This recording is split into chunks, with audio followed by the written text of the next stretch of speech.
Alright.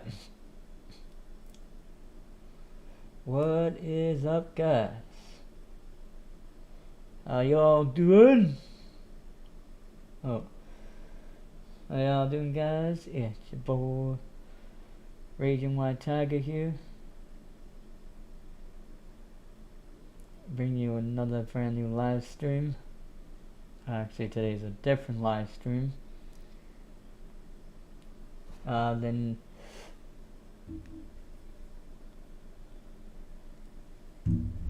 it's a different live stream today. See, we are not streaming Honkai Star Rail at the moment. We're actually taking a break from that stream for now. We will go back to the Honkai Star Rail stream later. So,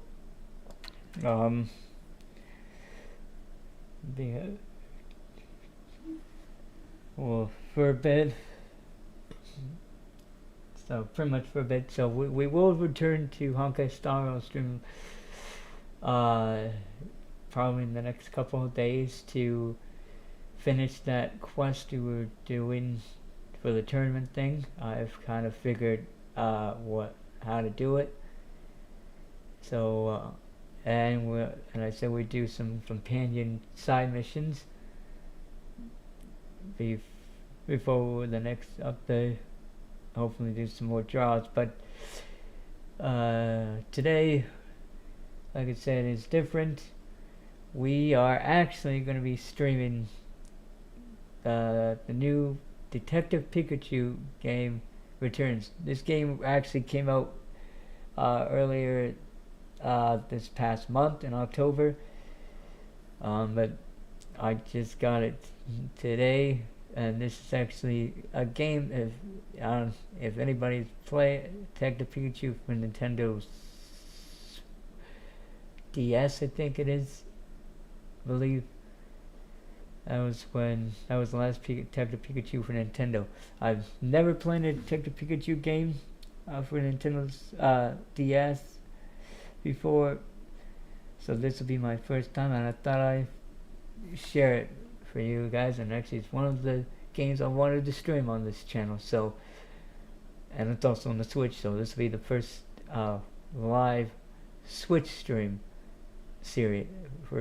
So for ado, if you're new, don't forget to like. If you enjoy the stream, don't forget to give a like. If you're new, subscribe, hit the bell notification, miss any upcoming live stream. And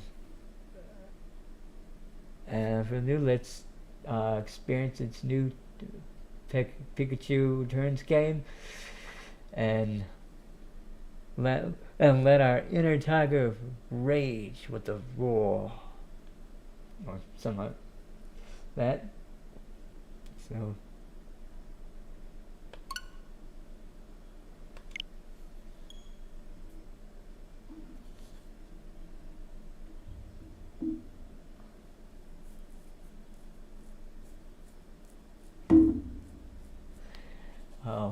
Display your language. Well, obviously, I'm English. I speak English, so we will go with English. Following display language. Yeah. Okay. Yes, English. Voice language. English. Voice language. English. Yes. This game as automatically. Ooh. Alright, let's see the settings we got. Okay, so let's go gameplay settings.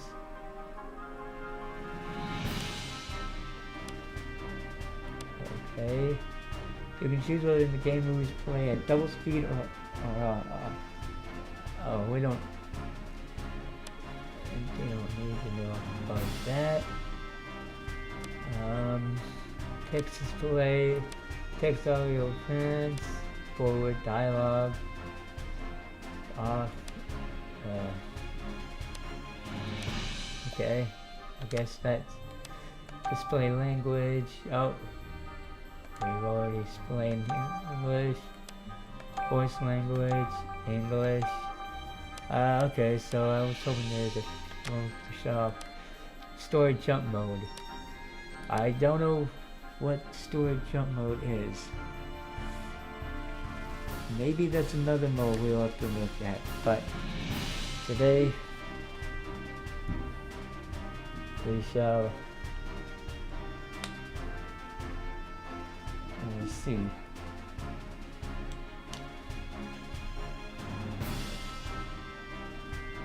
A new game.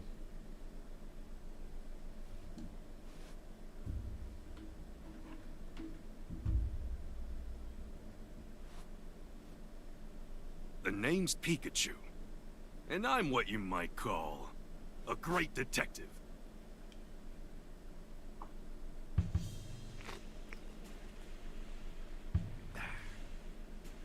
With my bolts of brilliance, I've solved many mysteries. My partner Harry and I ran into some trouble on a case. Harry suddenly disappeared, and I'd lost all my memories. After that, I was walking in the city when I ran into Why is Tim. gonna screw me up? Oh, sorry Somehow, guys. he could understand what I was saying. Almost dropped my phone. Our goals were one and the same. Find Detective Harry, because my missing partner just so happened to be Tim's dad. While we were searching for Harry, we uncovered a series of crimes involving R, a chemical that drove Pokemon berserk.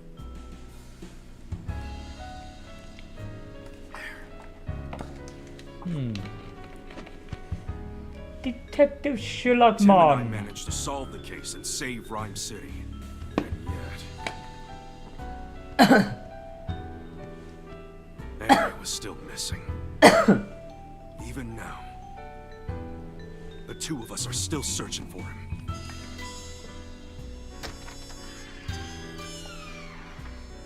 Oh, here we go. Harry. Just where the heck did you go?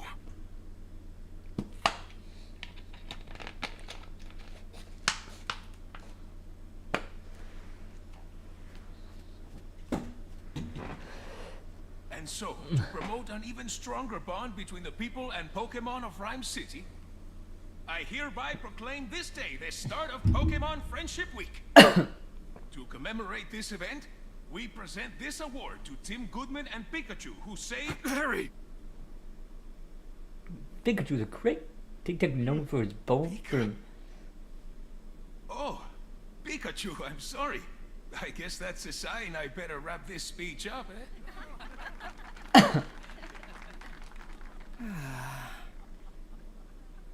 Wow. You couldn't have picked a worse time to doze off. Sorry. Hey, Now man. then, due to the R incident of 2 years ago, some of our citizens began to doubt Rhyme City's motto, coexistence with Pokemon.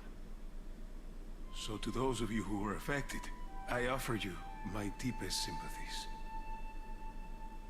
Howard Mile, Mayor of Rhyme City.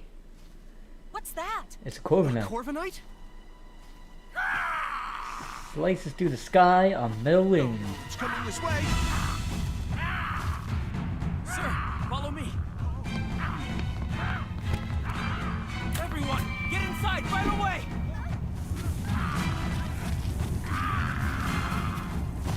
What the heck is going on? Could it be R? R? Don't think so. Its behavior is different. It's all right. Just calm down.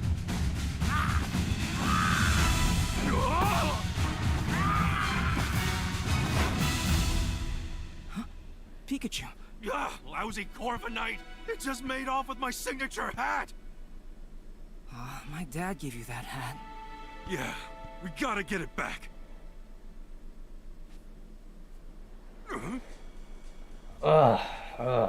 You know how important that hat is to me? And the Corviknight just flew off with it? What a mess. Let's go get it back. What's that? Hey, Tim, over here.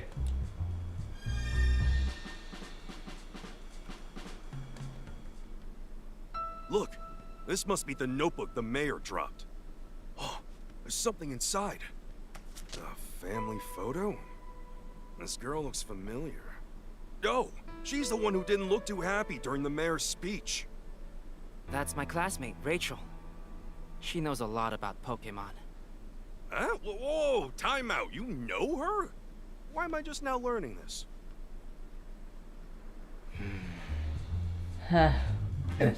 We should return this notebook to Mayor Miles. Yeah, but first we gotta deal with the Corviknight. Right, let's go, Pikachu.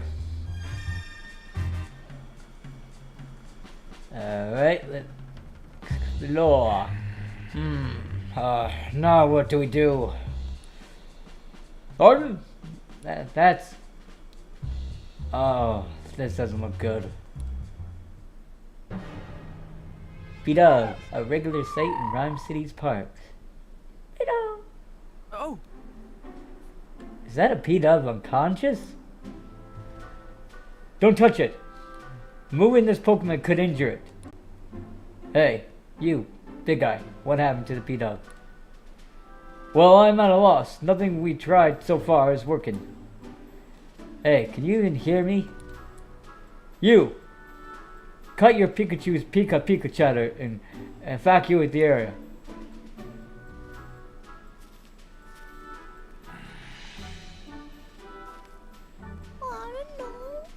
Arnold can hear how healthy you are.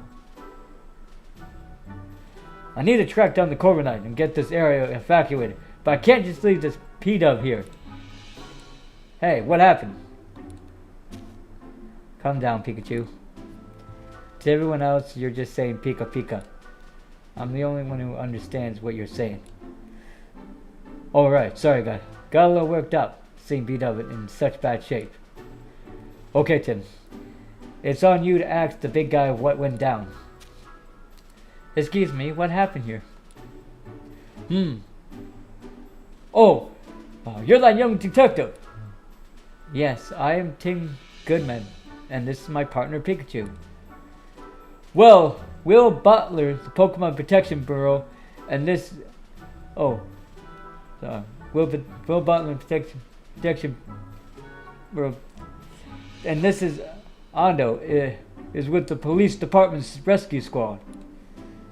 Ando! I'll spare you the details right now. We need to help this P-Dub.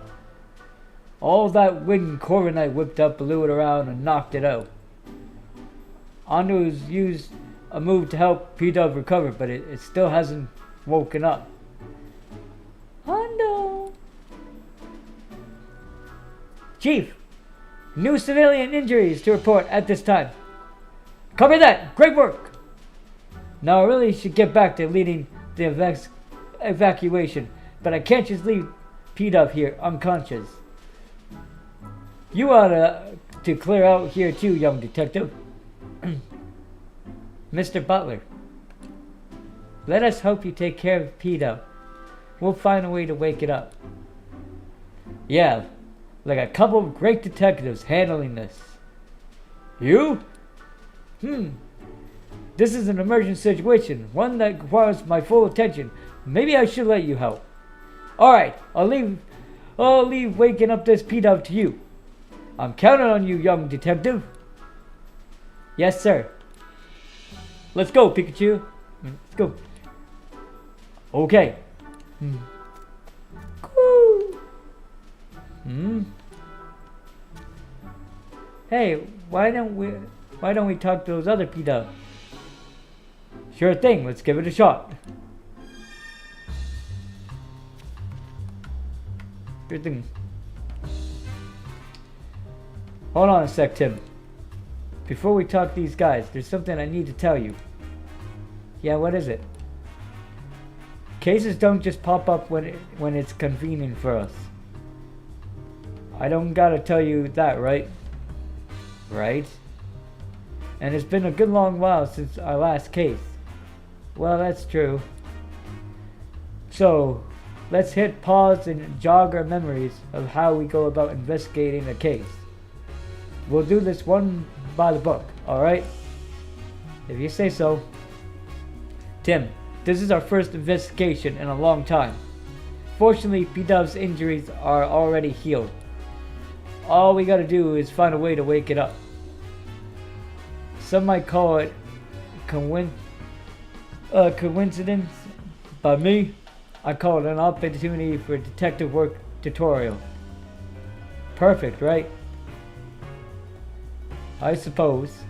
Let's refresh our memory and make sure we conduct a full investigation. Okay, got it. First, let's quickly go over how we investigate. I'll talk to the Pokemon, and I talk to the people. Together, two of us will gather evidence and take the testimonies from people and Pokemon and piece them all together to solve the case. Yep, and that's how we do it. Exactly. Okay, this round of questions is all yours, Pikachu. Sure thing, here I go. Hey, P-Dub, can I talk to you? I'm guessing you're pals with that unconscious P-Dub. Mind if I ask you a couple of questions? Cool! It says their friend's taking a nap and won't wake up. So it thinks that unconscious P-Dub is just sleeping? Cool! Cool! You really love the smell of... Wait, huh? What's that got to do with anything? Cool! Cool! Nice! Strong aroma makes the sleepy times go away. That's what it's saying. You'd think these P-Dub would be more concerned about their unconscious friend instead of chirping about some smell. I'm gathering there's a certain aroma that P-Dub are really into. Guess that's all we're gonna get. Maybe we should question some of the other P-Dub around here.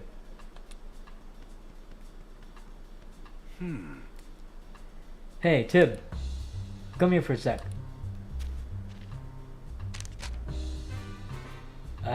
Consulting Pikachu. If you get stuck during your investigation and see the light bulb icon in the lower left corner of the screen, you can press the left button to consult Pikachu and get a hint. Consult Pikachu and get a hint. Press. Alright. I'm a little curious about what the P-Dub was saying. Yeah, its friend is unconscious, but all I wanted to talk about was aroma it likes. Yep. Nice strong aroma makes the sleepy times go away. That's all I gotta get out of it. Well, that's all I could get out of it.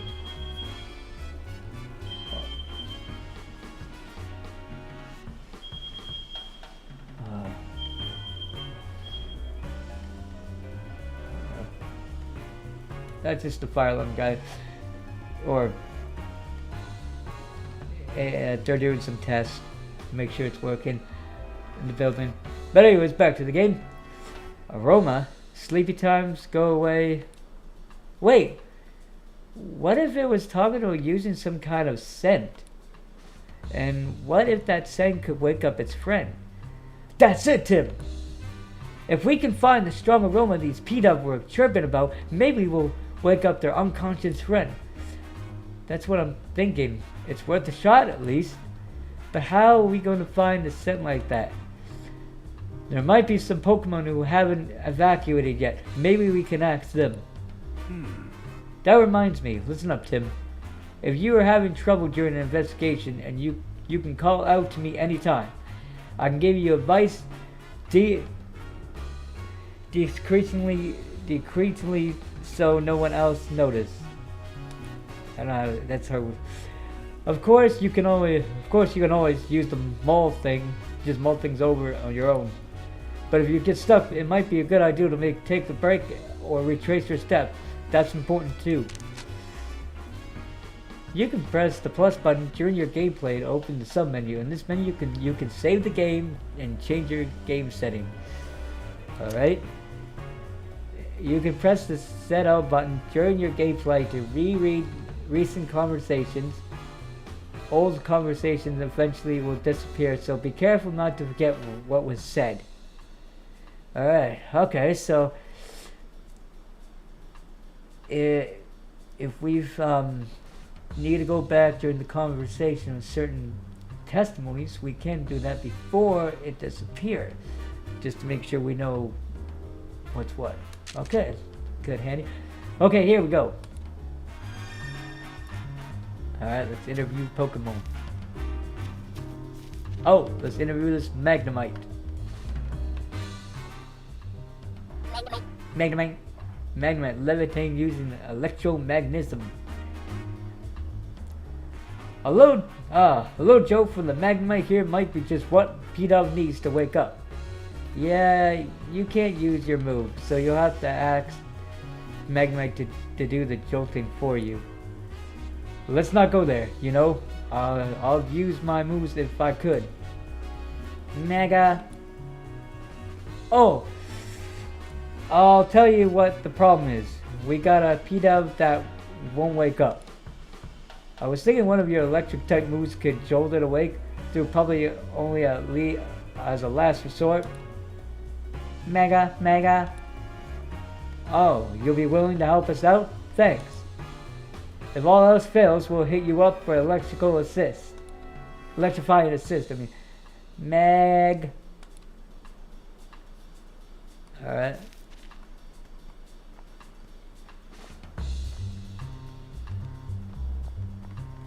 Well, we can't see what else we can find.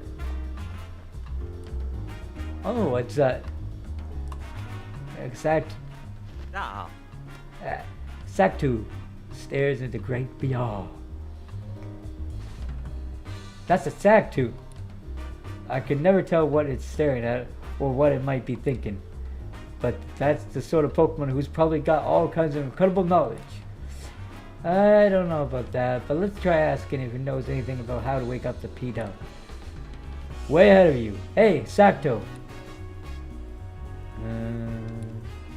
Can you hear me? Hey. It's not saying anything. I wonder what's wrong. Oh, it wants peace and quiet while it's sunbathing. It's awfully calm given all the commotion going on. Maybe we should try asking someone else.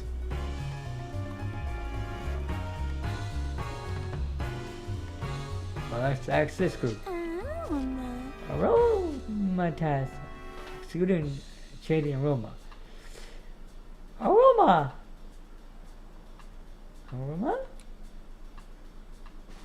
You're a aromatase, aren't you? What are these P-Dubs surrounding you for? Aroma. They started flocking to you as soon as it got here. These P-Dubs have been following aromatase around? I think that's how you say it. Coo! You're asking it to make the nice aroma? Coo! Hurry up and make the nice aroma. Aroma. The P-Dub are really getting on its nerves. Seems like these P-Dub are all drawn to the scent that aromatase emits. Which means aromatase might be able to help us wake up the unconscious P-Dub. Good thinking, Pikachu. Let's ask if aromatase is willing to help us out.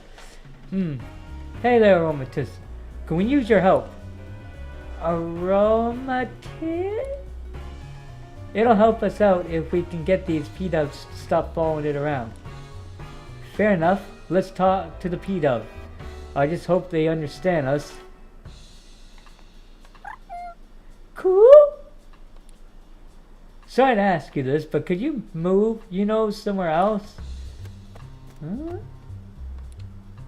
Hey, now's not the time to stop and smell the aromas. We're trying to help your friend here. Say, guess what? Pretty soon aromatase is gonna go make lots of nice aromas right over there. Cool? They're on the board with the nice aromas over there plan. So they're moving? Great.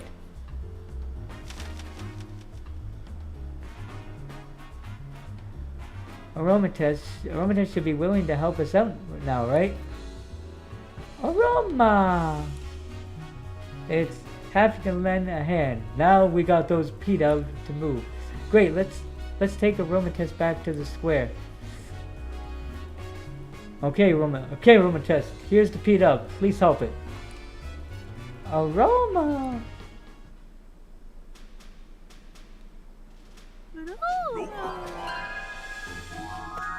All right.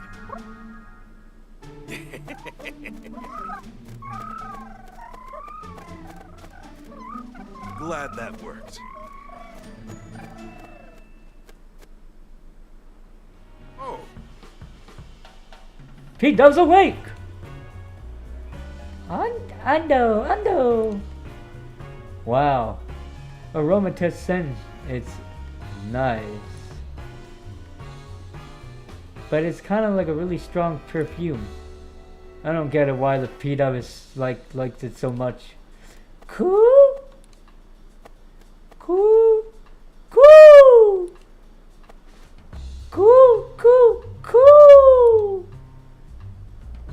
Glad you're enjoying it. Aroma.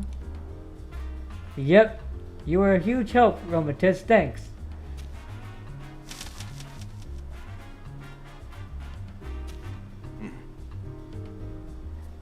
Excellent work, young detective. That perked the P-Dub right up. I didn't even consider getting help from another Pokemon in the area. Oh yeah, come to think of it, a police officer was calling this big guy cheap. I wonder why. How about you ask him and find out? About Mr. Butler. Yes, Will? Yes, I am Will Butler, Chief of the PPB. The PPB? We're an organization dedicated to protecting the Pokemon of Rhyme City. The Pokemon Protections Bureau. So, it's kind of like the police, but the force on Pokemon.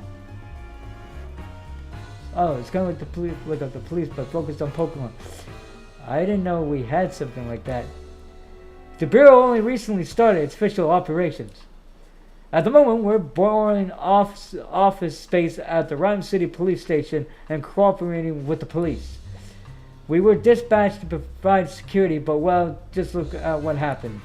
I can't believe a fiasco this big occurred on my watch. It's honestly an embarrassment. About the Pokemon Protection Bureau. We were formed 2 years ago as a response to the infamous R incident case that you two saw. But back then, the Pokemon-related disturbances were happening all over the city. The human and Pokemon residents of Rhyme City were deeply affected by that. Mayor Miles was just so shaken up by what occurred, he took upon himself to create the PPB as a countermeasure. He wanted to make sure crimes involving Pokemon like our incident would never happen again. That's why this organization exists. Isn't keeping the peace the police's job, though? In the past few years, Rhyme City has seen a concerned rise in the number of reporting incidents and accidents. The police are struggling to handle so many incidents, including those involving Pokemon, but now the police can protect the human population in Rhyme City, while the PPB protects the Pokemon. By dividing up the work, we can keep everyone safe. Ah, so that's why the PP was formed. Just what I expect from Rhyme City. Howard's really looking out for his Pokemon, huh? By the way, young detective, I was watching your investigation earlier, and I couldn't help but notice you were explaining things to Pikachu. Huh? I don't think Pikachu understands what you're telling him, though. Unless the two of you can... I'm not actually talking to him. It's more like getting advice. No, that's not it. It's... Oh, I get it. You talk to Pikachu to organize your thoughts. Interesting way to form your deductions, if you ask me. Bwahahaha! Yeah, that's it. Well, do you understand each other actually?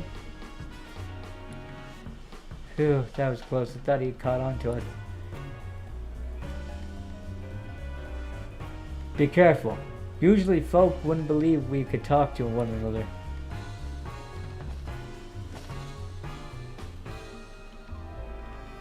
Whoa! Huh?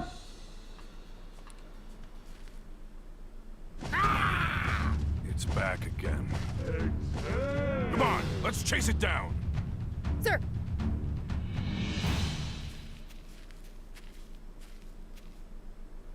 Oh, It's Corviknight again. Hey, give me back my hat, would you? The chief went after Corviknight in his patrol car. I bet Corviknight still has my hat. Let's follow it.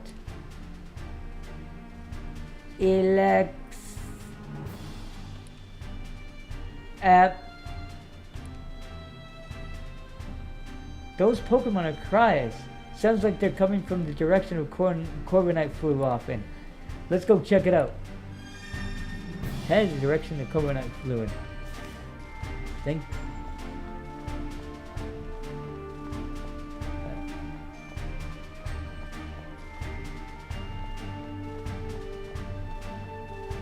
oh, Whoa! Pikachu, look! Well, how do you like these? Well, how do you like these apples? They're scattered all over the place. What a mess.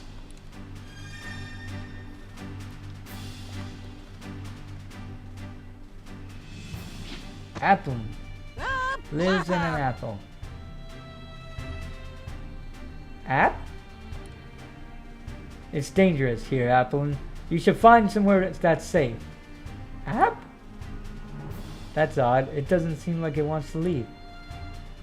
Let's talk to it. Oh, App. Hey, I haven't seen any Applin in this city before. Where'd you come from?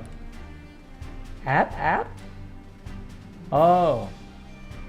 You go to sleep in a wooden crate, and when you woke up, you were always someplace new. So the app vendor travels to different locations, and this Applin gets carried along. Well, the app vendor probably doesn't know about this Applin. Apple?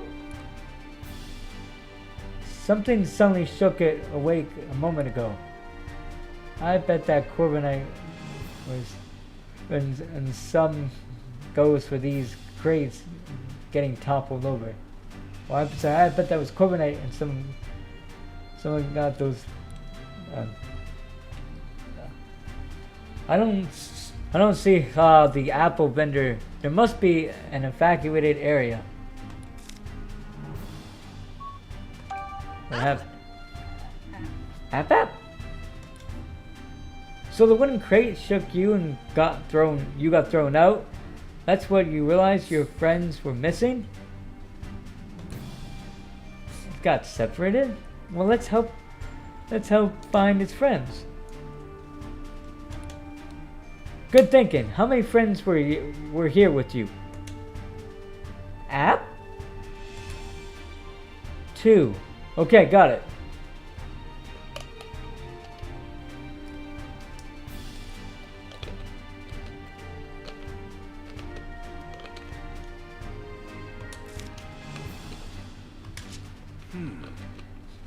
From what Applin's saying, I think I get what's going on here.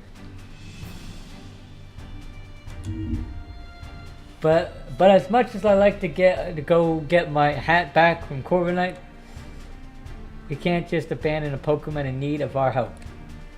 Yeah, what kind of great detectives would we be if we didn't lend a helping hand or two along the way? Okay, should we investigate the fallen apples over here? I'd be happy to if there wasn't a tree in the way. Something about it seems odd to me. Maybe we should investigate that first.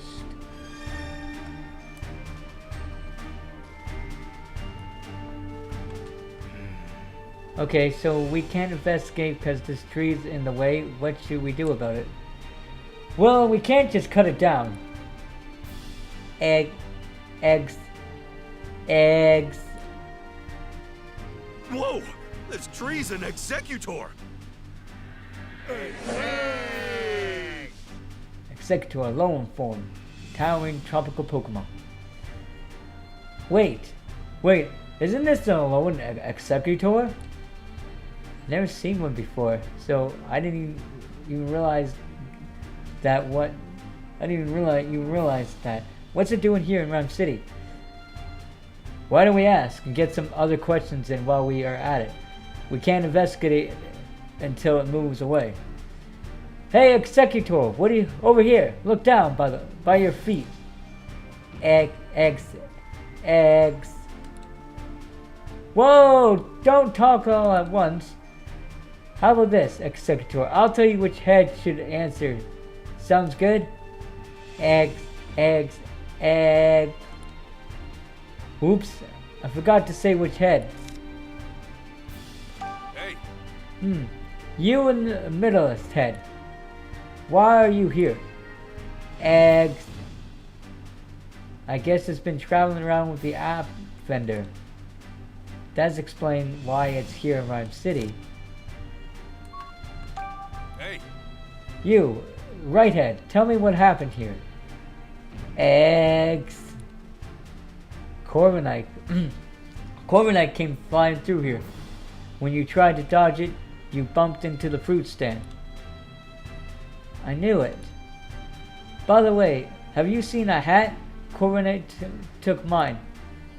Eggs. I guess it happened too suddenly for you to tell. Oh well. hey, Left head, we got a favor to ask.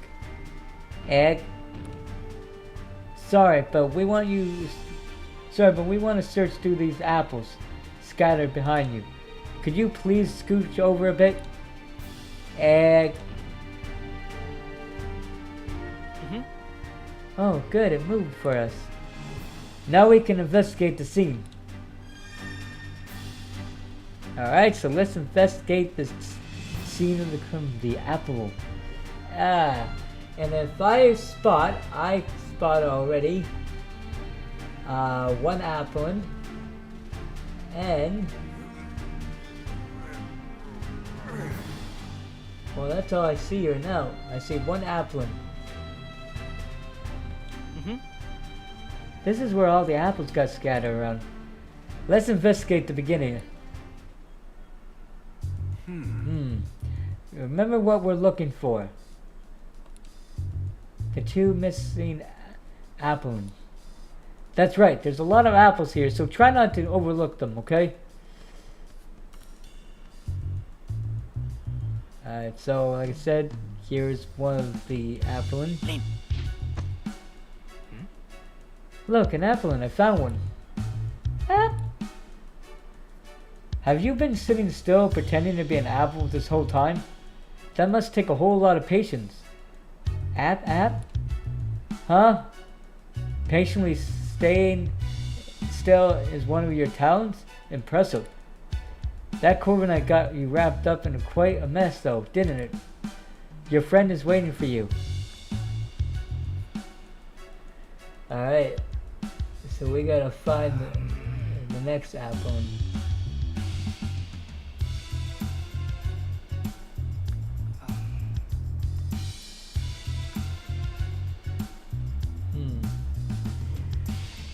Well, let's see. It can't be on the one of the boxes.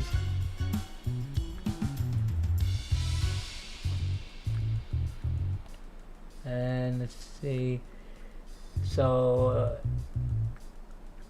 it would have to be one of these upside down ones. So let's examine this one first. There are apples everywhere. I don't see an apple. At this point, these apples are only good for making juice or jam or something. I'll still eat them, bruises and all. Alright, so let's try this one.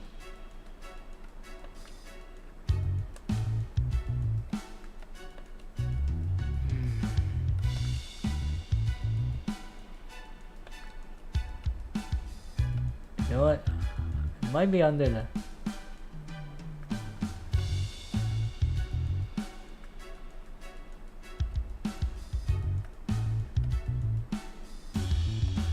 Huh. Less. Well, let's look at... It's an apple crate. No sign of apple, though.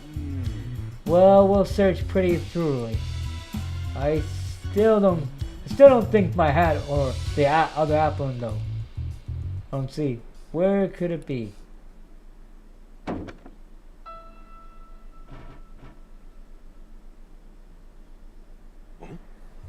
Huh? Did you see something move behind that crate? What? No, I didn't notice anything. Try checking again. Maybe there's something that's changed. Alright, so let's examine this crate.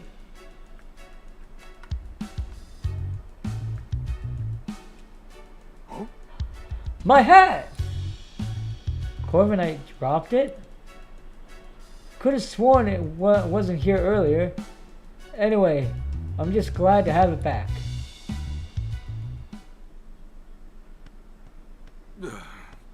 This was a real pain. Huh?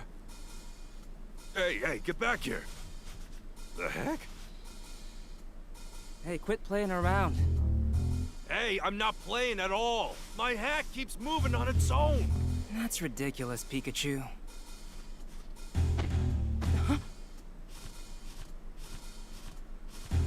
See? Told you so. Executor. Guess I've gotta go get it. Guess so. Climbing Executor. Well, Tim, lift me up. Okay. You alright? Don't hurt yourself. Please, this'll be nothing.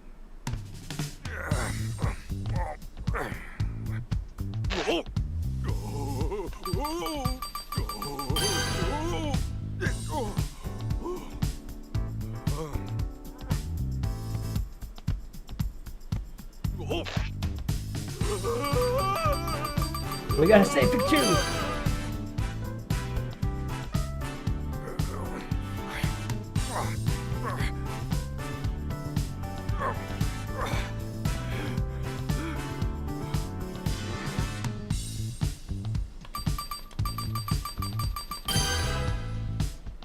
Finally got you back.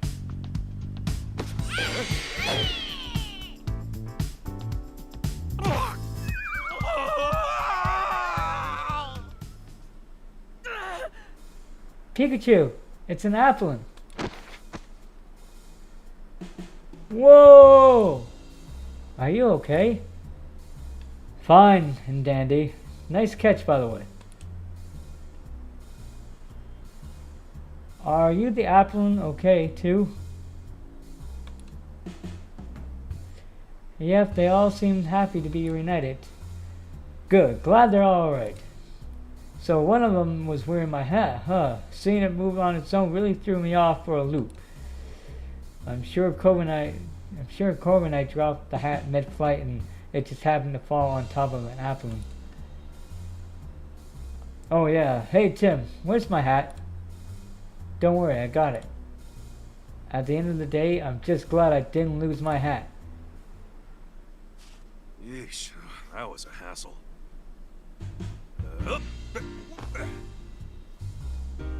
Yeah, now that's more like it. Yeah, you look like yourself again. Thanks, Tim. Harry gave me this hat to commemorate our partnership. The awards ceremony will resume shortly. We ask that all participants please return to the venue at this time. I guess we better hurry back. That darn Corviknight. I'll let it off the hook just this once.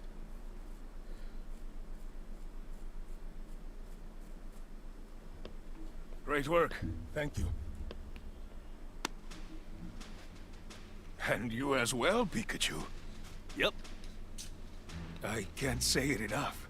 Rhyme City owes you a debt of gratitude for your efforts. We strive for coexistence between people and Pokémon in our fair city. And you two are the ideal detective duo. On behalf of the city, I am pleased to present you with this medal. Thank you, Mayor Myers. I'm honored. Of course, you get one too, Pikachu. Yeah, I'm the great detective. Pika Pika to you too, little hero. Both of you, keep up that great work. Way to go, Tim! Congratulations, hon.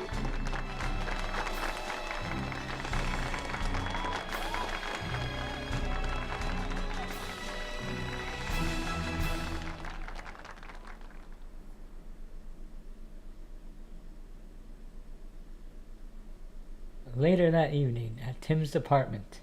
Tim, I was so proud of you today. Irene Goodman, Tim's mother. You're amazing, Tim. Sophia Goodman, Tim's little sister. You think so? Everyone knows all about the amazing work you two have done. There was the Evie abduction case, the fossil stealing spree. And the Rhine Tower standoff case, too. They even made a movie based on the R case. Yeah, I thought that movie was pretty good, but how come Mom and me didn't even show up in it? I have no idea, but movies usually do their own thing, don't they? Yeah, I guess. Oh, by the way, I've been meaning to ask you something.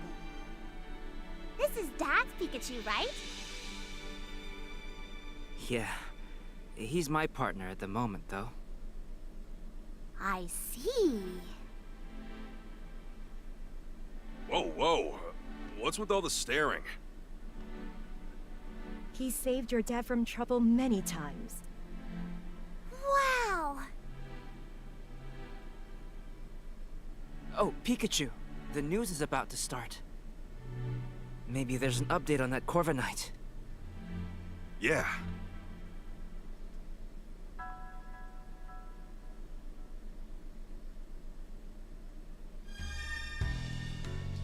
Let's watch the news. Hey, Oh, these are our old case notes. Yep, that's all the stuff you told me to keep a record of. Not bad, Tim. There's a lot you can learn from the past cases, you know. Show me what you got there. Oh, the R case, huh? That takes me back. It was the first case we partnered up on. Yeah, R was a chemical that made Pokemon go berserk. It was created from Mewtwo cells. When a Pokemon was given R, its eyes would glow red and it would become enraged and violent. It was horrible. Even now, I still can't believe they used innocent Pokemon to cause all those incidents. Same. That was one tough nut to crack, but we managed to catch the culprit in the end. As for the Mewtwo cells and the remaining of the vials of R, we confiscated all that stuff when we brought the culprit to justice. Speaking of which, in our final confrontation with that guy, when you managed to use one of your moves, you usually can't use any of your moves. How were you able to pull that off? Beats me. I'm just as baffled as you are, kid. After Harry went missing, I lost all my memories for some reason. That's also when I realized I couldn't use any moves. Maybe the pressure of that intense situation is how you able to use that move. Could be, it's possibly at least. After I used that move, I just blacked out. I was really worried about you.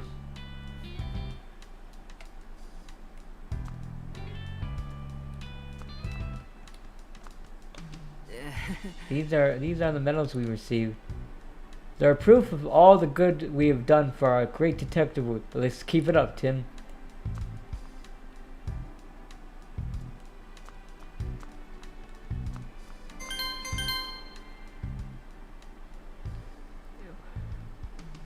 We interrupt your regular scheduled programming to bring you this breaking news. Oh, what's going on? According to amateur footage we've received from a viewer, Pokemon appear to have caused an explosion. This explosion occurred in the mountain range northeast of Rhyme City. This may be related to the recent uptick in incidents involving Pokemon. Rhyme City Police and the newly established Pokemon Protection Bureau are investigating. Amelia Christie signing off. Hey, Tim, did you catch that? I hope that incident doesn't have anything to do with Dad. Same here. Mewtwo told me 2 years ago. Dad's alive, and we'll be able to find him as long as we don't give up. Yeah, Mewtwo is still our only connection to finding Harry. Whispering to Pikachu, are you? Oh. You're just like your father, talking to Pokemon like that. Oh, really?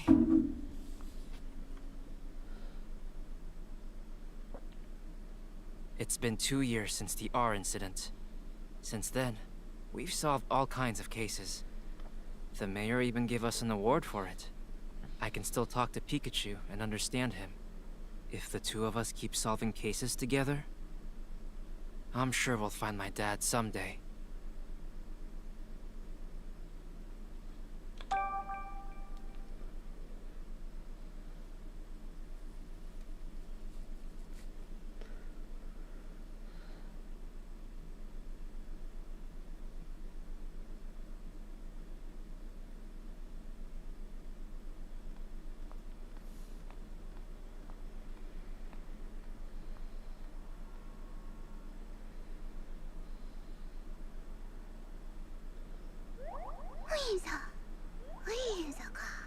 Whimsical. That's a lot of Whimsicott. Sure is. They ride through on seasonal winds every year. I hear they can be real pranksters. If they get in a house they like, they scatter cotton everywhere. Sounds like a pain to clean up. Yep.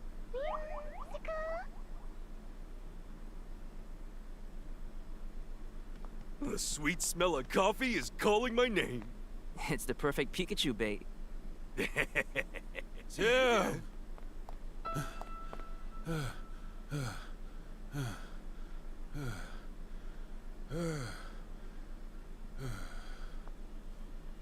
Inspector Holiday, did you finally find my dad? Sorry. No. I'm here on a different case. We've received reports of a jewel theft. Could you lend me a hand with this one? Of course. The incident occurred at the Dennis residence, the mansion down the street. Sorry, but Brad is waiting for me. I'll go ahead and meet up with you there. So much for my coffee. Okay, let's go, Pikachu. Wait a sec, Tim. What for? There's no need to rush. You gotta be calm and hurried if you want to do your best investigation. Yeah, I guess that's true. Chatting with Pikachu. Pikachu is a real talkative Pokemon. If you see this Pikachu icon in the lower left corner of the screen, you can press the right button to chat with him. Sometimes Pikachu will try to get your attention, and Pikachu icon will bounce to let you know he wants to talk. Do you see this icon bouncing? Press the right button to hear what Pikachu has to say. Tim. Look, I know we need to hurry, but would it really hurt if we relaxed a bit? For instance... Oh, here's a good idea. You could listen to some sage advice from a great detective like me. Okay. Oh, but Holiday's waiting. We better go and join him.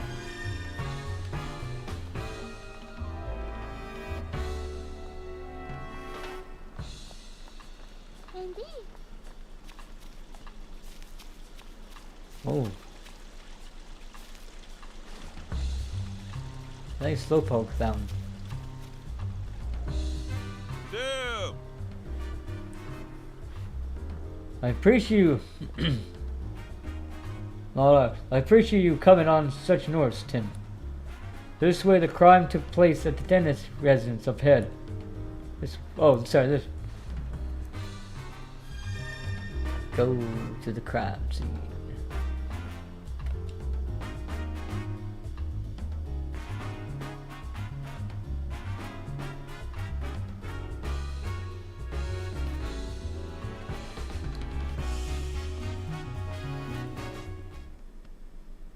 Well, well, well, if it isn't the great detectives.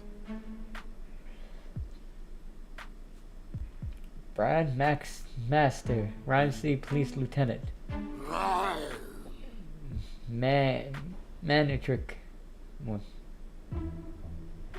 It's been a while, Brad. I say you're on the case too. I suppose that means you are as well. You private detectives do love sticking your nose in every little thing. If Mr. Dennis hadn't requested you personally, I'd be asking you to leave right now. Yep. He's still a jerk. Think he's still holding a grudge from that time we showed him up? Man, he's saying no funny business. Jeez, no wonder you two are partners. That's enough, Brad. We're going to be conducting this investigation together. This is the scene of the crime, right? Yes, this is the mansion belonging to Sanji Dennis, a jeweler.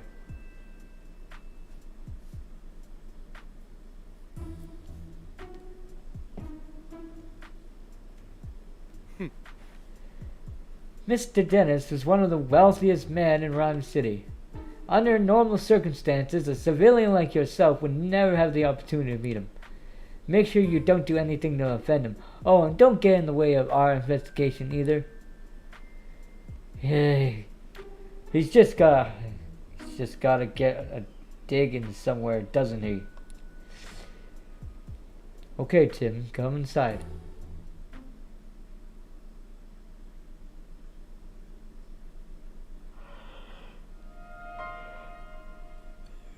Okay, the missing jewel. The Dennis residence, first floor.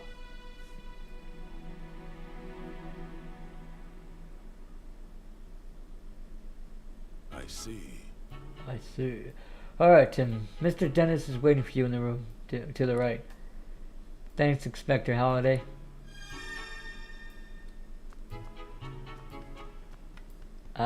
We got a nice painting of Lugia.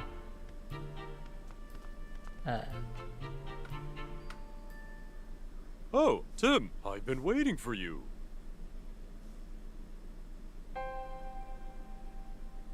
Songjita. Growler.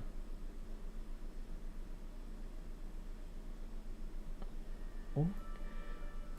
My name is Sanji Dennis. I'm a jeweler, and this is my partner Growler. Growl. I'm Detective Tim Goodman, and this is my partner Pikachu. Sorry to jump right into it, but could you please tell us what you know about the incident? About the crime. Oh. A precious jewel was stolen while I was out of the house. It's called the Aurora drop. It's a very rare jewel indeed. The Aurora drop? What a mysterious name. Magical even. The theft injured one of my staff members and made off with the jewel. Alright, so thankfully my staff's injuries were minor, and yet is something sticking out to you as odd? Well, the police are treating my trusted butler as a prime suspect. They think the butler did it. Could you tell me a bit more about the stolen jewel? It looks like this. Most gemstones must first be cut and polished into the beautiful jewel. Looks like one of those Tylenol cough drops, guys. Well, a purple one. But the Aurora drop is said to have naturally formed into the shape.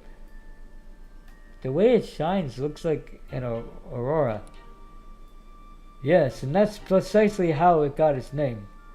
The Aurora drop has been a subject of many a tale, but it was thought to be nothing more than a fiction. Even among us, the jewelers, for the longest time, we called it the Jewel of Legend. Wow, he wasn't kidding. When you called it precious, guess it's no surprise that someone wanted to steal it. It definitely sounds valuable. Where were you displaying it?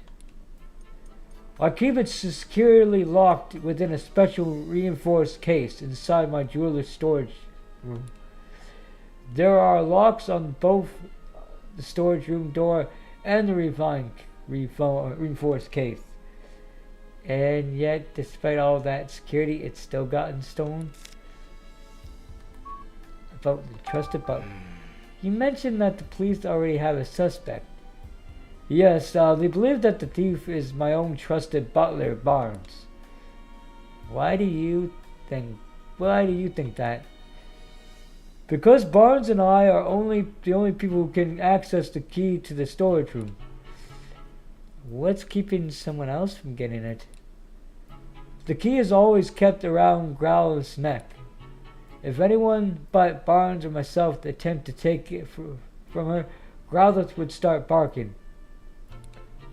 My Growlithe is a very loyal Pokemon. She would never allow a key to be taken by a stranger. I don't see a key around Growlithe's neck right now. The police think Barnes took it. That would certainly make sense, assuming Barnes really is the culprit. Mr. Dennis, if possible, I'd like to talk with Barnes. He's currently being questioned by the police.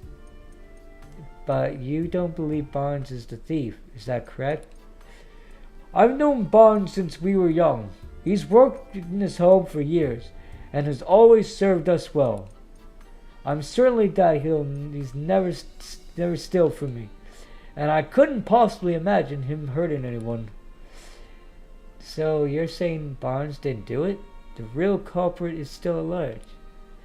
That's right. Someone else must have stolen the jewel. Please help me prove that Barnes is innocent. Ah, so that's why he called us here, to clear his butler's name. Well, we'll talk to Barnes later. So, finding the Aurora drop and clearing Barnes' name of suspicion, those are the two things you called us here to do? Could you please? You're the only ones I can count on. Our job is to investigate the case and reveal the truth. We won't know if Barnes is truly innocent until we look into this more. Yeah, and the police must have at least some reason to suspect him. But we will do what we can. If that's acceptable to you, we will take the case. That's more than acceptable. Thank you, Tim. Great. In that case, may I start investigating the scene of the crime? Of course. The jeweler's storage room is just upstairs. I know you won't let me down. Wait a sec, Tim. There's something I want to try starting with this case. Something you want to try? Yeah, a case notebook. The writers of Detective Journal swear by it. Detective Journal. That's the magazine you always reading, right? Yeah, that's the one. They researched the most efficient way for detectives to organize their case notes. The situation they come up with was a case notebook. Sounds intriguing. How does it work? I'm getting to that. First, open your notebook.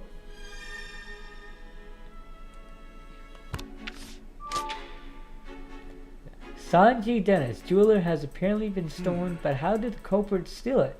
Investigate the scene of the crime on the second floor for clue. First, let's write in the notebook and any burning questions that arise while we were investigating.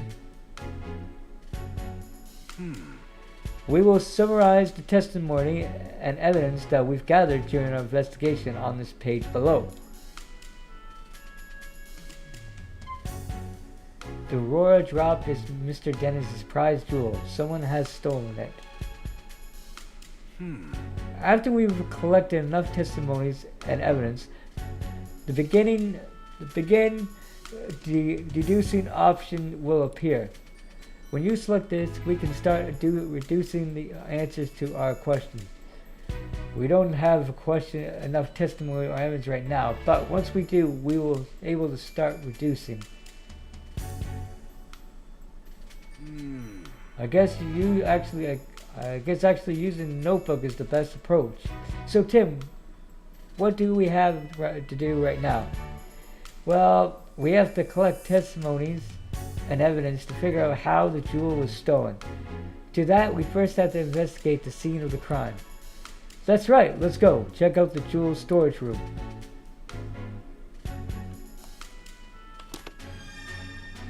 Go to the second floor. See what we got here. Oh, there's another good painting of Ho-Ho. So we saw Ho-Ho and Lugia painting. Whoa! Where are you going? There's no reason for us to head back into the city right now. Yeah, you're right. Let's keep investigating the mansion. Don't know why I did that. Alright, to the second floor for evidence. We are on the second floor of the Dennis's residence.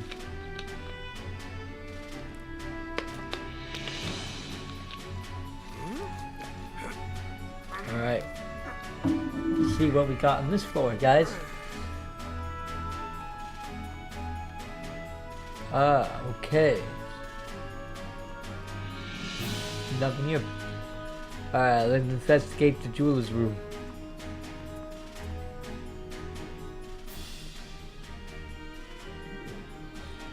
The jewel storage room has been left exactly as it was at the time of the incident. Inspector Holiday's already filled me in. Please go right in ahead. Yes. Thank you.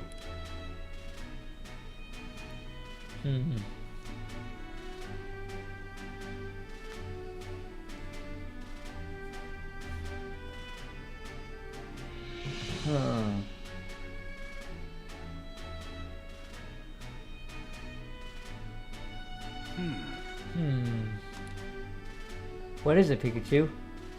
I checked out the door, but there's no signs of forced entry.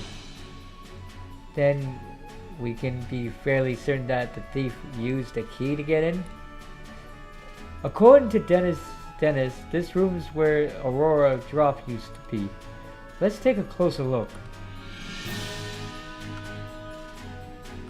Whoa! Alright, so these area, it looks like this area looks more disturbed than the rest. Let's start investigating what we might find a clue. Alright. Don't let any details slip past you, Tim. Let me see. Let's see. Where should we look first? Is this? Well, I say let's examine this right here, guys. It looks like a blue feather. Here's a blue feather. Do you think a Pokemon? Do you think the Pokemon it belongs to was in this room? Maybe. It's from a Pokemon that lives in the mansion. Let's look into that later.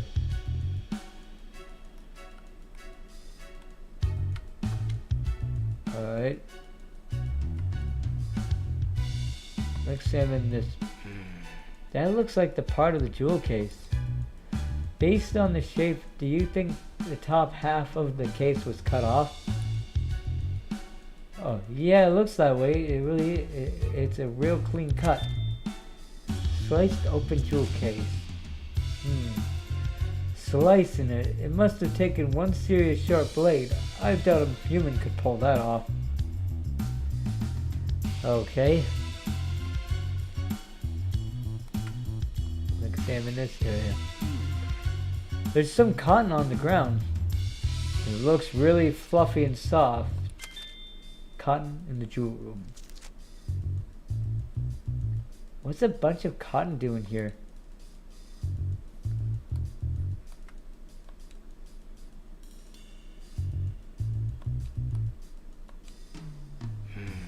This is the only case that. This is the only case that's damaged. Must be where they kept the Aurora drop. The edge looks like it was sliced clean with a blade. What kind of blade could slice this cleanly through such a sturdy jewel case?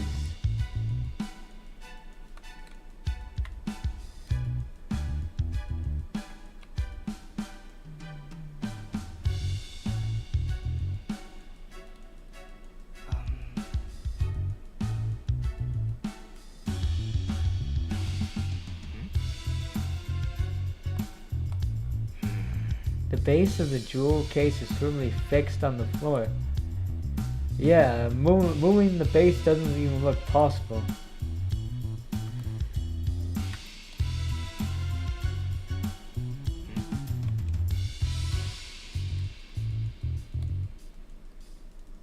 Let's look at the lock. The jewel case is still locked. Locked jewel. Ooh. Like Dennis said, the jewel in this case was stolen under lock and key. And the key in that case is different from than the key one to the jewel storage room. I wonder who has the key then. Right. We've covered everything. We've covered everything I was wondering about. Any other spots you want to check? I don't think so.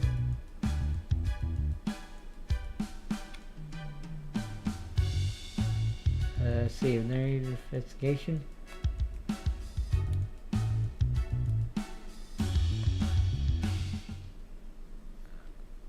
Hey, Tim! Check it out! Looks good, huh? Disguises are a key part of detective work, you know. Yeah, whatever. Now quit goofing off and investigate. He clearly doesn't appreciate my art. Perhaps I need to give him a little more training.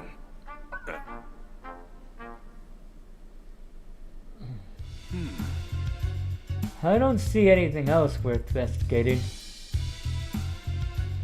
Well, I guess that's all we can find in this room, guys. Don't know. So, I have a guess might be what the blue feather belongs to of a bunch of Pokemon. The cotton is a whimsical cot, but the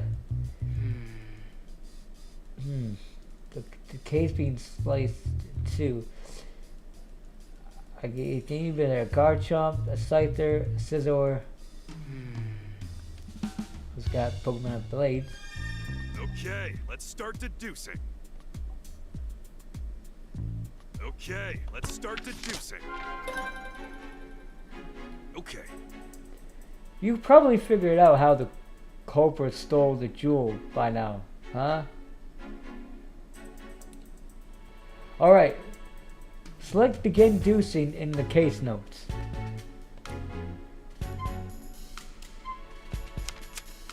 Okay.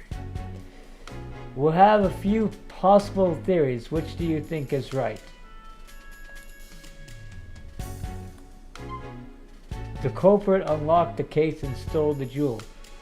The culprit may have used the key to unlock the jewel case, then stole the Aurora. Well, we already know that's not it because, well, as we investigate, the case was still locked. The culprit hasn't actually stolen the jewel yet. The culprit may have not taken the Aurora drop out of the jewel storage room. Instead, they may have hidden it among the cotton fluff scattered throughout the room. That could be possible, but maybe. The culprit cut open the case and stole the jewel. The culprit somehow cut open the case to steal the Aurora drop.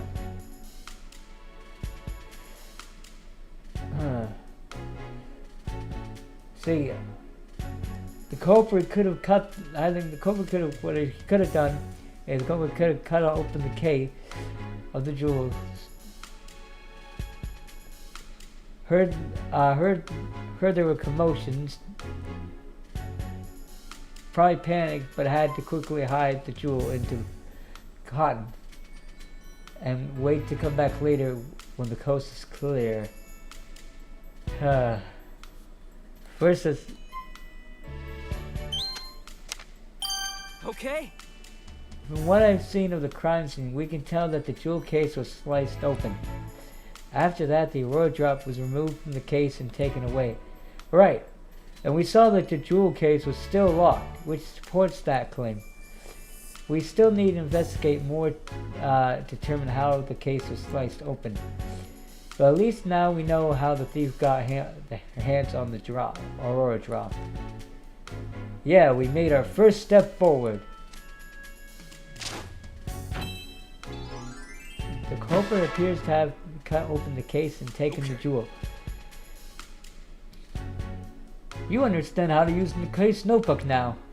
Yeah, once I got some evidence, I'll start reducing. Sorry, not reducing, reducting. I don't know why I say reducing.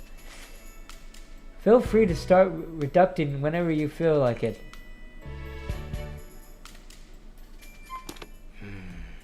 After investigating the scene, we know how the crime was carried out. We can be certain that the culprit sliced open the case and took the jewel from inside. But there's just one thing that's strange. Oh yeah? Yeah, think, Tim. What's strange about the way the crime was committed?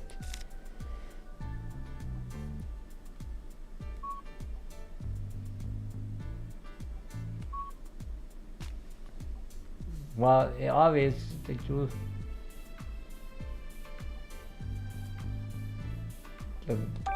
Oh! Well, the door to the storage room was open with a key, but the jewel case was still locked when it was sliced apart. That's right. That means the thief only had one of the keys, the one to the storage room. They didn't have the key to the jewel case. According to Mr. Dennis, only he and Barnes can access the jewel storage room. I understand why the police expect Barnes, but I'm not so sure. Obviously, it'd be best if we can talk to Barnes ourselves, but he's still being questioned. We need to ask Mr. Dennis about the lock on the jewel case. Right, after we wrap up here, let's go ask him. How's the investigation going, Tim? Oh, Mr. Dennis. Sorry, I couldn't stand just waiting around. Have you discovered anything? It does appear that the culprit used the storage room key to gain entry. We believe that they then cut open the jewel case and took the Aurora drop. Is that so? I suppose that doesn't help Barnes much since he has access to the key. I have a question for you, Mr. Dennis. Who has the key to the jewel case? I have it right here. I always carry the key to the jewel case on my person. I've known Barnes a very long time, but I still won't give him this key.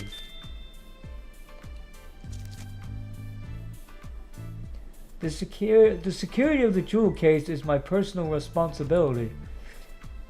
Got it.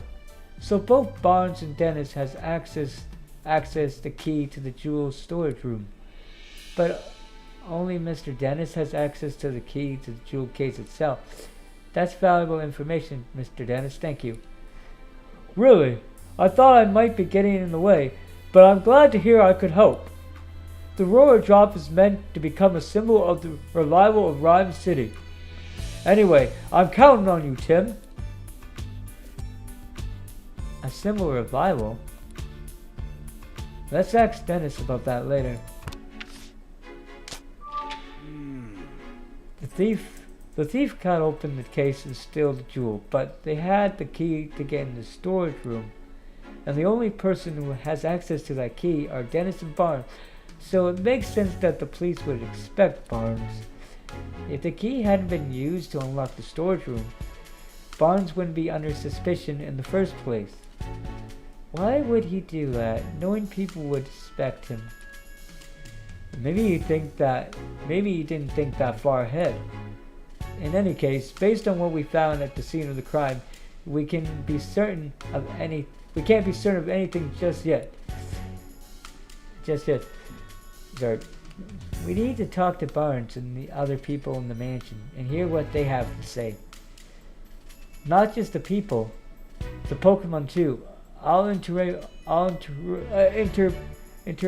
for you when we talk to them. Alright, come on. I'm counting on you, Pikachu. Okay, now we got ourselves the next steps to figure out. Let's start interviewing everyone right away.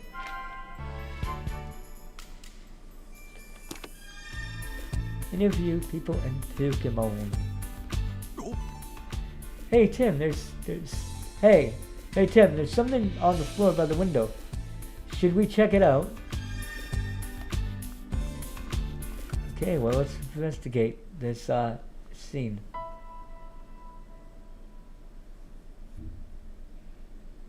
Oh! What's all this Pokemon? Why are all these Pokemon feathers? Sure looks like it. They're all scattered all over the floor and the window's open. Maybe a Pokemon got in or out through here. Do you think it has anything to do with this case? Look at this.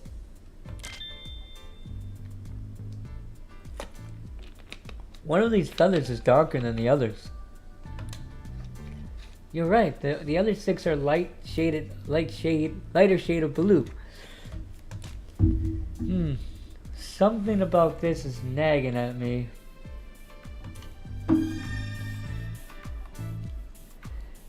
So we got an open window, scattered feathers.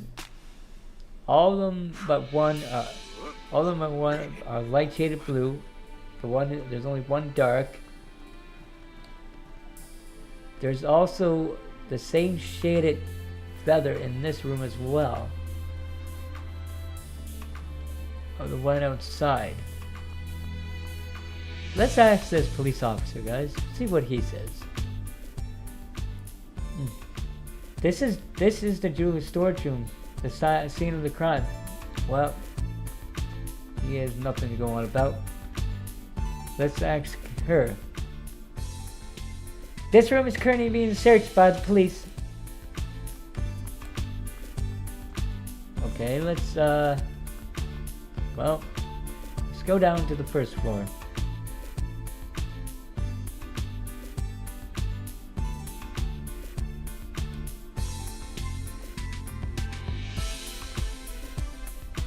Well, let's ask him. Let's interview this. Hello there, Detective Tim. Oh, I mean, Detective Goodman? Larry Turner, newest staff member of the Dennis residence. Wait, are you the detective, right? That's what Mr. Dennis said, at least. The name's... Wait, that's not proper enough. Sorry. My name is Larry Turner, and I'm a member of the house staff. House staff, seems in over his head. If you need anything, just let me know. I mean, please inform me if. You really don't have to be so formal with us. Thanks, that's a huge relief. I got this job a while ago, but I'm still not used to talking all fancy.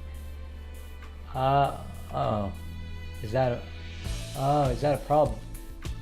Well, it's a good thing for me that Barnes deals with all the important guests, but my main duties are taking care of the Pokemon, managing the house and groundskeep, and I can handle all that, no problem. I don't know, this guy isn't exactly filling me with confidence in his ability to do his job. Anyway, you want to ask about what happened here, right? I mean, I already told the police everything I know. I'm really sorry for taking up more of your time. Oh, so sorry? That's not what I meant. I'm not complaining or anything. It's just that I don't remember what happened very well. Something attacked me out of nowhere and I blacked out. Something attacked him. So, not the thief then. Can you please tell us more about that, Mr. Turner? Sure, no problem. About the crime that... Right, so where do I start? I was just doing my job like normal today. I'd made food for the Pokemon, did some cleaning around the mansion, that sort of thing. I think I was tidying the garden when it happened.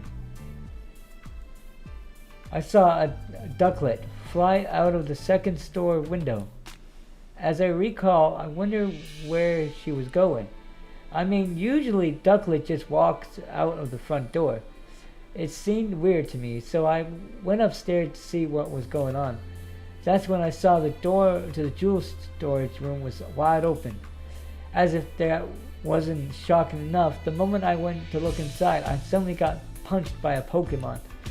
The next thing I knew, I was lying on the sofa and someone was treating my wounds. A Pokemon punched you?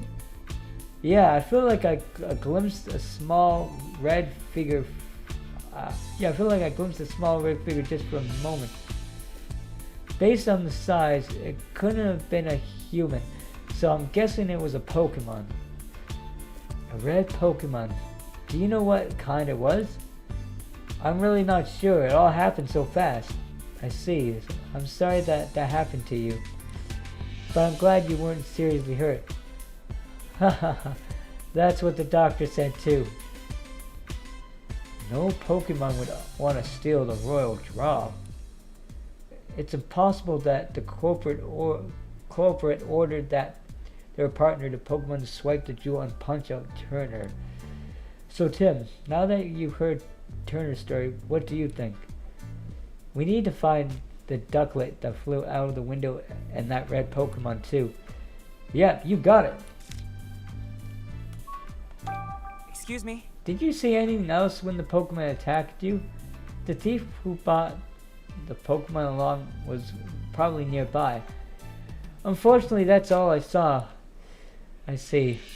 Can you think of any other details that might give us any clue about the culprit?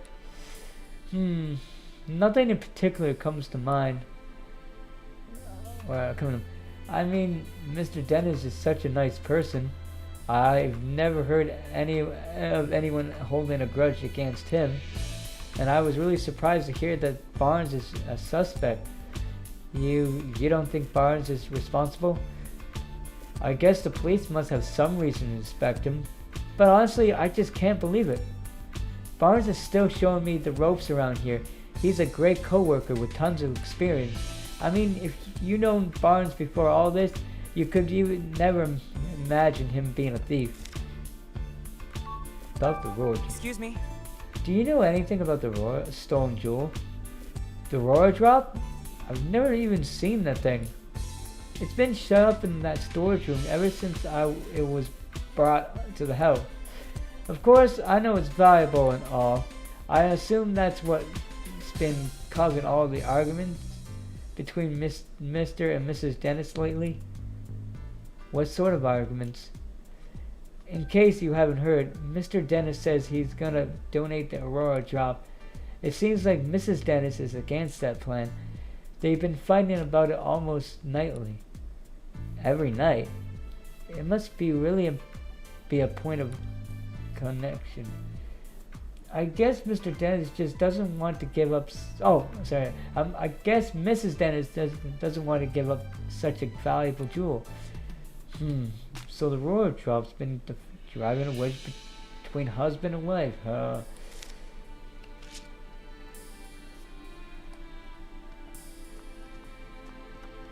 Well. Yes? Let's ask who. You certainly don't look like you're with the police. State your business. Claudia Dennis, Sanji's wife. We're detectives. Mr. Dennis has access to investigate the incident that occurred here. Detectives? Oh, I suppose my husband did say something about that. Your husband? That must mean your Claudia Dennis, Sanji's wife. I'm sorry to bother you, but do you mind if we ask you some questions? I do mind, actually. I'm going to ask you to leave. The case has already been solved. What do you mean? The police said that Barnes is behind all this. So the matter is settled. We've heard that he's under suspicion yet, but we can't be certain it was Barnes who committed the crime. You sound just like my husband. But nothing you say will change the fact that Barnes is the culprit. Barnes' partner Ducklet was up to no good. I saw it with my own eyes. Did you witness the crime? Barnes' partner Ducklet was involved in the crime. You look as though you don't believe me. About to win. Excuse me? Is it true that you witnessed the crime? Well, I didn't actually see it clearly. Huh? But I did witness some infallible proof. I can't even say the. What exactly did you see?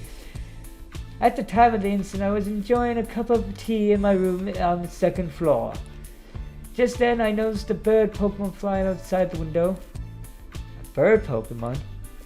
Yes, I clearly saw a blue bird Pokemon. It had to have been the Ducklet. We did find blue feathers near the window storage room, so those were Ducklets. In hindsight, she was obviously still in the jewel. I also heard a faint sound just before that, like some metallic sound. Do you know what could have made that sound?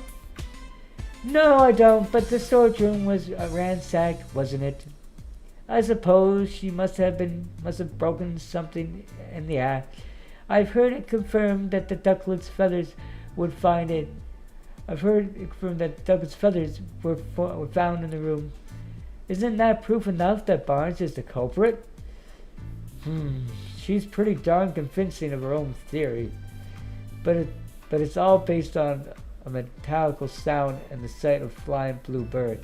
Pretty flimsy if you ask me. Yeah. I'm sorry, Miss Dennis, but the information alone isn't enough to identify the people prove Barnes is a culprit. Then hurry up and find whoever is and get that jewel back. Isn't that what my husband hired you for? I get that she's upset, but she doesn't have to take it out on us. Felt Barnes. Excuse me? Mr. Dennis seems confident that Barnes isn't innocent. Oh yes, I'm sure he is. He's always been too trusting, especially when it comes to Barnes. Those two really trust each other that much. I'm told that Barnes has worked here for a very long time. Much longer, in fact, than I've known Sanji. I suppose that's why Barnes is always taking my husband's side. What do you mean by that? Whenever my husband and I have a disargument, Barnes is infallibly sides with Sanji. I'm sorry, I can't say that much. Even though I'm sure he believes he's being impartial. The lack of self-awareness is yet another one of his many flaws. I get the feeling Claudia is not a huge fan of Barnes. Do you think that's why she's so sure he's the thief? About Ducklet. Excuse me? Could you tell me more about Ducklet? Ducklet is Barnes' Pokemon. She dotes on him tirelessly and is always by his side. You mentioned earlier that she might be involved in the crime somehow. Would Ducklet be capable of such a thing? Yes, she even helps Barnes out with his shopping. She'd certainly be capable of making off with the jewel. Well, whether or not the Ducklet stole the jewel, the one thing that seems certain is that she really loves Barnes. Aurora. Yes? The Aurora drop is incredibly valuable jewel. I don't know why I'm changing my phone. Mr. Dennis told me the same thing. But do you really understand? Can you even comprehend just how valuable it is? Huh? I knew it! Just look at those blank expressions. Hey, my face always looks like this. As is it is. I am not even sure my husband understands the true value of that jewel. After getting his hands on something so precious, why would he want to donate it to Rhyme City?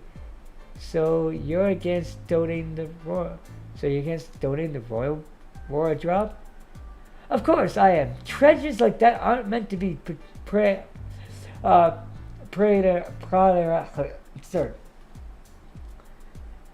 about for the general public. They should be reserved for a quiet observation by the select few. Hard to imagine her quietly doing anything.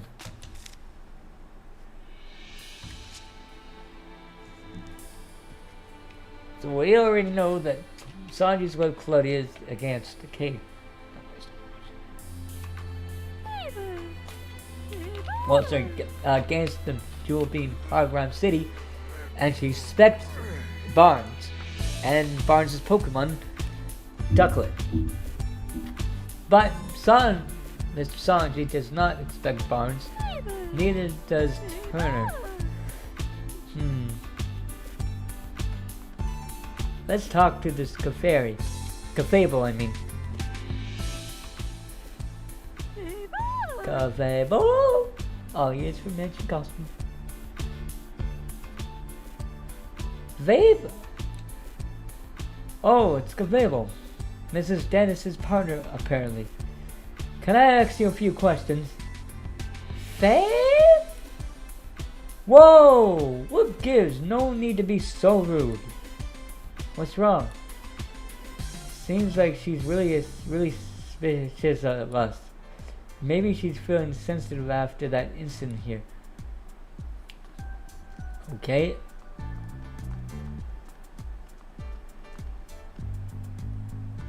Let's talk to this police officer. Lieutenant Maxter is currently interviewing Mr. Barnes in this room. Excuse me? I guess it would be too much to ask us to join in, right? I'm afraid we can't even allow even the great Detective Tim to do that. Police protocol, you understand. Let's talk to, I see. I take it you heard that Mr. Dennis has to say? I'm guessing he also told you about his butler? He's definitely not pleased that Barnes has fallen under suspicion. It surely seems that way. In my position, I'm not at liberty to share all the information we've gathered. But if there's anything I can do to help, just let me know. Thank you. About the incident. What was the situation in the mansion at the time of the incident? We're starting to look into it. I'm sure you'll get some more direct answers by asking witnesses themselves. He's right. We should take this one step at a time and gather our own intel. About Barnes. I was told Barnes is police prime suspect. Well, the circumstantial evidence certainly seems to be pointing in his direction. He does sound terribly convincing. Does anything strike you as odd? Yes, actually, I can't think of a single motive for Barnes to steal that jewel. He doesn't appear to bear any ill will towards Mr. Dennis, and he's in no trouble financially. That being said, we may uncover a motive in the course of our investigation, but for now I can't say anything with certainty. Understand? About the Royal Drop. I heard the Royal Drop is an incredibly valuable jewel. The Royal Drop is not just valuable, it's famous throughout the entire jewel industry. Then there must be plenty of people who would like to get their hands on it. Could the jewel have been stolen by an intruder? I can't rule out that possibility, but based on the current evidence, I'd say the likelihood of a burglary is low. About my dad. Inspector Holiday, I know this has nothing to do with the case, but you wanna ask me about Harry? Yes, do the police have any leads on my father's whereabouts? I'm sorry, Tim, but we haven't made any developments on that front. Oh, well, thanks anyways. I still don't understand it myself. Harry was working on the R case when he went missing. So it stands on the reason that if you follow that thread, you'll find Harry too. But that case has been closed and we still don't have a single clue. Seriously, where did Harry disappear to? Don't be discouraged, Tim. Look at how far you've come in 2 years since you moved to the city in search of your father. You've become such a great detective that the mayor himself recognized you with an award. You'll find Harry, I'm sure of it. In the meantime, I'll keep offering whatever help I can. Yeah, you're right. Thanks, Inspector Harry. Holiday, I mean. Alright. Let's then talk to Manitrick, or I don't know how you say it. Hey, I have a couple of questions to ask you. Got a moment? Manic. Don't worry. Don't want to waste time chatting while you're on duty, huh? Awfully stubborn, are you? You're even harder to talk to than Brad's Manitrick. Okay, so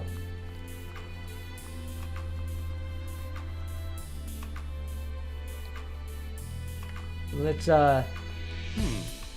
ask me anything you like. About the symbol of revival. What makes Aurora drop a symbol of revival? 2 years ago, during the R incident, my jewel shop suffered considerable damage. Wait, you were a victim of the R incident? Yes, and some Pokemon who have been exposed to R went berserk. The rampage destroyed my shop, to say nothing of the damage done to my jewels other than the goods. By that time, I already had the Royal Drop kept and stored safely in the shop. So the Royal Drop damaged. So was the Royal Drop damaged too? No, as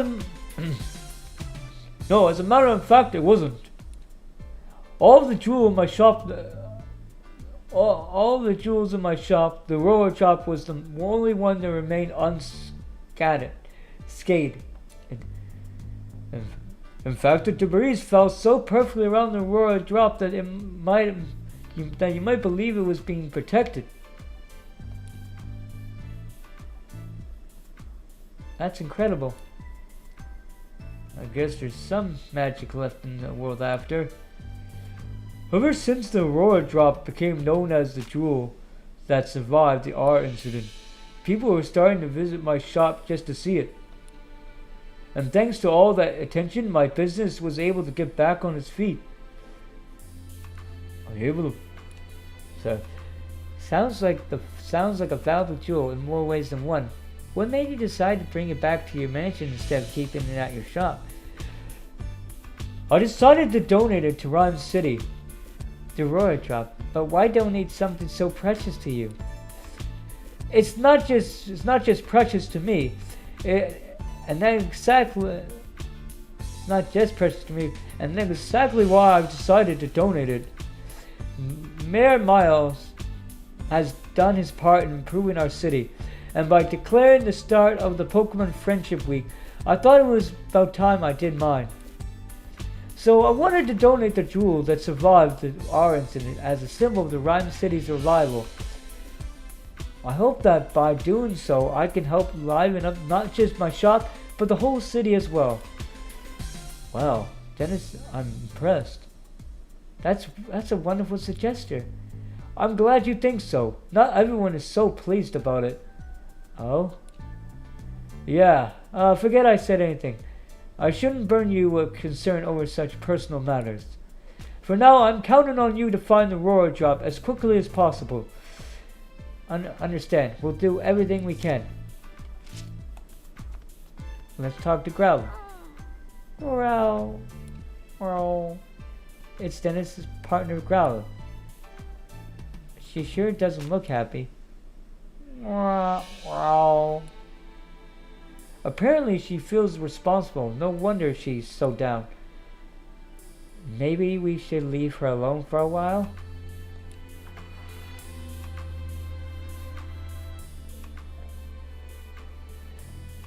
Now then, Mr. Barnes, we'll thank you not to leave the mansion until further notice. Understand. Hey, it sounds like the police have finished questioning Barnes. Let's go talk to him. Yeah.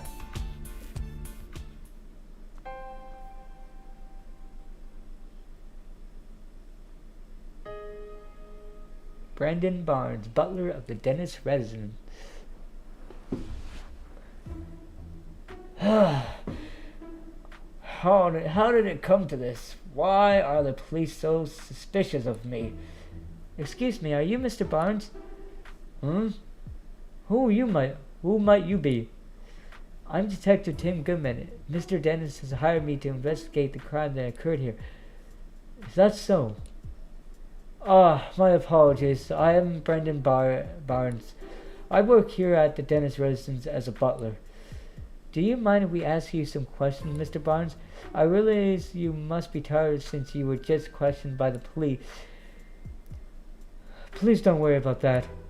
If you've been hired by Mr. Dennis, then it's my duty to give you my full cooperation.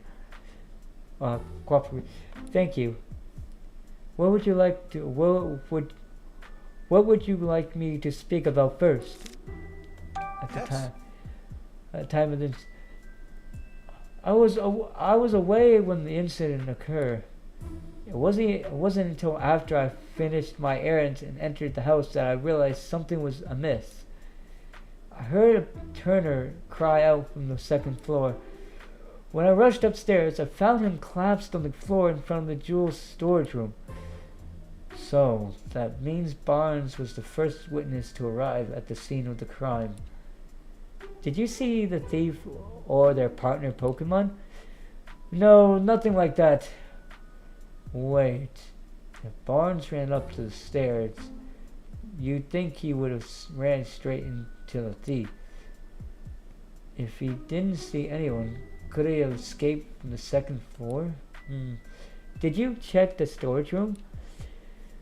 Yes, the door was already open, and when I looked inside, I saw that the roller drop was gone. I then contacted Mr. Dennis and the police right away. Is there anyone who can corroborate your whereabouts at the time? Unfortunately not. It was only after that Mrs. Dennis came out of her room to see what the commotion was, and the only others in the house at the time were Growl and Cafable. Naturally, no one can take witness statements from the Pokemon, so I'm afraid I have no alibi. That's where we come in. The Pokemon that live here in this mansion might know something about the culprit. Mr. Barnes, do you have any idea who the thief might be? Not a clue, I'm afraid. But I do know that Mr. Dennis and I are the only ones who can freely use the keys to the jewel storage room.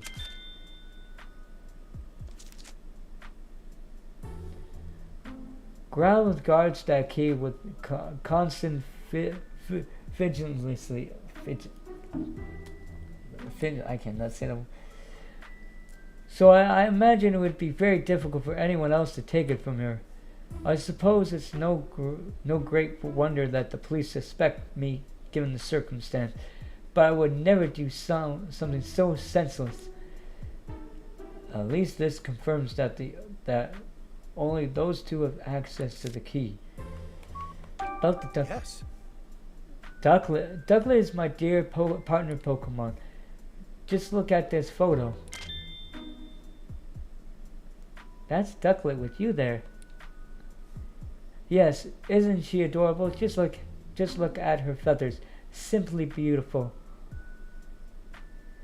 So, but that's not all.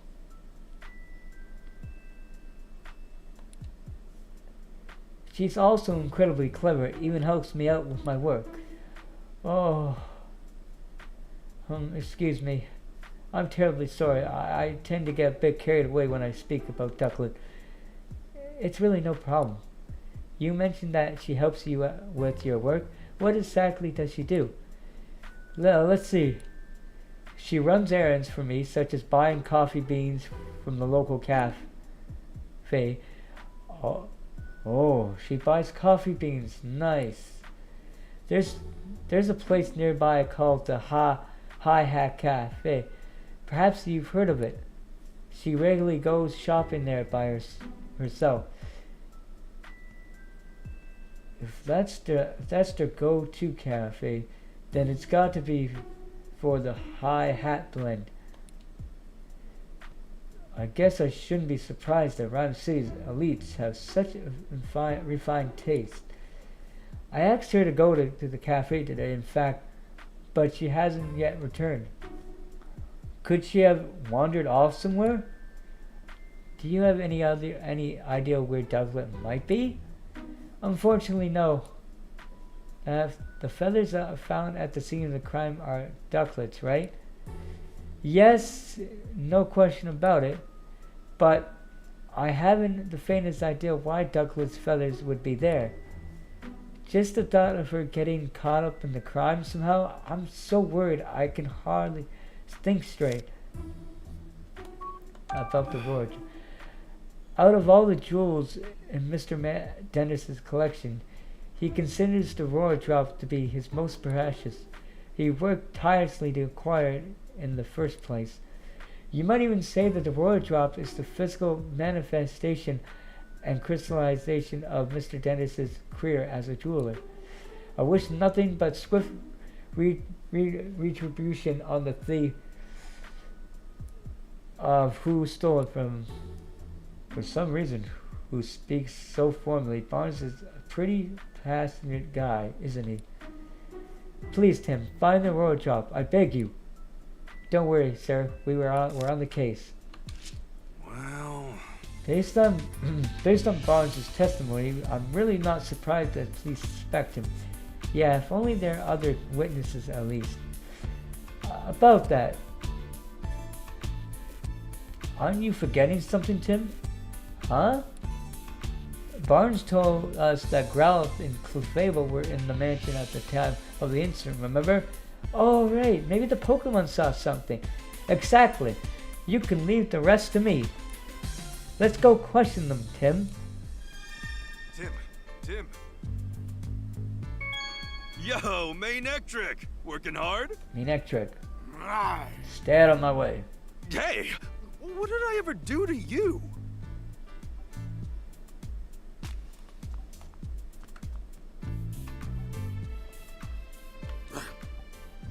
Manectric. Manectric. No need to glare at us like that, Manectric. Manectric! Calm down or we're not gonna get in the way of your police work. Brad's making sure committed to his job. True, he's been keeping watch, so if anyone tried to hide evidence, he'd spot it right away. I guess he's helpful in that way, but man, I just wish he'd dial back his aggression towards me.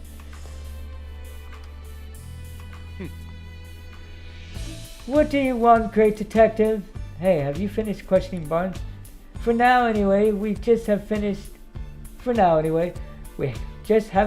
gathering our evidence. Doesn't change the fact that Barnes is still a suspect. If you don't mind, could we ask you some questions? If you insist, but I have no intention of sharing confidential information with you. About Barnes. Excuse me? Is the storage room key the reason the police expect Barnes? Oh, so you know that much already. Well, no point in denying it. The only two people who can access the key are the owner and his butler, Mr. Dennis and Barnes. I hardly doubt Mr. Dennis staged all this himself, which leaves Barnes as the only logical suspect. Not only that, there were ducklet feathers at the crime scene, and Barnes' partner is a ducklet.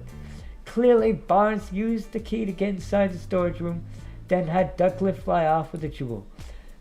That's my working theory. Duly noted. We don't have any decisive evidence yet, but we're going to find this ducklet that flew to the coop, and then we will get definite proof. You'll see. Well, I'll be counting on my own investigation.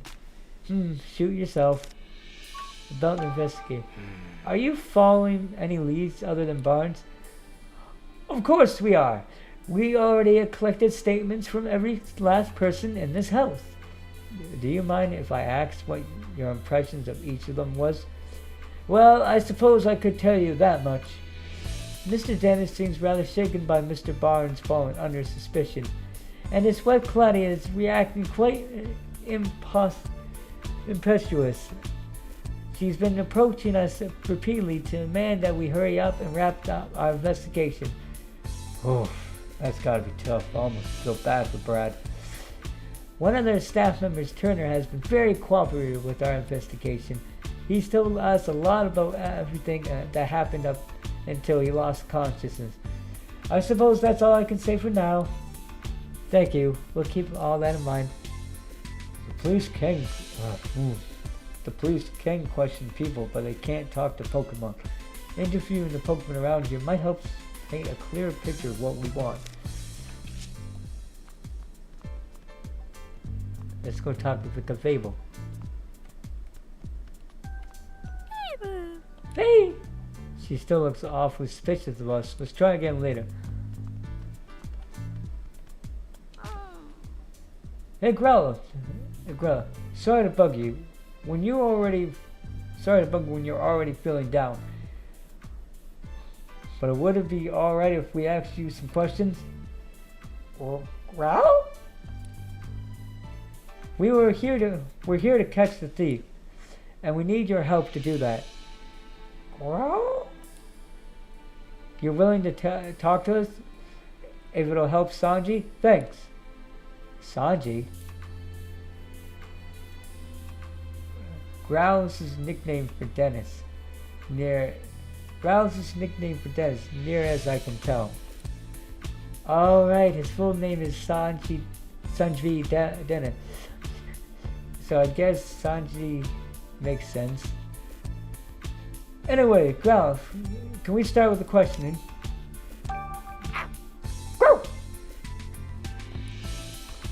Gotcha. As Dennis' Pokemon partner, it's your job to guard the mansion. And we already knew the key to the jewel storage room was around your neck. Wow. It's important to Dennis, so guarding it's important to you. Makes sense. Wow. She says she's never let anyone other than Dennis or Barnes even touch the key. Wow. So, that's why you feel extra responsible for what happened, huh? She really got a strong sense of responsibility. Don't worry, the two of us are all gonna crack this case. The time of the incident. Well... Do you remember anything about the time of the incident? Well? You know, don't you? Because you were you don't know because you were napping. Wow. What? Your breakfast was so tasty that you ate too much of it and made you sleepy? Huh, been there, believe me. What are you even talking about? Wow. You woke up when Barnes got home? That would have been right before all the commotion happened. And when you woke up, your precious key was gone? Wow. Yeah, I can tell you're upset. Well, you'll do whatever it takes to help us catch a thief? Thanks. We'll come ask you for an assist if anything comes up. Wow. She says Barnes is a kind and well-mannered person. He and Dennis are close. She's never seen them fighting or arguing. Mr. Dennis really does seem to trust Barnes after all. Wow. And Growl likes Barnes too. Judging from what Growl says, it's hard to think of Barnes as likely a culprit. There wasn't anything in Growl's testimony that could help us prove Barnes' innocence. Only one left to ask is Cafable. I'll do what I can to get Cafable to talk to us. Thanks, Pikachu. So let's go question Cafable. Faye? What? You think we're thieves returning to the scene of the crime? You got it all wrong. We're not here to steal anything. We're actually great detectives looking to catch the thief. Please, can you answer some questions? Faye? Yes, really, come, you can trust us. Faye? Yeah, help us out. I'm sure Claudia's bad mood will clear up too. Faye? So you're willing to talk to us, thanks. I guess Cafable was worried we'd do something bad to Mrs. Dennis. Hey! Do you have a job here at the mansion? Faye? No job, per se, unless you count spending time with Claudia. Isn't it tough hanging out with someone so prickly? Faye! Claudia's not a bad person, you say. Sorry, didn't mean to be insulting. Faye! So Claudia's always arguing with someone or another. But when it's just you and her talking, she starts to regret the whole thing. I get it now. Your job is to cheer her up when she gets into arguments. Wow, you're actually a pretty nice. I bet Cafable's really important to Mrs. Dennis. At the time of the incident, did anything strange happen today? Faye? Cafable's saying that she got really sleepy while playing in the mansion this morning. Faye! Then she dozed off and doesn't know what happened after that. That's too bad. Though, what do you think of Barnes? Do you get along with him, alright? Faye! Claudia doesn't like Barnes, that's obvious. So Cafable tries not to have much to do with him. Faye! But she doesn't think Barnes is a bad person. After all, she says Barnes ran to help Turner when he got hurt. Wait, doesn't that mean Cafable saw Barnes going upstairs to help Turner? Yeah, it's gotta. Cafable, what else can you tell us? Faye? Cafable was dozing near the front door this morning when Barnes got home from doing stuff outside. She woke up and greeted him at the door. Faye? Then the Cafable and Barnes heard Turner cry out on the second floor, so they both went running upstairs.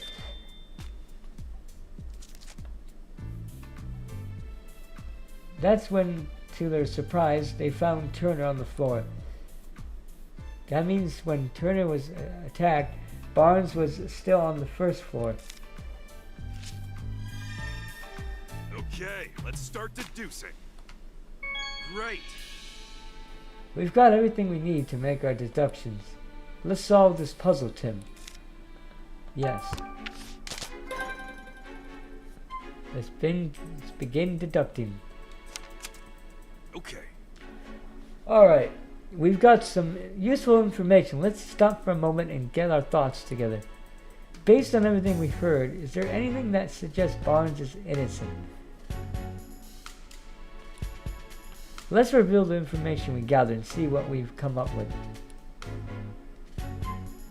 Barnes may be the culprit. He had access to the key. Barnes is the only one aside from Mr. Dennis who had access to the jewel storage room key, so he must be the... Well, we don't know if that... Barnes doesn't seem like he would betray Mr. Dennis. Would Barnes really betray Mr. Dennis? They've known each other for a long time, and Mr. Dennis trusts Barnes completely. Barnes may not be the culprit. He returned to the mansion after the crime had occurred. When Barnes returned to the mansion, both he and Clefable heard the loud Larry Turner cry out. So it's highly unlikely Barnes committed the crime. Well, obviously we know that this is the answer to this case. We've learned that Clefable greeted Barnes when he returned to the mansion, and Growl said she woke up exactly the same time. Barnes and the others only became aware of the crime after that. Doesn't that mean Barnes couldn't be the culprit? Barnes was on the first floor when Turner was attacked. That would have made it very difficult for Barnes to steal the jewel. I'm not sure we can prove Barnes' innocence with that alone.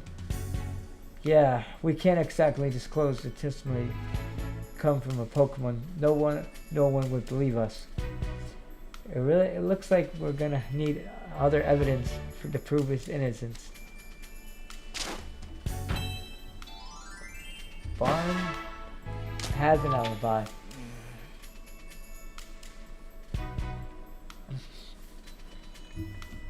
Pokemon testimonies alone are not enough to prove Barnes innocent. Look for stronger evidence. We can't lift the suspicion around Barnes with Clefable's testimony alone. You're right. You think we're gonna need some other kind of evidence to prove his innocent. But where should we look for it?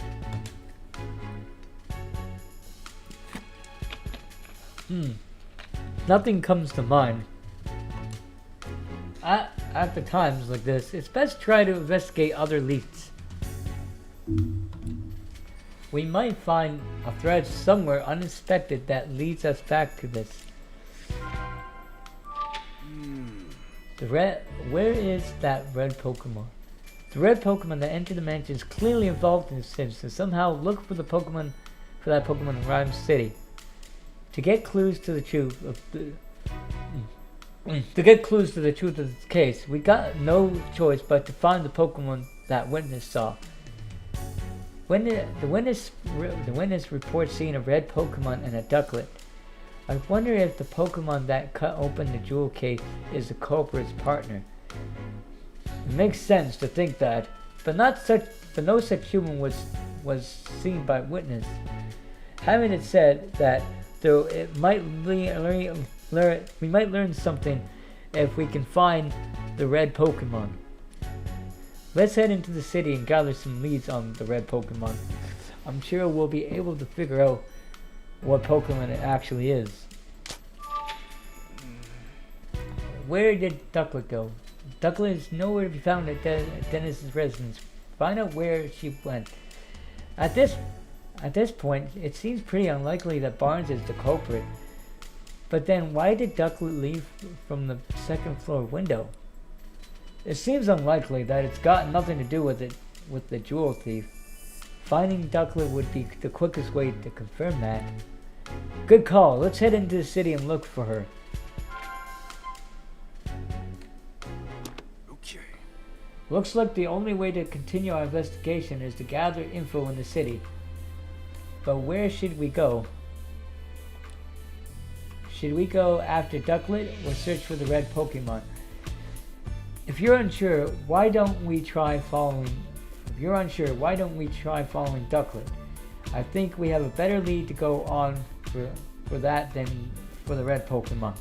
Alright. We did hear that Ducklet was supposed to go buy coffee beans today. I bet she went to the Hi-Hat Cafe. You're right. We should probably go search the cafe. Let's not waste any time, Tim. Alright. We should go to the cafe. But before we do that, guys, I gotta use the washroom, so I will be right back.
Alright guys, I'm back.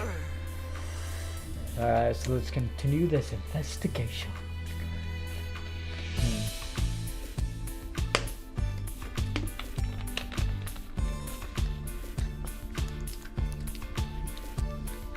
I'm gonna have to rename this. Alright, let's go to the city. Oh wait, we gotta go this way.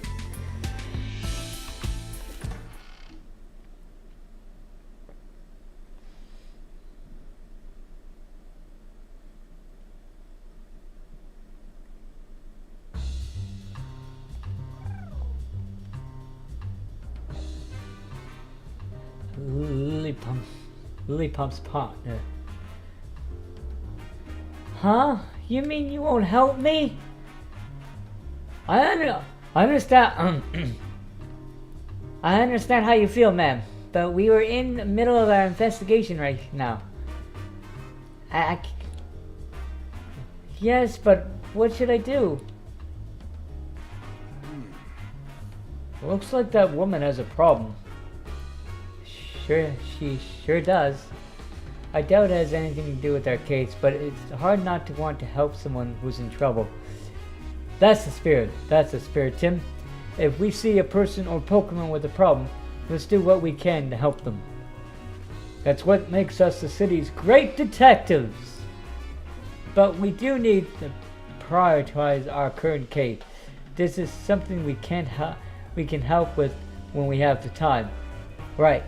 First, let's hear what she has to say. Good idea. During your investigation, people and Pokemon may request your help solving their problem. These people and Pokemon have a blue speech bubble. If you see them, try talking. Local concerns that you've agreed to help with are added to the list. You can check this list at any time by pressing Y. Or Y, I don't hear it. Keep in mind, some of these quests aren't necessarily problems in this strictest sense. Excuse me, may I ask you what's wrong? My lollipop's gone missing. Oh no, what happened? We were taking a walk together in the Serendine Park. I guess Lollipop must have been I guess Lollipop must have been having too much fun. He got so worked up and he took off like a rocket. I've been searching all over for him. Now I'm exhausted. That police officer won't look into it for me either. I don't know what to do. We can't just ignore this. That's right. Helping people is a detective's job, and finding lost Pokemon is even more so. We would like to help you, ma'am. We're detectives, so we're pretty good at looking for lost people and Pokemon. Really? That would be a huge help. Can you think of anywhere your Lollipop might have gone? Well, I've already searched the park pretty thoroughly, but I haven't looked for him in the city yet.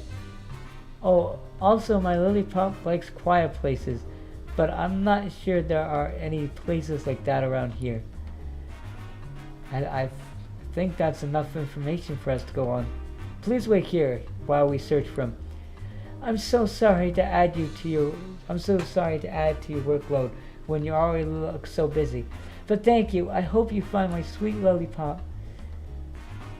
If we see Lollipop during our investigation, we shall talk to it. Lollipop loves to go for walks. When his partner took him outside, he suddenly ran off. Help look for Lollipop.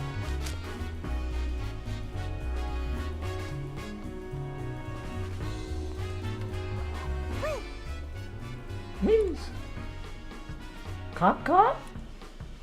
They seem happy. What are they talking about? They're saying that no matter how many times they visit the city, it's always bustling, full of fun. Do you suppose they witnessed anything?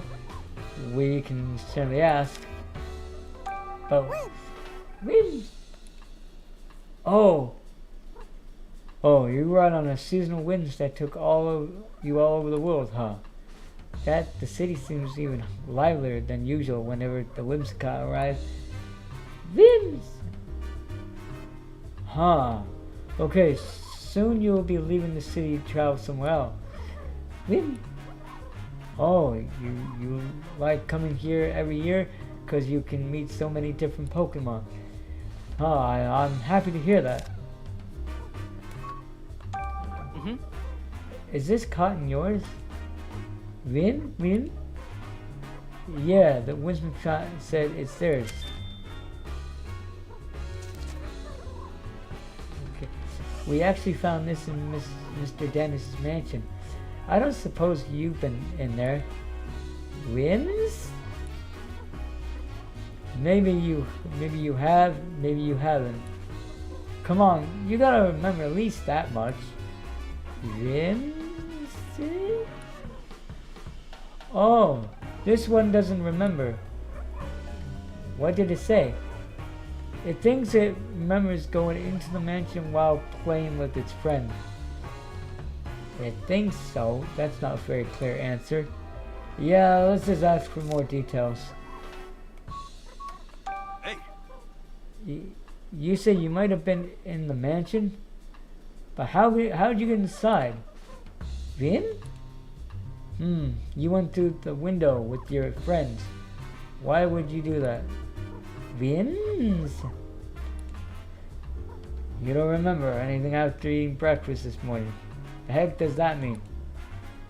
Please, it really isn't important. Try to remember. Vins? Some human you don't know asked you to do it. What was the stranger like? Vins? You don't remember because it was someone you've never seen before. Huh. Now look here, you might be an accessory thief. Or accessory cop? You have no idea what you're talking about, do you?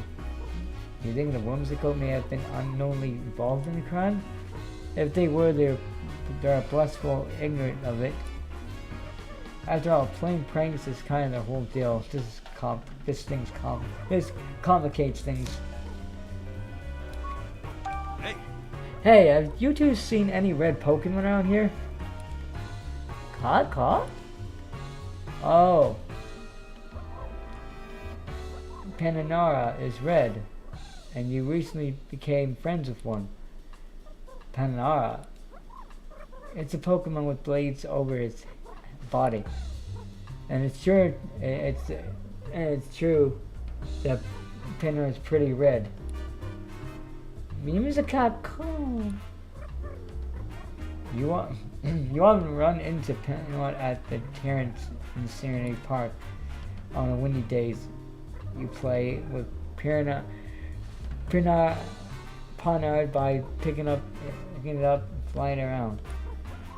Win! They said that they like to fly Panard all over here from Serenade Park. Scenery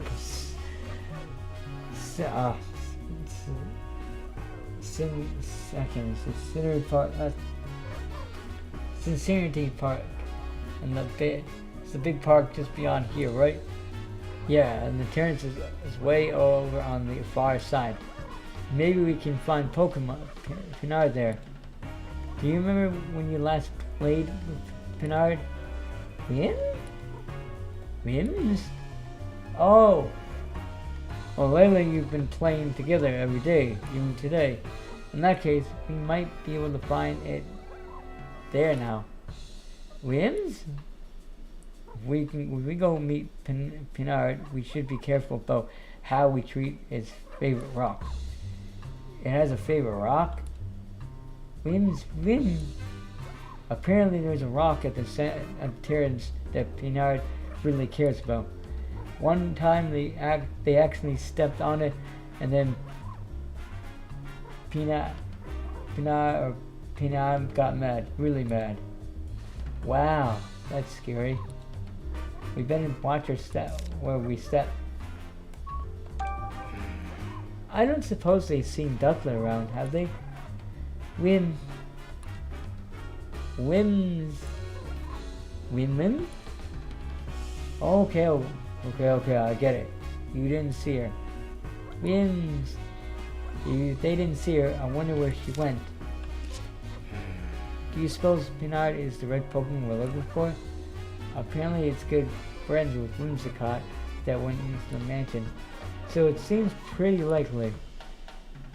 Yeah, you'd probably be fastest just to go meet it and ask. But we still have to track down Ducklet. Should we look for Ducklet or Panard first? Either is fine with me. We can start with whichever you like. Thanks, Pikachu.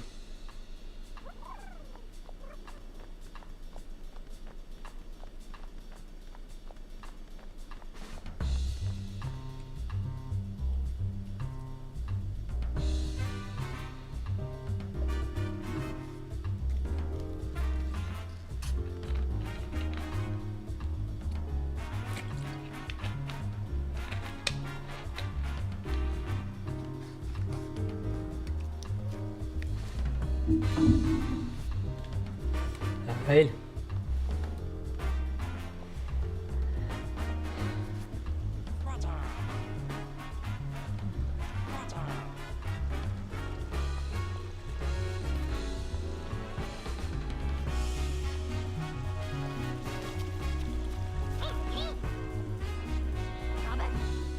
Drob! Hey, wait up! It's gone. Oh, They ran down the street, right? Let's follow it so we can ask some questions. I just hope we can find it.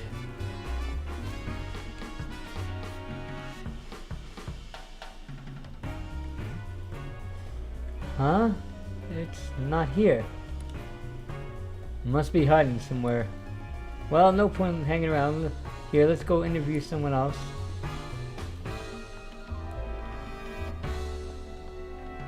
Oh, look who it is. Lillipop. Did someone say walkies? Say Pikachu, isn't this...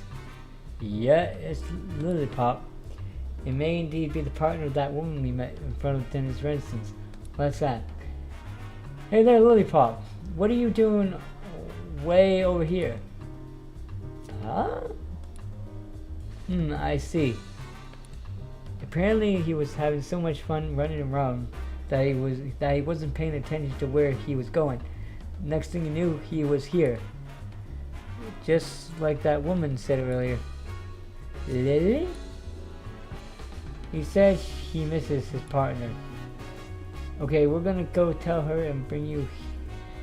okay, we're gonna go tell her and bring her here to you, Lillipop.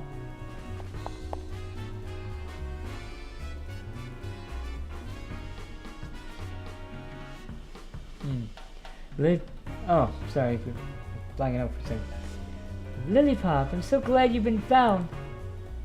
Pop Pop? Thank you so much for finding my dear Lillipop, Detective. You're welcome. I'm glad we could help.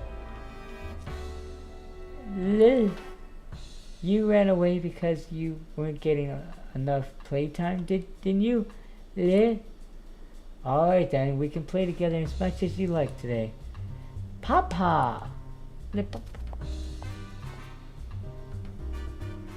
I guess that's settled. Yeah, it was nice to see them both so happy.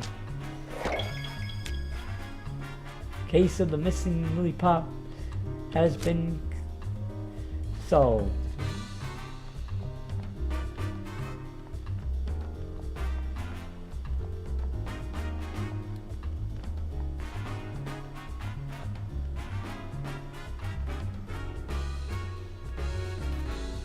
Alright, so. Oh yeah, we gotta go back to the...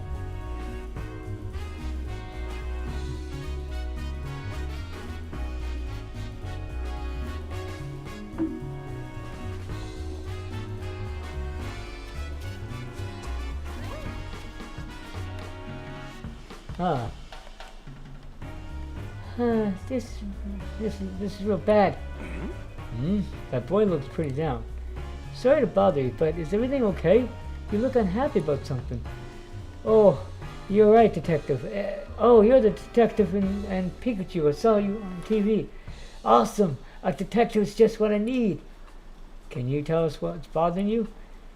Well, we got a match coming up against Tanning Park Soccer Club. I didn't know Ty-Handed Park even had a soccer club. One of their members has a Scatterteeth as their partner, and they're so good. So I'm worried we're gonna lose. I want a partner Pokemon I can play with too, but I can't find any Pokemon that are good at soccer. Gotcha. Sounds like we better search for Pokemon with good footwork. Can you think of any Pokemon that can play soccer really well, Mr. Detective? No really spring to mind. None really spring to mind, but I'll be sure to tell you if I find one. Really? Thanks, Mr. Detective. I sure hope we can find a Pokemon that keeps playing soccer. There's gotta be one somewhere in the Rhyme City. Another side.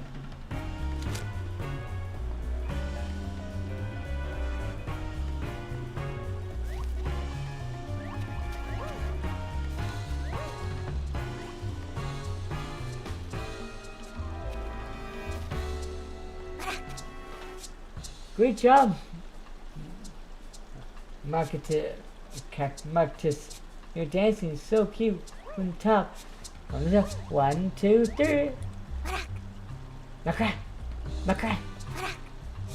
Great job, Marcus. Your dancing is so cute from the top. 1, 2. Oh, okay. There's nothing. It's just the same thing.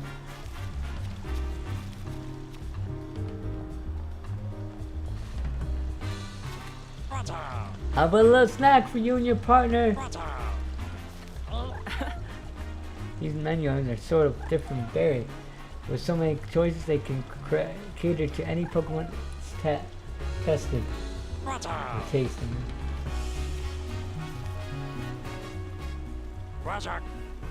Watchdog, Self-Appointed City Patrol. Watchdog. What are you up to? Cha. Watchdog's hobbies is disturbing things around the city. In that case, maybe it's seen something useful. Can't hurt to ask.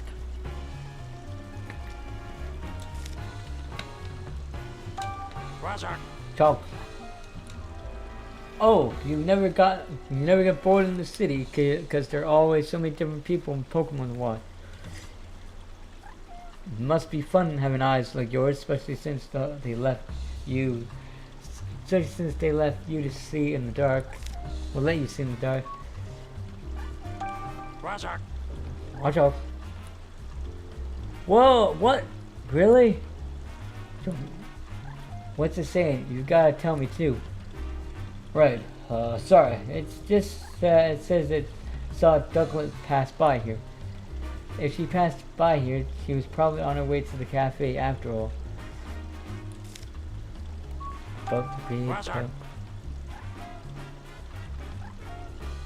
Chalk. There's so many red Pokemon you don't know which one we mean.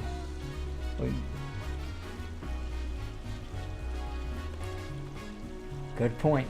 Do we know anything else about it? Let me see. We know that it's a Pokemon that can use a move to slice cling to a hard object, that can easily knock down a human with a punch. Watch out. You haven't seen any Pokemon like that around here? Alright then.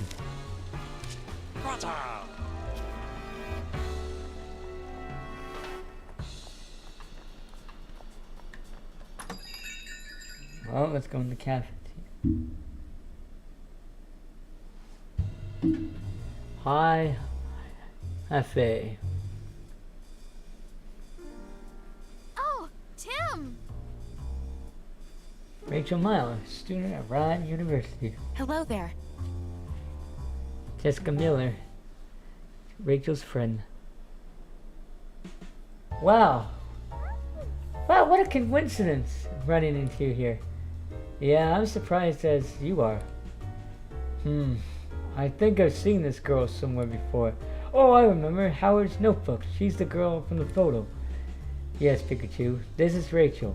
We go to college together. She's the mayor's daughter. Right. And you said she knows a lot about Pokemon too, didn't you? And she's just a classmate, or... See, this isn't why I don't like telling you about my personal life. Just looking out for you. I never heard you talk about actually having fun with people. Oh, well, anyway, who's the woman next to her? I don't know. I know about as much as you do. I don't think we've met before. Hey, Jessica, have you heard of these? Of course. It's an honor to meet the great detective. By the way, Tim, were you talking to Pikachu just now? What? No way. No need to be embarrassed. I totally understand the urge to talk with your partner. But now that you're here, why don't you chat with us for a bit? Yeah, sure.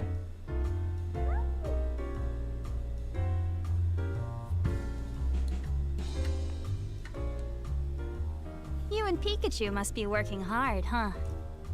Yeah, he's actually more helpful than he looks. That's pretty impressive, Pikachu.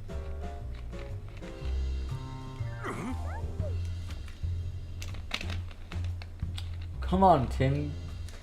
You can give me a better compliment than that. You seem different from usual somehow. Don't tell me that the award my dad gave you is already starting to change you. No, of course not.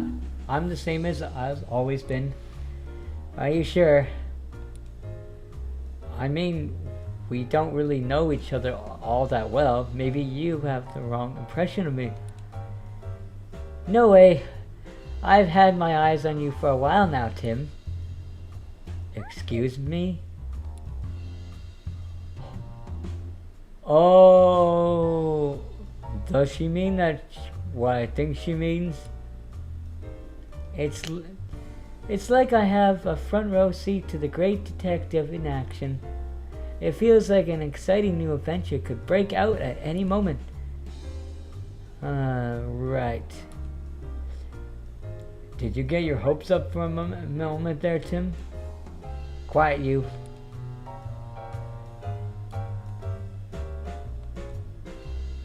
It is such an honor to meet you, Tim. Thank you for solving the R case. You have no idea what that meant to me. Huh? Oh, yeah.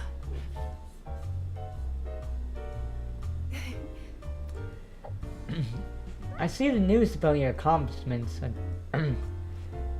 I see the news about your accomplishment on TV all the time. You're quite the celebrity. Celebrity? I wouldn't go quite that far. No need to be modest. You're a great detective after all. Jessica's used to work with my mother. Jessica used to work with my mother years ago. That's how we met. We've been friends ever since. Oh, I see. But that's been a while since we met up like this. About 2 years, I think. We've both been so busy lately that there hasn't just been enough time to get together. I have no idea when you became friends with the famous great detective. Were you surprised? Yes, of course. Hey.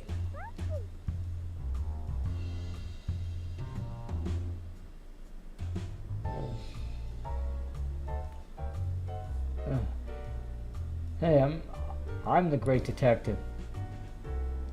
By the way, Tim, I work at the pizzeria in Bamboo Borough. If you ever in the area, stop by. I'll treat you to one of our awesome pizzas. Alright, did you hear that, Tim? Let's go sometime.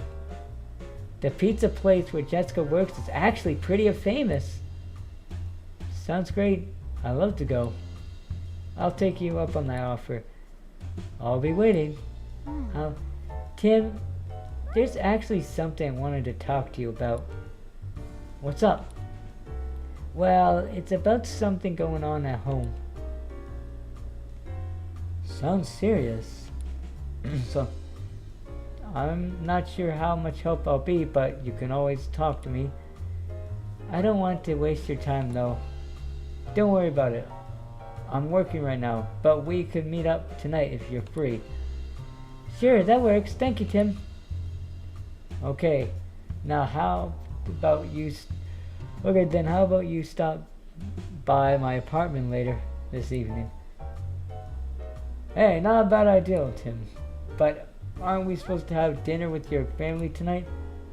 Yeah, but this sounds serious. I can't just brush her off. Well, at least I could do is hear her out for a while. Fair enough. I'm sure your family will understand. Tim. Hey, Tim. Jessica seems really grateful to us for solving the R case 2 years ago. Nice to know our hard work wasn't for nothing.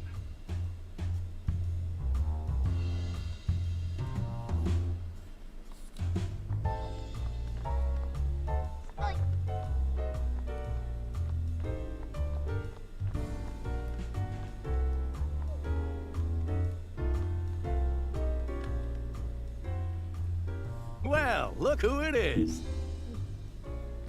Pablo Millen.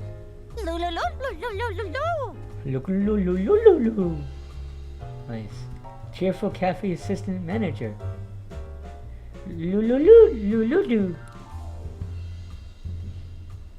Looks like she's in a good mood, as always. Do you think she might know something? She might. We can ask. About Luda? Luda? You say you... You say you got an ear for rock now. Not just jazz. Luda! Apparently, Polytoad and its friends put on a concert here tonight. Luda! You really love that music. So that's how you went from jazz to rock. Jazz to rocker. I love to hear Polytoad's concert sometime. Look, Duck. Have you seen Ducklet recently? Luda? She said Ducklet comes to cafe pretty often.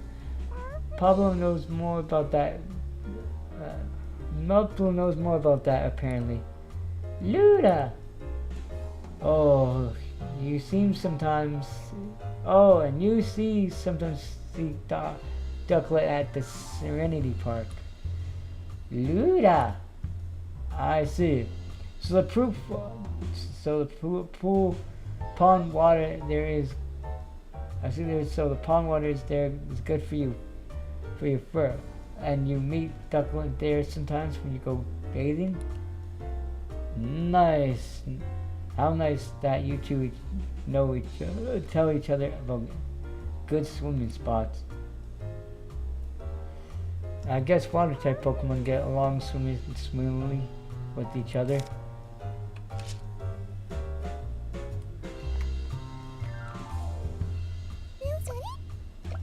Misery?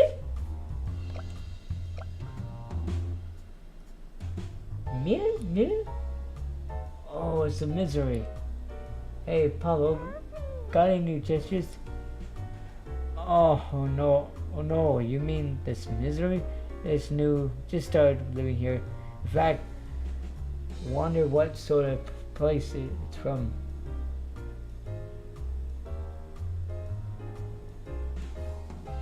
Huh. Yo, you mean... Whoa, hey, hold on, Mister. Both Tim and Pikachu have particular blends they prefer. You can't just add cream without asking. Mil.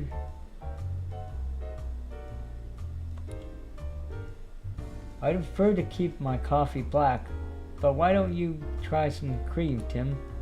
Sure, it smells great. I'll give it a try next time. Mil.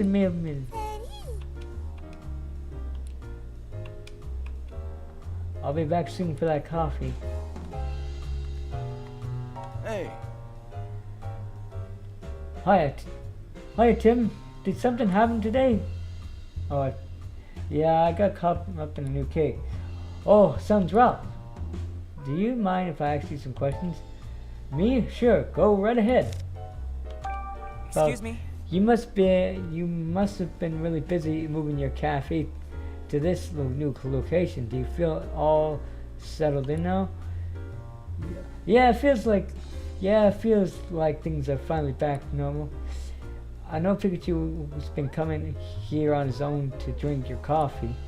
I hope he hasn't been causing you any trouble. Trouble? Me? I'm a paying customer. Once you pick up my tab. Nah, not at all. The cafe is way closer to your place now. And it seems like Pikachu feels comfortable here. And the High Hat Cafe always welcomes Pokemon customers. About the butler from the dentist mansion? Yeah, he was swinging by the cafe pretty often. After he's done work with. Barnes is a regular customer. Yeah, he loves coffee, jazz. We got plenty to talk about. But apparently it's been really stressful lately. So he hasn't been stopping by much. He's been really stressed. You should probably ask more details about that.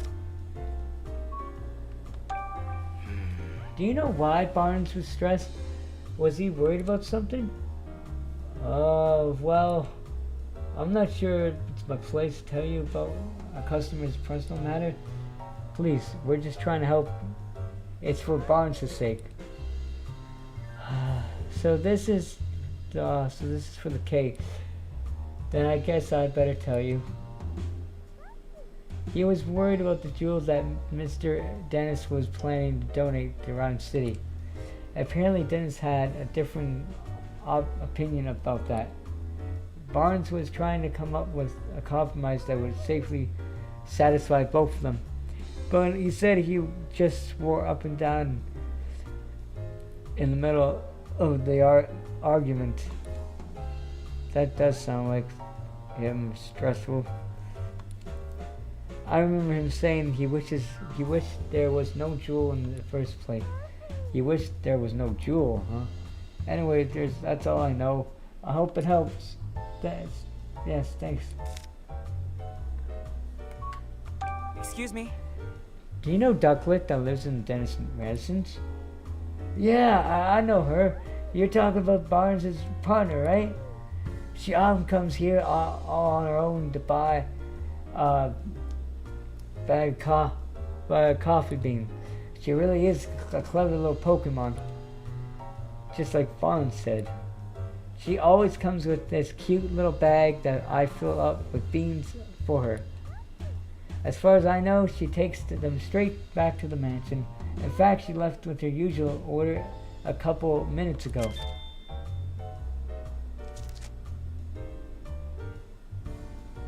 Really? Okay, let's start deducing. Great. We have everything we need to make an deduction. Let's solve this puzzle, Tim.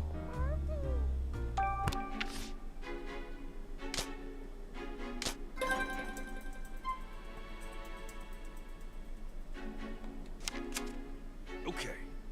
Did we figure out where Ducklet went after she left the mansion? Let's piece together the information we gathered. Well, it only looks like Ducklet isn't at the mansion, so she actually's been with her partner Barnes this whole time. So we all know she went to the high cafe, but never returned, as Barnes was telling her. The most likely reason Ducklet isn't at the mansion is because she went out to buy coffee beans for High Cafe. Okay. Didn't Ducklet go to the High Hat Cafe to buy coffee beans? Yeah, apparently she goes there on a regular basis to buy them. Today was one of those days. And Pablo said that he handed Ducklet her usual order of coffee beans. So I guess Ducklet headed back to the mansion then? She might be back here already.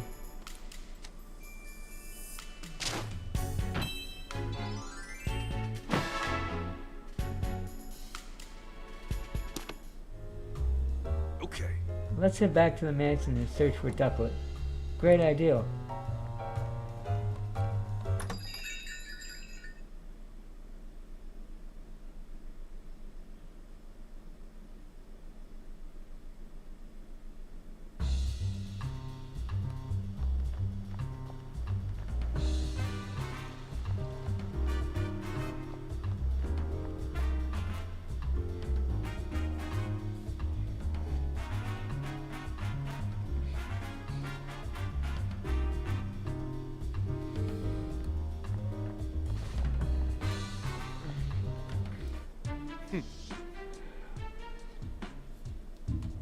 What in the world were you doing?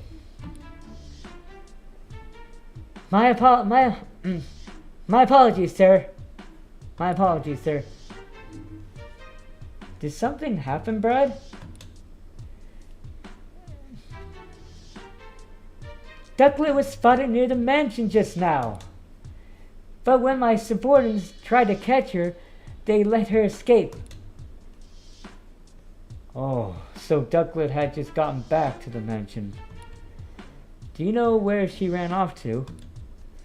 Unfortunately, I do not. And I don't have the resources to keep searching.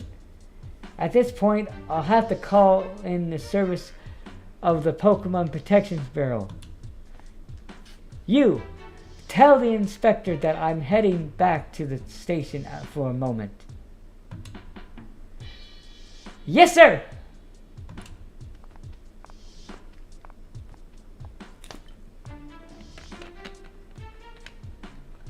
Well, Brad and Manitrick are gone.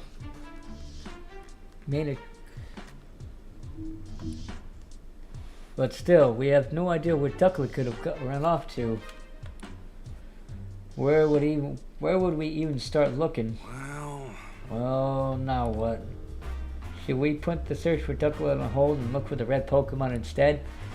Yeah, sure. That's better than just spinning our wheels. There are still places we haven't looked. Let's check them out.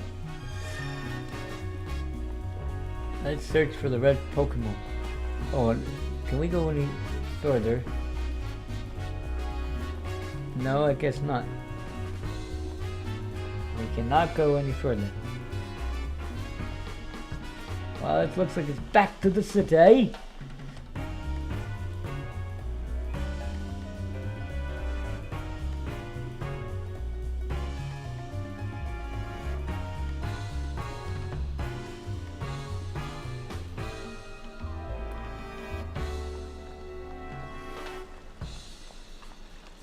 Well, we should see what's going over here. Let's talk to this girl. Oh no. Harama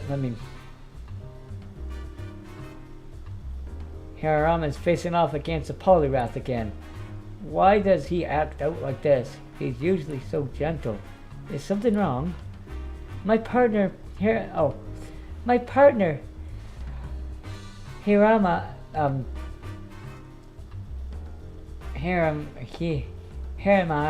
loves showing off his strength, especially when he can test it against someone else.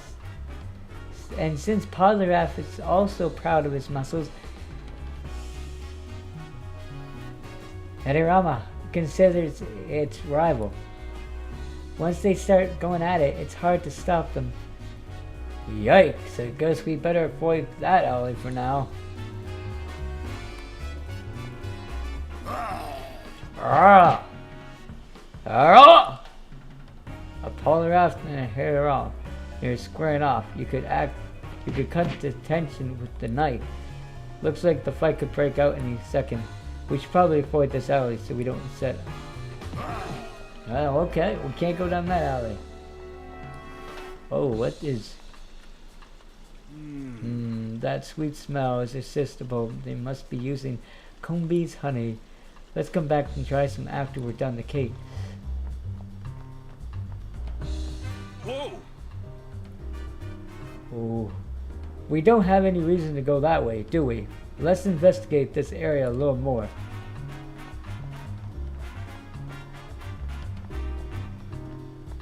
Okay, let's go back in the cafeteria. See if we missed anything.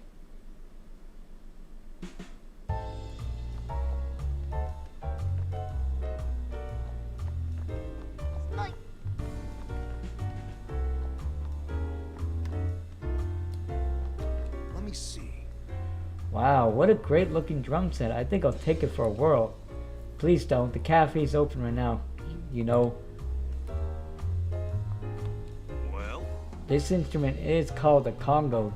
Did you know that? You tap on the out to the beat with both hands. Even I can play this thing. Come on, now's not the time for that. Oh. Okay, so nothing.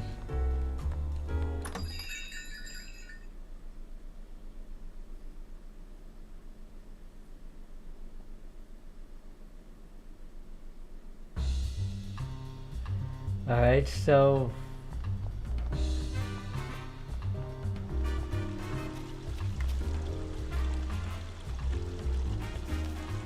something shiny in the phone. What could it be? Inke, Lucha. Inkay. Whoa! I knew I saw something. It was a Pokemon. That's an Inkay, Tim. It lights up its spots to communicate with friends. Never figured to use these lights to lure someone close enough for a prank. Yeah, it definitely surprised me. Inkay. Hey, Inkay, maybe go easy on the jump scares, okay?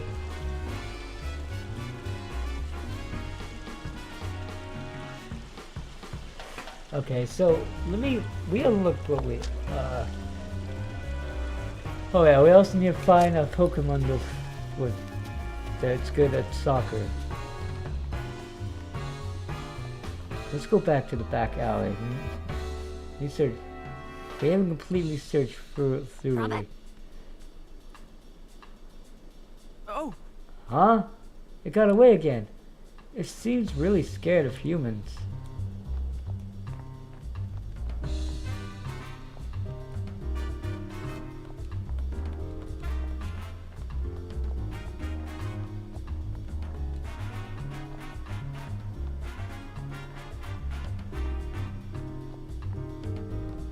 Okay, nothing's here.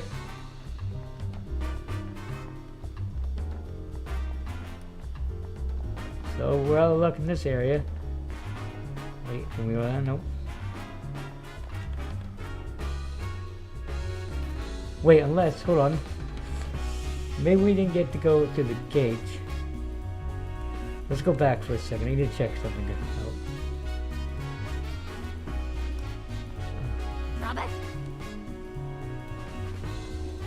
Oh!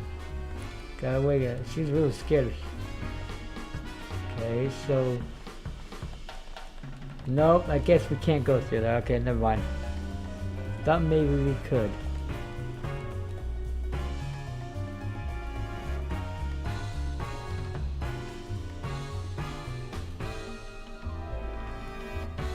So that back alley is no good. Prologue. Prologue. Prologue.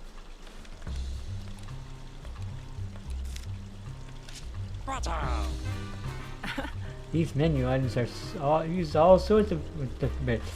With so many choices, they could cater to any Pokemon taste.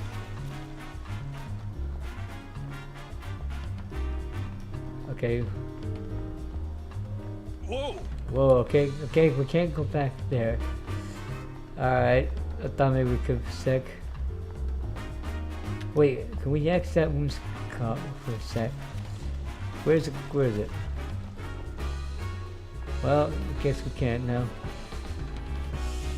Back to the dentist residence.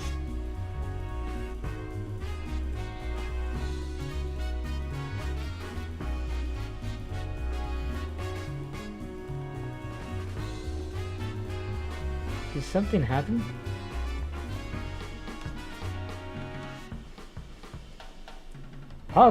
I'll catch you next time.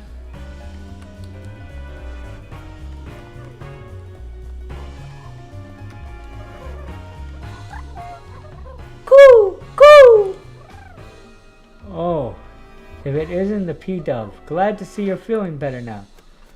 Cool. Whoa, am I? What do you mean? I just rescued you a little while ago. Cool? It's forgotten, the whole thing. Well, P-Dove are known for their forgetfulness.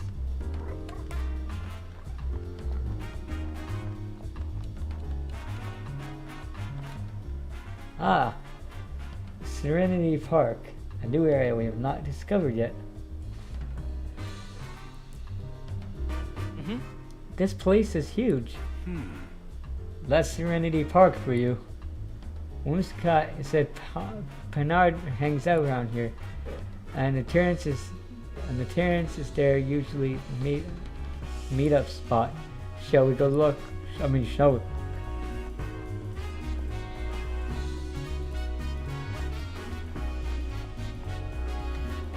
Ooh! Skobane! Rabu! Oh, sorry. Rabu. Sorry, that's... Oh, it's a Rabu. What are you up to? Rabu? You're just about to do some dribbling practice here by yourself. Dribbling practices? Yeah, Rabu are really good at that kind of footwork.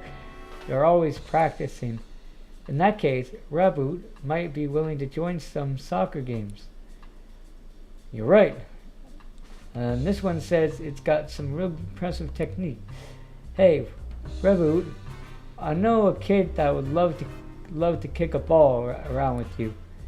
If you got some time, would you be willing to play with him? Rabu? You will? Great. That's great. I'll go get him. Rap? Those eyes. They look really fired up. This Pokemon is the coolest, Mr. Detective. Try talking to it. I'm sure it will be willing to practice with you. Really? Hey, Rabu, want to play soccer with me? Rabu? Rabu! It nodded. Thank you, Rabu. Okay, let's get this practice started. We're gonna win the match for sure now. Good luck. I hope you do well. Thanks. I hope we can be friends, Rabu. Rab.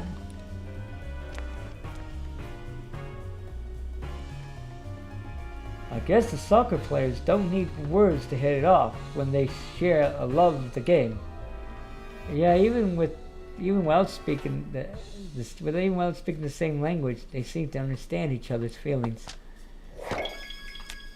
Another side case closed.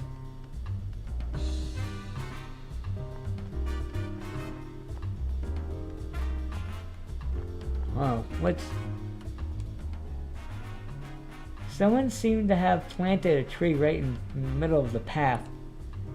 It's such a convenience.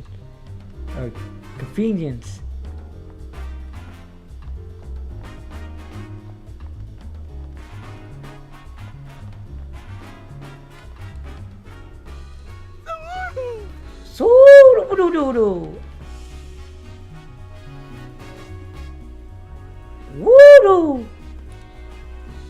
Whoa, I was just thinking this was an odd place for a tree, but it's actually a Pokemon. Yeah, and that's a Sudowoodo. They have a habit of pretending to be trees. Sudo! You're practicing your tree imitation? Huh. Does it have to practice right here? It seems like it will block a lot of foot traffic. Yeah, true. Hey, Sudowoodo, if you want to practice, you should try doing it somewhere else. This location totally blows your cover.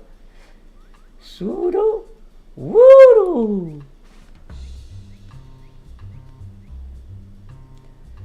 That sure seemed to lend it into a panic. I guess I thought it was blending in perfectly. Sorry? This is a fountain. This is a fountain for Pokemon to drink from. My Tisserina really loves the water here.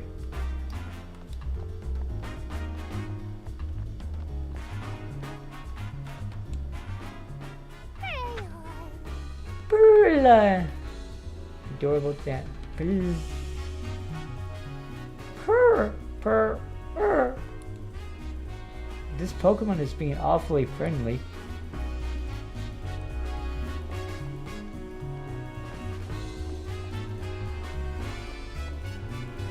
Alright. I think we got everything in here. Nothing. Huh? Someone must have replanted that tree in a flower bed. But when? Flower. Oh, Sudowoodo. What the hell are you doing?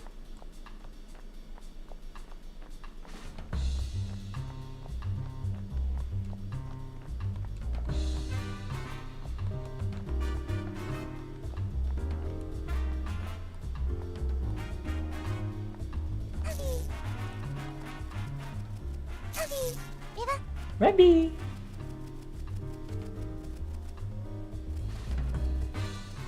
Oh, look, it's a Rebby.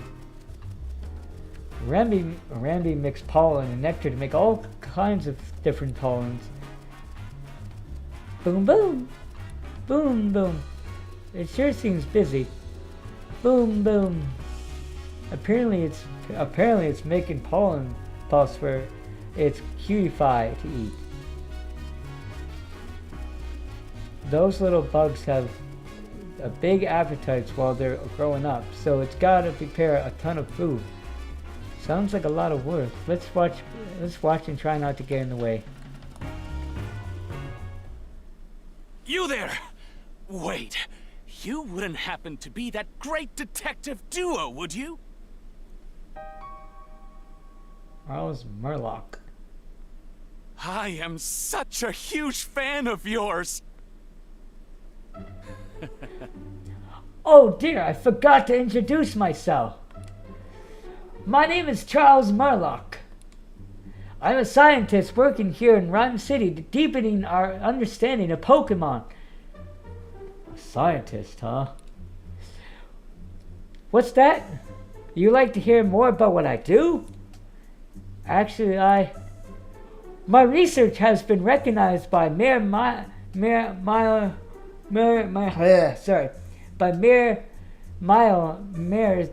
itself. Dang, like, I'm in a tongue twister.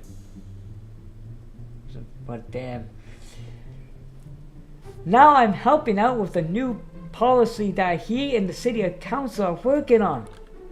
You might say I'm the brains behind the Rhyme City's latest policies. This guy is intense. And he seems like the type who doesn't even listen to what others are saying.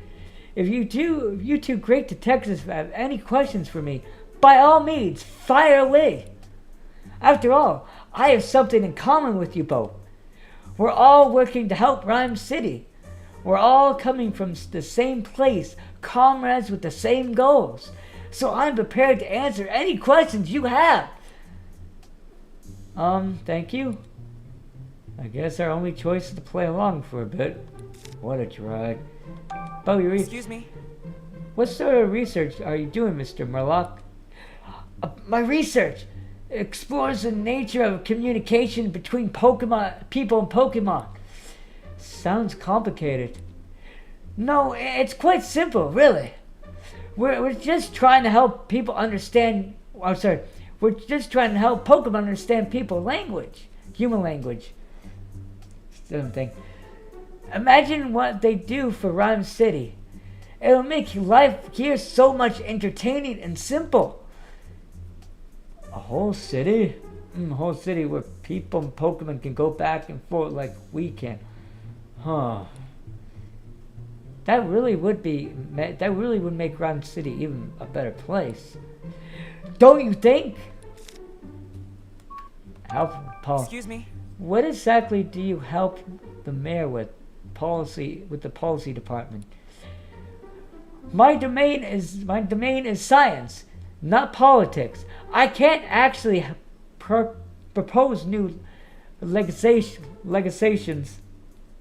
Okay. What I can do, though, is develop new machines and equipment. I also help distribute them. I also help distribute. Fine, can I say that? Distribute them to the people and Pokemon Rhyme City. I'm proud to contribute to my city with the power of science. That's wonderful, isn't it? Mayor Miles came up with the ideal for a bill to help people and Pokemon to coexist. So I feel the duty bound to use my position as a scientist to support it. Sounds like he's warming up for a speech. I can tell how passionate you are about improving the city. Oh, can I ask you a favor, Pikachu? Would you allow me to give you a quick health exam? Ow! Hey, what'd you just do to me? Oh dear, is Pikachu upset with me? I only plucked a bit of fur, and the test results should be ready in just a moment. What exactly are you doing? This is a machine I created at the Mayor Mayor's request. It can measure a Pokemon's vital signs in record time. In other words, it's made to quickly check a Pokemon's health. I see that's a good thing for both people and their partners, wouldn't you? Yes, it sure sounds like it. Way to bury the lead. Okay, it's ready. Now let me see. What's it say? It's detecting caffeine. Did someone say caffeine? Seeing as it's working as a detective, I figured this was no ordinary Pikachu. But these results are truly fascinating. Hello, Mr. Murloc. Oh, do forgive me. He's quite alright, no problems at all. I suppose his triglycerides are a bit high for a Pokemon. Or I cannot say the word, guys. My what? He does seem slightly different from a regular Pikachu, though. Huh? Is there something weird about me? Well, now that you finished your checkup, I think we better get going. Ah, yes. Sorry to have taken so much of your time. Good luck, great detectives. Thank you. Come on, Pikachu. Stop sulking. Let's go. Hi. Triglyceride. I'm sorry, guys. I stared some words. It's so hard for me to pronounce, so bear that in mind.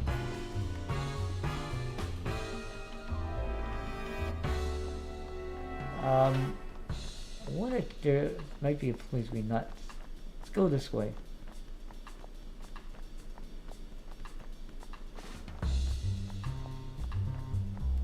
Okay, well, let's talk to this person.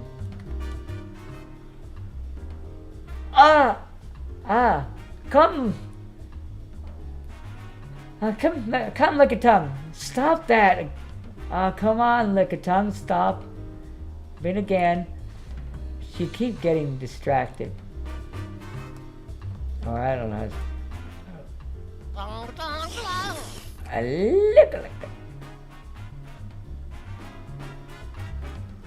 Lick. What a long tongue. Well.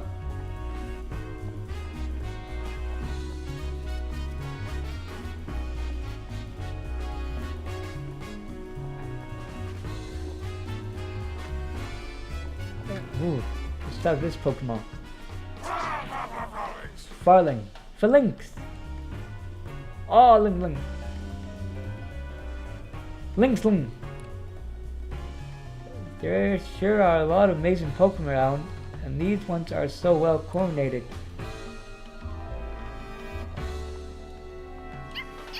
Beep.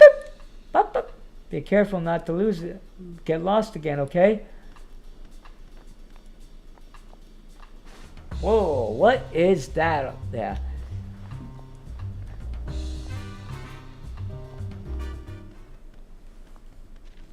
Terrence. This is the top, yeah? Look at that, Pikachu.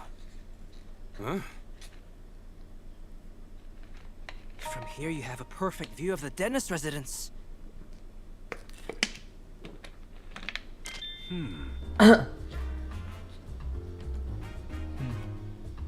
Hey, Tim. What are you thinking? I'm pretty sure that window's the one in front of the jewel storage room.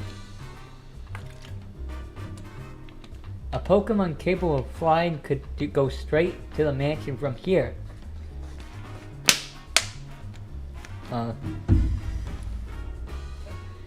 Yeah, if our thief was getting help from a Pokemon, this be the perfect vantage point. This is where the Whimsicott usually meet up with Bernard, right? Right? Sorry.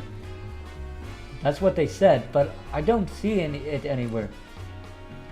If it wasn't here earlier, maybe it left some kind of sign. Well, Pinard are known for their blades. It's not much, but it's the only lead we've got. We better get looking.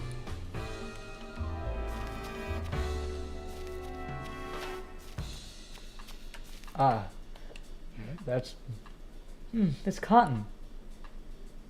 It probably fell here when the Whimsicott were playing with Paner.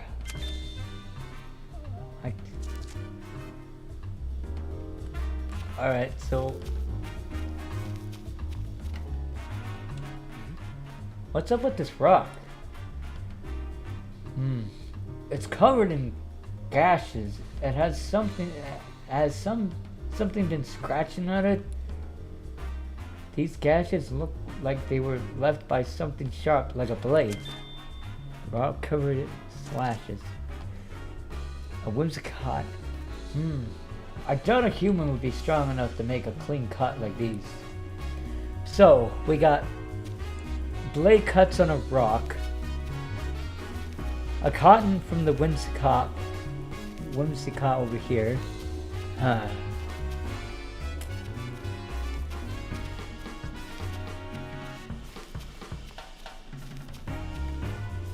Let's see.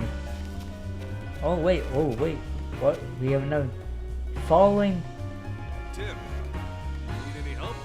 Hey. You seem stuck, Tim. With some advice? I see. No, try and think about it yourself a little more. I'll help you out. These torn up leaves have rough, even edges. Alright. Do you suppose Pinard did that? They look to me like they were bitten, not cut. Okay, let's start deducing.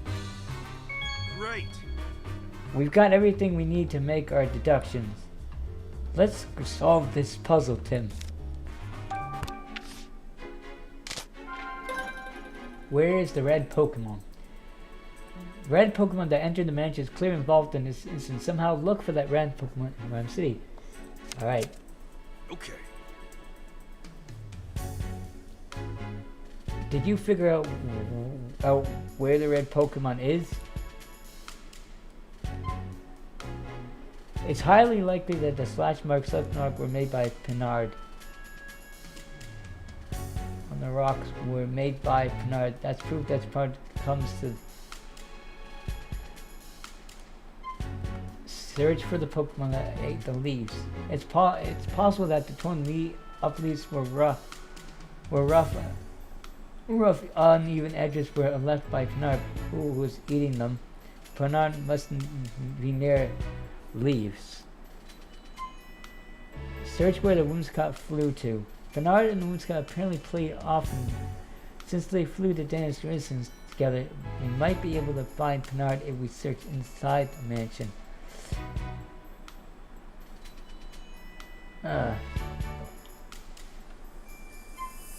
Well,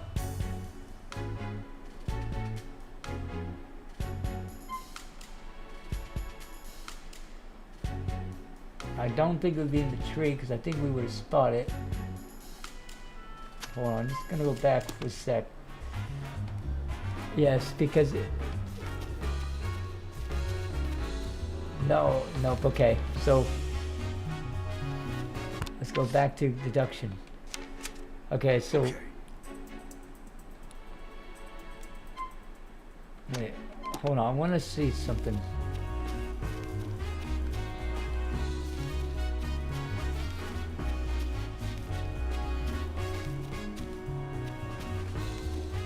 I don't think it would hide behind there, so that's off too. Okay, so Okay.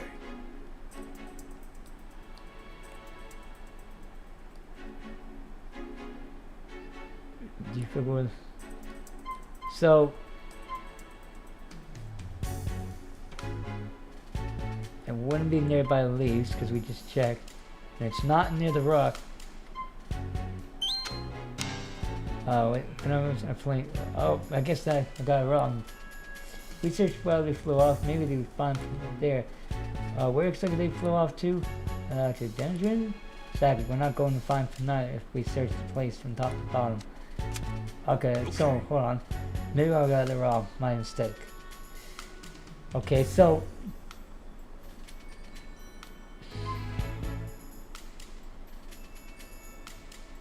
It's proof that it's near...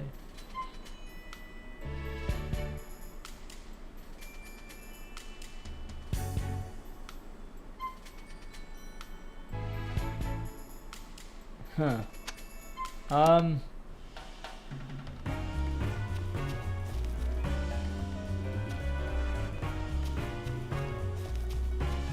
Need more leaves.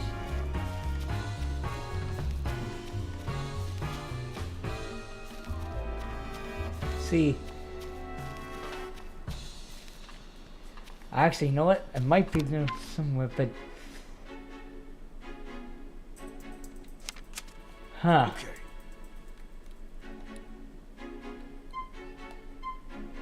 Should have. It's possible. It's possible the torn up leaves with rough, even edges were left by Bernard, who was eating them.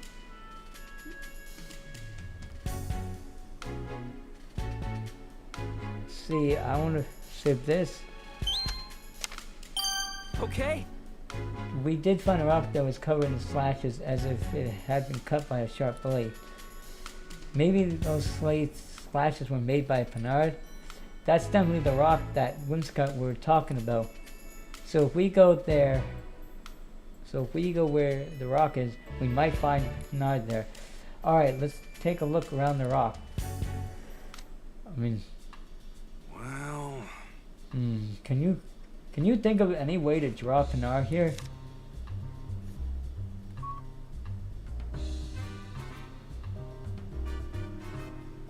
Climbing the rock? Oh! Whimsicott said that Bernard got angry when they stepped on the rock.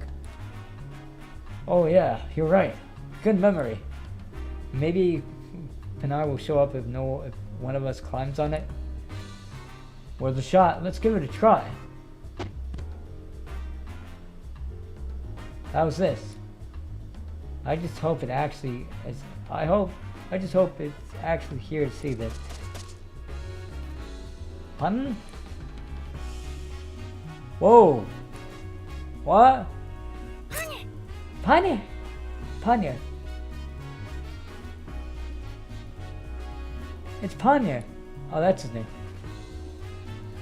Just like Whimsicott said. Pun? Pun! Okay, it's saying, darest thou should upon me cherish rock. What is the meaning of this? Thine answer shall determine thy fate. I will show thee no mercy. Wait, what? Wow, it's really angry. Sorry, we just wanted to find you. We weren't trying to mess with your rock or anything. Pardon? Phew. Thank goodness it said it forgives us, but just this one. Pardon? You want to know why we were looking for you? Fair enough. We've got some questions we'd like to ask you. Would you mind talking with us for a bit? Pardon? It said I'll talk. Pardon. So, you've been traveling all over as part of your journey to warriorhood. I'm sorry, did he say journey to warriorhood? Apparently it travels all over the place to practice and improve its moves. Pun. it says that because it was born with these blades, it wishes nothing more than to master them.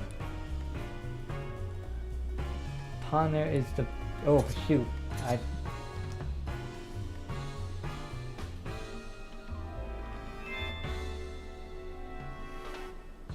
If Ponder is that proud of his blades, I bet they have razor sharp edges.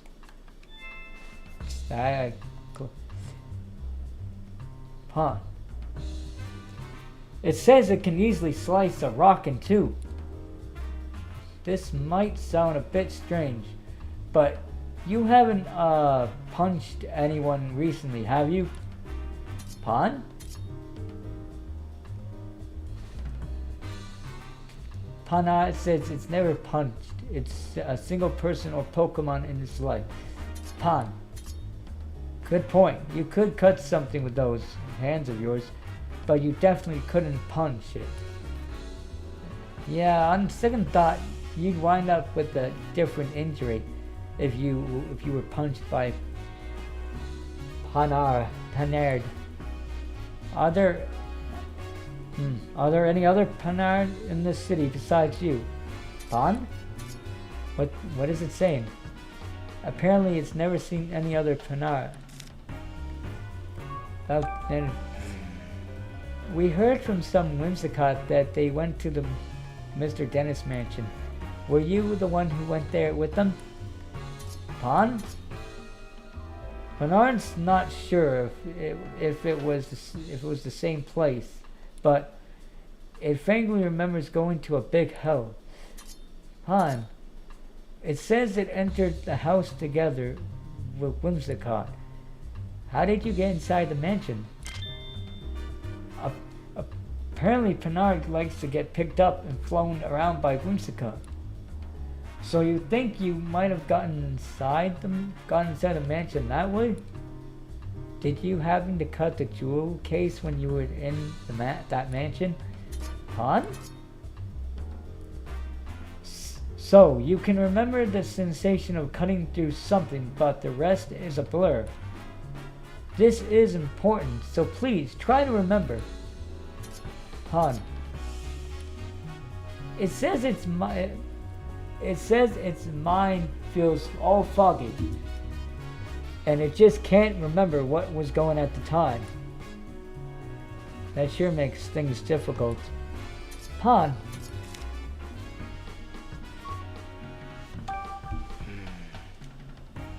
Have you...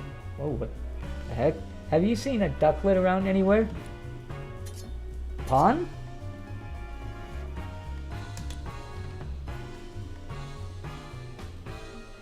It hasn't seen her. Great. Where could Ducklet have gone?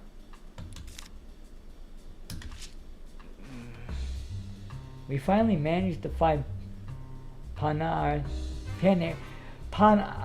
but we haven't able to learn anything useful from it. Yeah, and some of what it said even contradicts the testimony we gathered earlier. Maybe we could get more information if we had that proof that Panard entered the mansion. Pond? It's asking if we're done here, so it's asking if we're done here so we can get back to training. What sort of training does it do? Pond. It's planning on cutting rocks and things to sharpen its scales and blades. Cut rocks? Wow. Would it be willing to demonstrate it for us? Oh, good idea. It would be a big help to see what a cut from Panard looks like.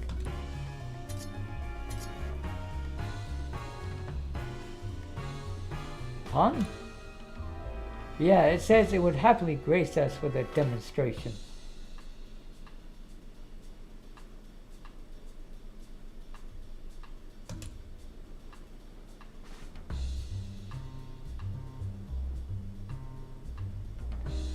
Thank you. We'll watch quietly so you can focus.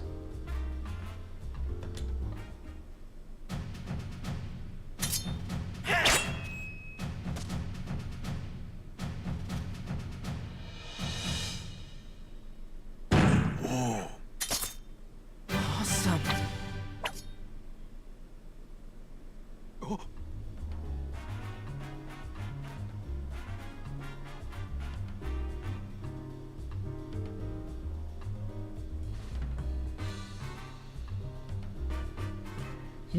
This clean slice and that metallic sound. Kennard's blade made it when it made contact. It all matches with what we know of the crime scene. That means the Pokemon that entered the mansion must have been Panara. But neither Whimsicott nor Panara remembers clearly what's up with that. I can't imagine that Pokemon are lying. Their behaviors were pretty unusual, but there must be a good reason for it. I mean, we've looked all over the place, but we haven't seen Ducklet anywhere. Apparently, she almost got caught earlier, but then ran away. I mean, apparently she almost got caught. So maybe she's hiding somewhere. Then how are we going to find her?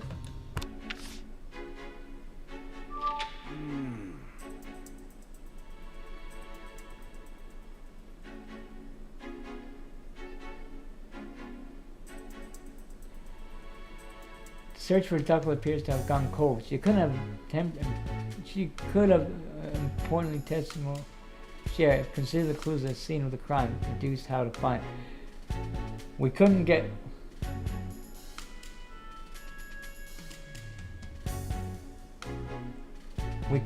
much useful information, Kennard. I think Ducklet is our only good lead now. I guess we need to keep asking around then. I don't know. Maybe she got scared and went into hiding. If she did, it would really be hard for just two of us to find her.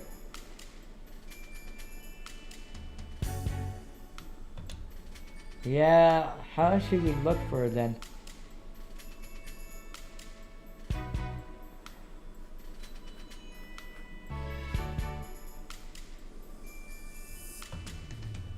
Good question.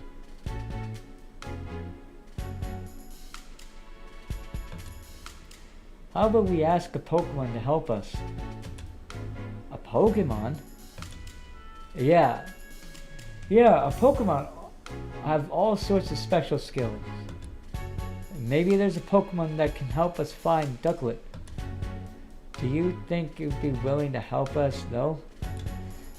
I'm sure one of the Pokemon in the dentist residence would gladly help us out. After all, the theft happened in their own home. Good point. Let's go back to the mansion and ask a Pokemon there for help.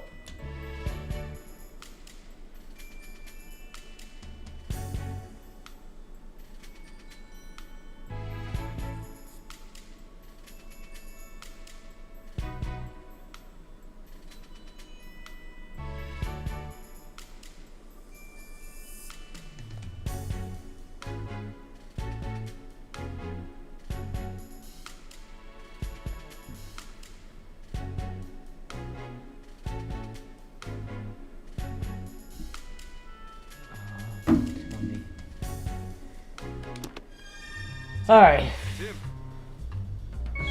So, your hands are blades, huh? Wow, that's pretty neat.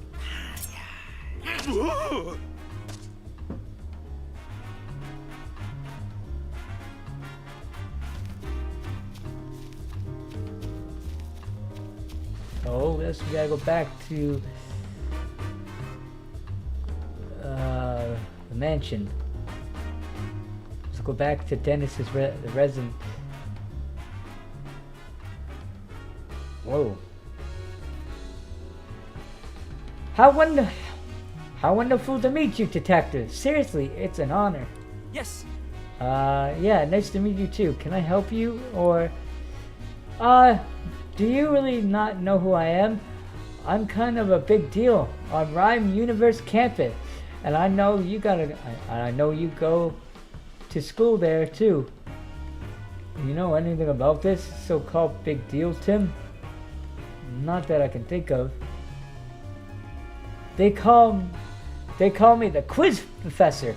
I'm actually still a student, but that's what they call me. And this is my partner, Toucan. Toucan! Burning beak. So, you're, the quiz professor? That's me. I'm majoring in Pokemon study. I can't resist sharing the knowledge I've learned, so I quiz all sorts of people. That explains the nickname. This quiz professor is definitely on an erratic, strict, I can't say the word, centric side. Canoe! I'll admit, you got me there. A Pikachu doing detective work is pretty generic too. I can't even say the word. Why don't we celebrate our meeting with a quiz? We're pretty busy with working on a case right now. Okay, here's the first question. In one ear and out the other. Oh wow. I guess it can't hurt to play along. I guess here goes nothing. What Pokemon catches prey using its long tongue? The Pokemon in question is somewhere in this very city. So get out there and look for it. What's your tongue like, Toucan? Mine open. What's your tongue like, Toucan? Mine open your beak of yours. Canoe. Nothing extraordinary here. Thanks anyways. A Pokemon with a long tongue. If there's one nearby, it shouldn't take too long to find us. Or it shouldn't take too long for us to find. When you find that Pokemon in question, come tell me what it is. I'll be waiting right here. Answer correctly, I'll even teach you some trivia about it.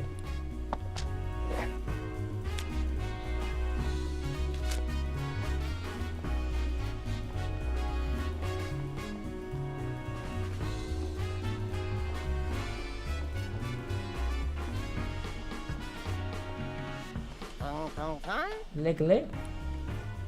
That's a long tongue. I'm amazed it stretches so far. Say, Tim, this look at tongue might be the answer to that quiz question. I think you're right. Let's go tell the quiz professor.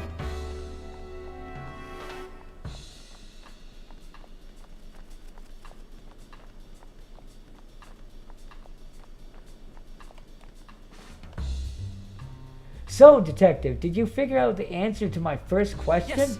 I sure did. It's Lickitung, right? Bingo! Yes, you got it! Lickitung uses his long tongue to catch its prey. According to reports, contact with its saliva causes a tingling sensation, as well as a persistent itch. Oh wow, good thing we didn't get licked. I'm feeling a little itchy just imagining it. Canoe!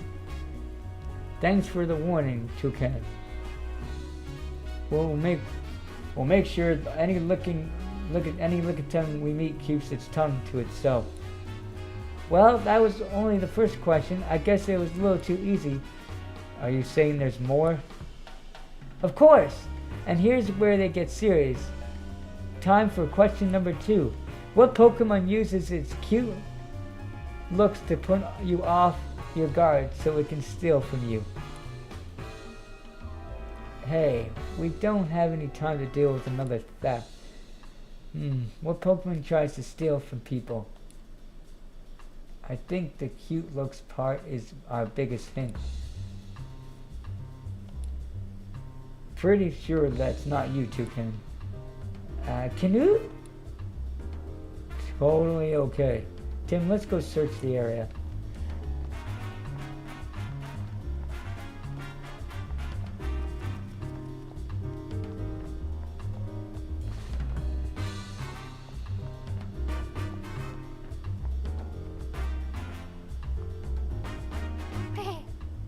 Purr! What a cute Pokemon. That's a Purlin.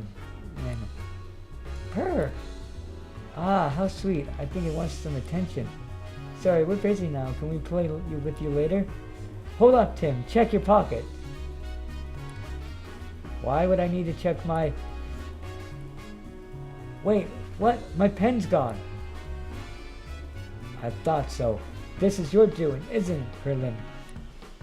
Can't pull one over on a great detective like me. Now hand it over. Hand it over. Pause where we can see them. Purr? Oh, my pen. Wow. You can't take your eyes off this Purlin for a second. Yeah, that was a close one. But at least we figured out the answer to the quiz question. Right, it's Purlin. Let's go tell the quiz professor.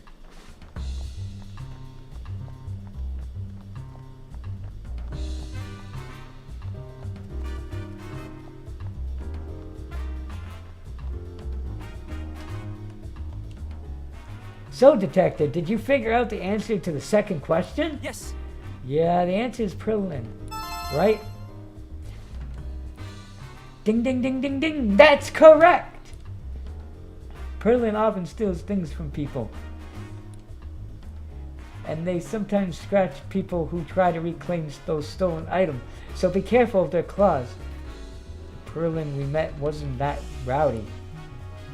But we should probably be careful in the future. True. Better safe than sorry. Cool! It's asking if we agree that the quizzes can actually be pretty fun. There's certainly a chance to learn more about Pokemon. Okay, let the quiz continue. Time for question 3. Best buds always stick together. What Pokemon moves as a group? A Pokemon that moves as a group. Like one that travels in herds or flocks or something. Nope, in this case the whole group counts as one Pokemon. Is that even a thing? Can you give us a hint, Toucan? Coon! Huh, well that's not very supporting. This Pokemon has quite a unique appearance. Go ahead and see if you can find it. I know who it is.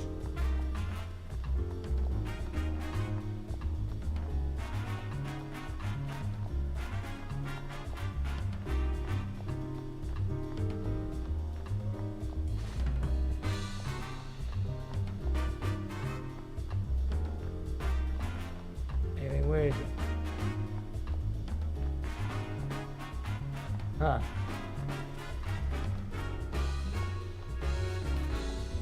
Oh, it's up here.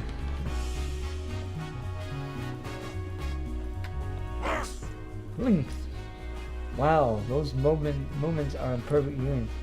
That's Farlings. They always move around in groups of 6. Link. They're in the middle of formation training. Pikachu, do you think Farling's Pokemon the quiz professor was talking about? 6 working together as one. Yep, that fits the bill. Then let's go tell her the answer.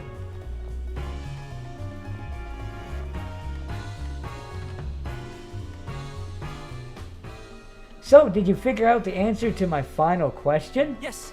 I think so. The answer is Farlings, right? Bingo! That's it! Farlings is a very peculiar Pokemon. There are actually 6 of them working together as one. The one at the front knows as the brass leads the others by issuing orders. In battle, they change formation as needed and use teamwork to secure the win. That's pretty interesting Pokemon.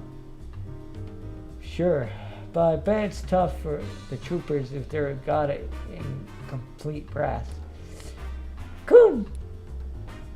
Yeah, sorry. I'm sure they all are perfect, confident. That's all for today's quiz. I hope you are as energetic about quizzes and poke facts as I am. Yes, I learned a lot. Glad to hear it. I'll get some new questions ready for you next time. Oh, okay. Please let them be easy ones. And maybe she could, wait until we're not in the middle of something. A canoe? Cool. Yeah, I see you, Toucan.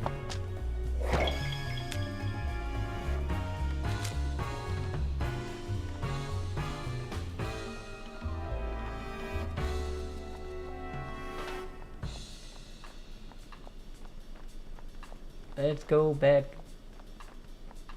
to the mansion.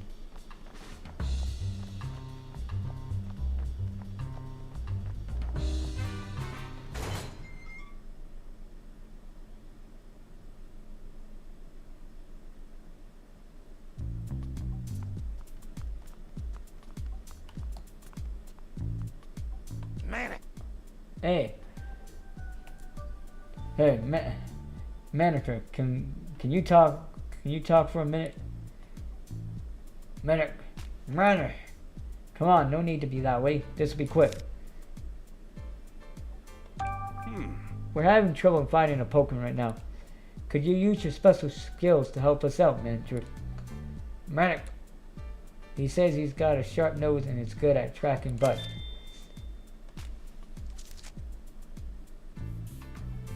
But manager, he's working, so he can't leave this spot. Manager says devoted as ever to his job. I see. About to investigate. How's the police investigation going? Have you made any new discoveries? Manager. Oh, come on, you can tell us just a little. Manager. Jeez. Not gonna budge, huh, man? Manager. The police have their reasons for keeping quiet. Manager is just doing his job.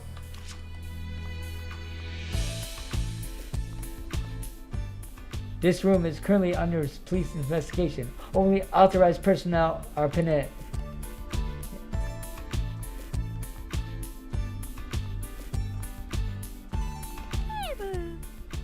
Clefable, can we ask you some questions? Hey?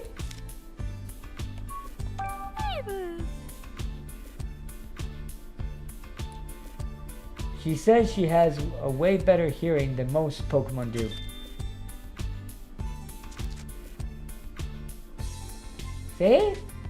See?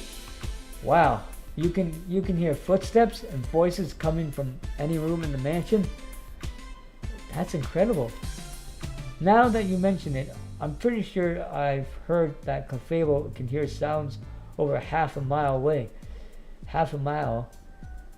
A human can never dream of having hearing like that. Faye? Could you speak more softly, Tim? She says her ears are sensitive to loud noises. Oh no. I'm sorry, Clefable. I'll try to keep it down from now on.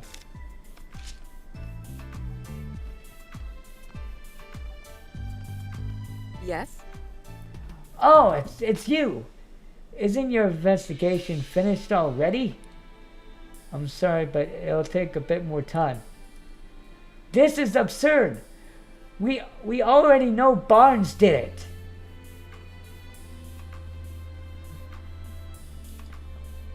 Would you give it a rest, Claudia? Barnes is just... Would you give it a rest, Claudia? Barnes isn't just the type of person who would do such a thing. Sounds an awful like a wishful thinking to me. Barnes simply wanted the Aurora drop for himself. He's been plain acting as the perfect butler, but all he's serving us is a platter of greed and decency. Like you do. Just listen to yourself. How could you say that about a man who served us faithfully for so many years? Open your eyes already. Barnes has betrayed you. Please calm down, both of you. Barnes' ducklet was sighted a few minutes ago. We're hoping that when we find ducklet, we'll also find a clue. Oh, excellent! I'm certain you'll find the proof that Barnes is innocent. And where's ducklet now? She got away. We're about to go search for her. Such incompetence. Hurry up and find her. It's not gonna be easy finding ducklet with just the two of us. Let's get some help from another Pokemon to search for ducklet.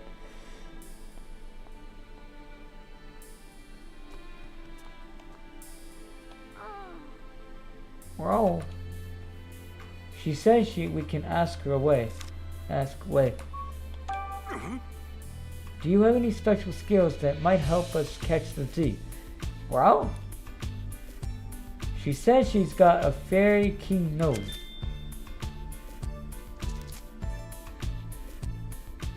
That could come in handy. Maybe she can track something by following its scent. Yeah, that might work. Okay, let's start deducing. Great. We've got everything we need to make our deductions. Let's solve this puzzle, Tim.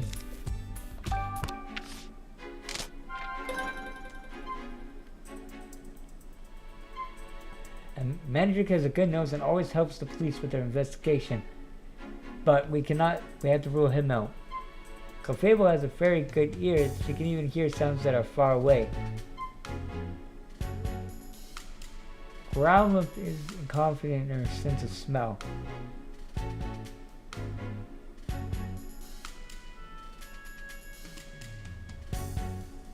So, we gotta leave him out. So I'm gonna say Growl.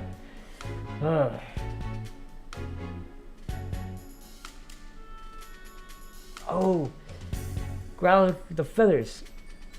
If Growl can sniff the scent of the feathers, he might be able to. She might be this.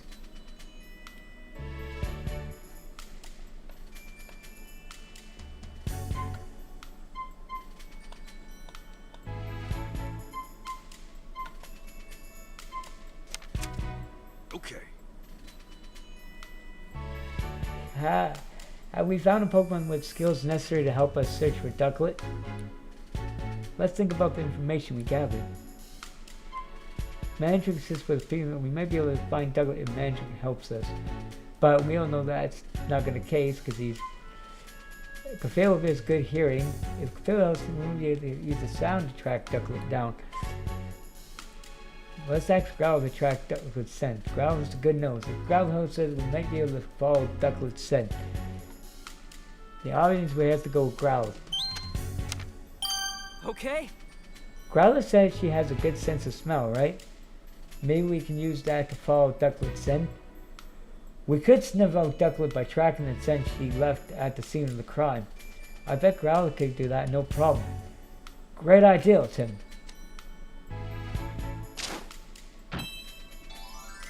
By asking Growlithe for help.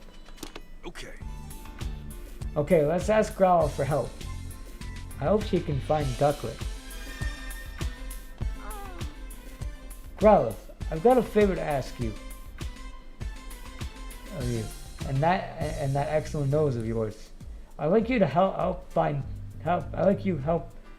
ducklet. Growl? It's possible that ducklet is somehow mixed up in this incident. She might even know who stole the key from you. We really need your help to solve this case. Growl, growl, growl. Oh, really? You've been wanting to help Dennis too? Growl, growl. Great, thank you, Growl. Growl. Huh? You want me to ride on your back? Growl.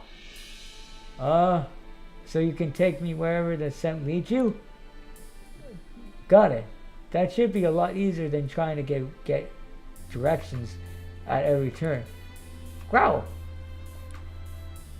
What do you think, Tim?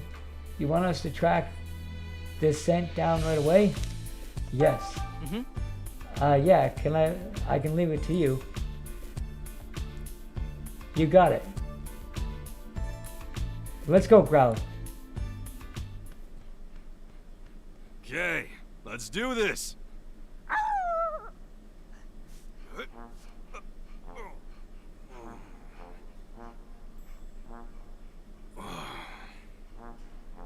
Sorry, but could you sit down for a sec?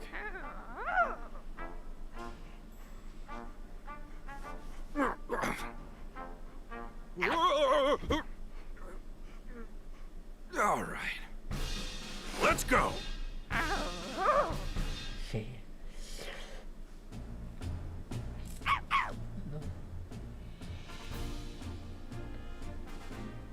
Well, this is the first time I ever given someone a ride.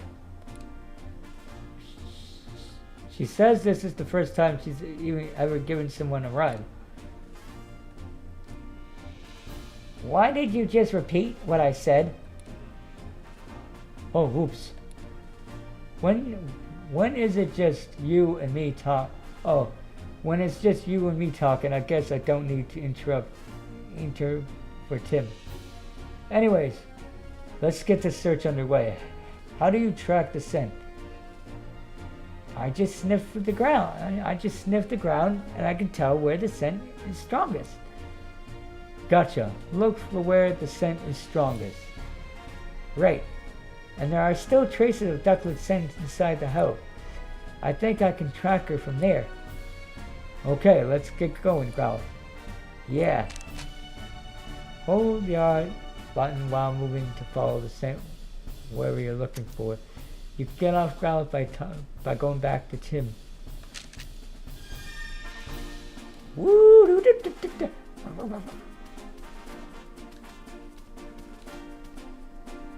Yes? What in the world is this investigation going to be over already? Looks like she's in a bad mood.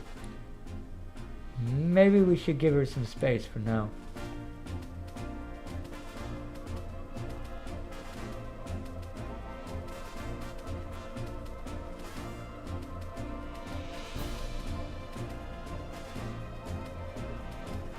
I see. Can I help you with something? I'm going to solve this case for you. Leave it to me. Wow, you really are ready to go, aren't you, Growl? Yeah.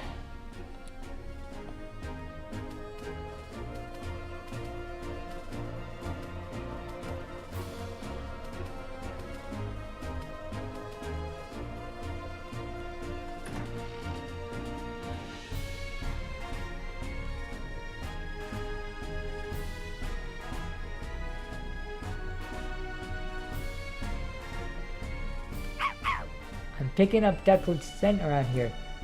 Ducklet always leaves this way when she takes walks and goes shopping. Her scent is still lingering here. If we follow that smell, we should be able to find Ducklet. Let's track the scent carefully. Don't want to lose it. Alright.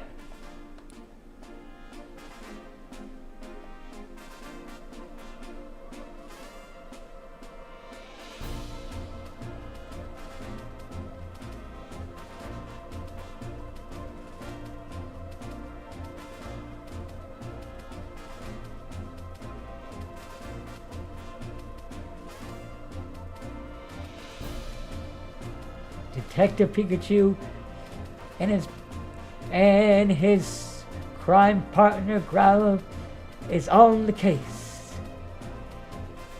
sniffing for the whereabouts of Ducklet, since the dog nose is stronger than a human.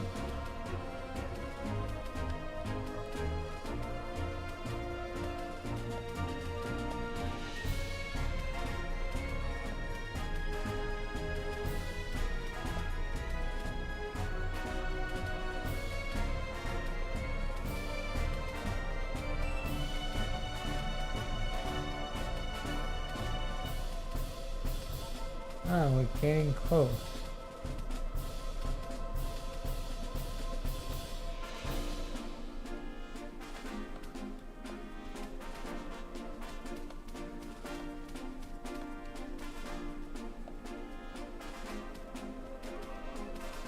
Oh, okay. This thing goes over here.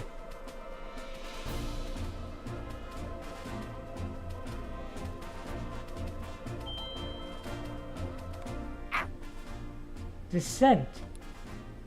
Did you find her? Yes, I'm sure of it. Come on out, Ducklet. It's your pal Growler. Huh? Ducklet appears.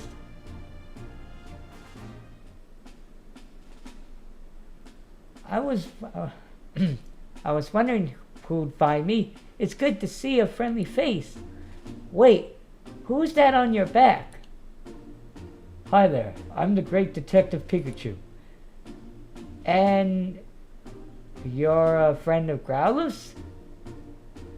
I like to think so. Putting that aside, though, could you tell me why you're way out here? Some strange humans were chasing me. It was really scary. I don't know what I could have possibly done to make them so upset. They think you might have been involved in a crime. Huh? What crime? Something precious was stolen from the house. And you and Barnes are currently under suspicion. Say what? Neither of us would ever do something like that. I know, and I don't think it was you. I need to ask you some questions to help you prove your innocence, and Barnes too. Is that alright? I guess. Huh? I'm Barnes' partner.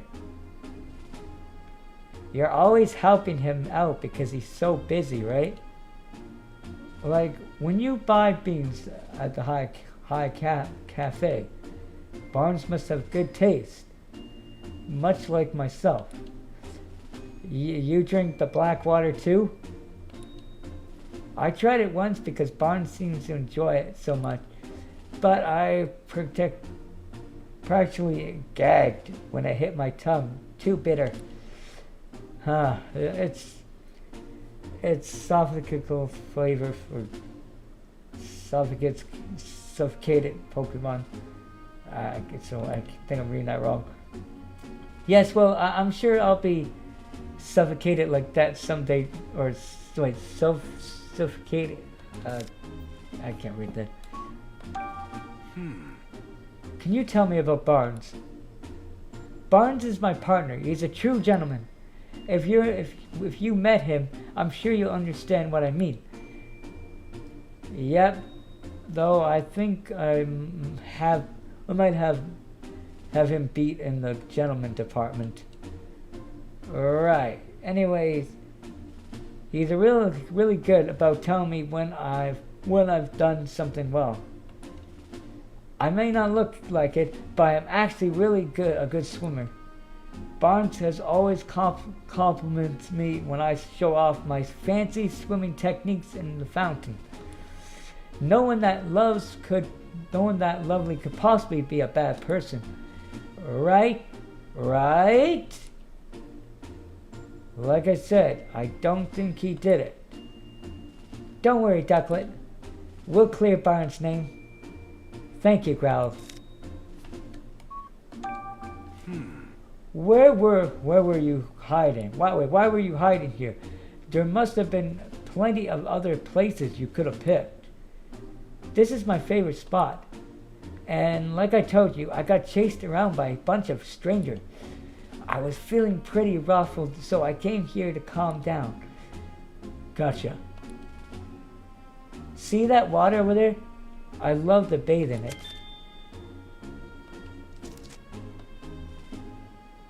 Oh yeah, maybe I should try it too.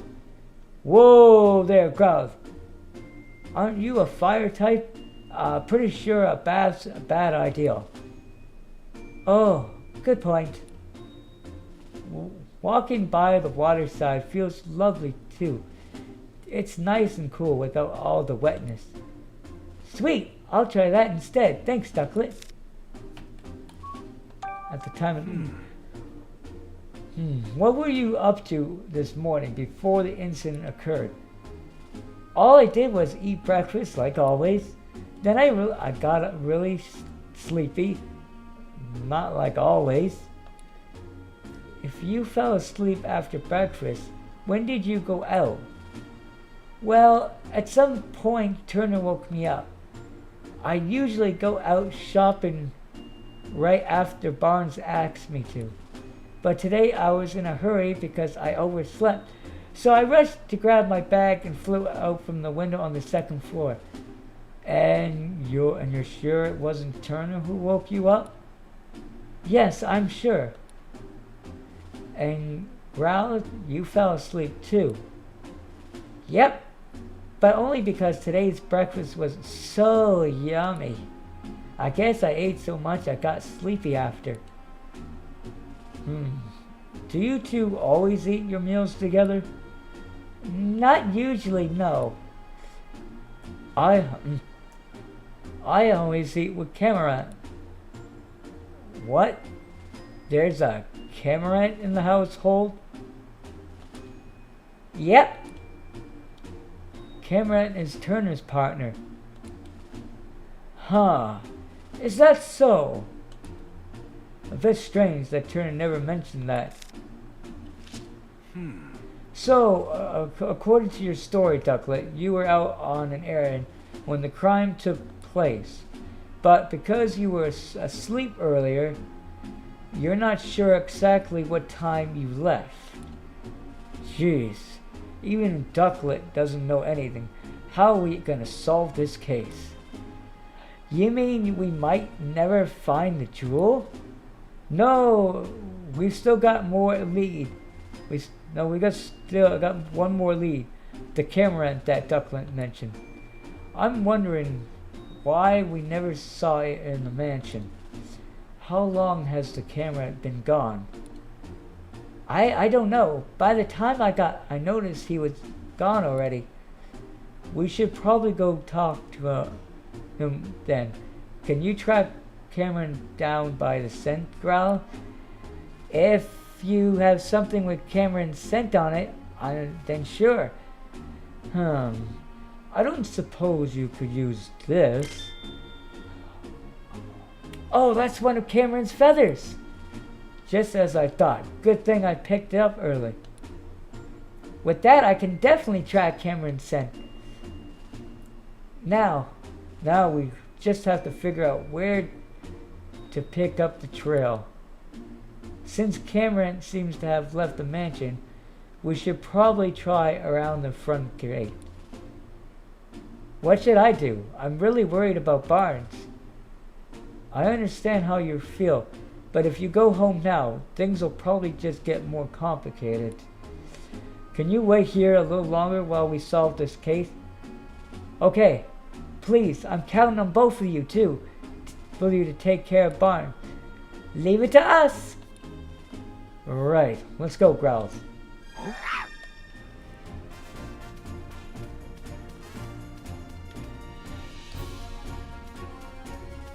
Wait. What is this?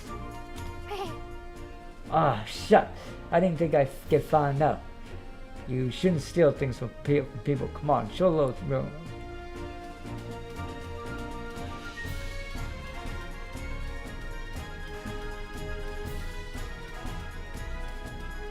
Oh wow, you can't talk to crowd. Right, to the mansion. Dun dun dun dun dun dun dun. To the front gate. Well, did you get a whiff of Cameron's scent? Yes, I've got it. It's still quite strong, so Cameron was probably walking around here this morning. So, we just need to follow that scent. Okay, Growl, follow your nose.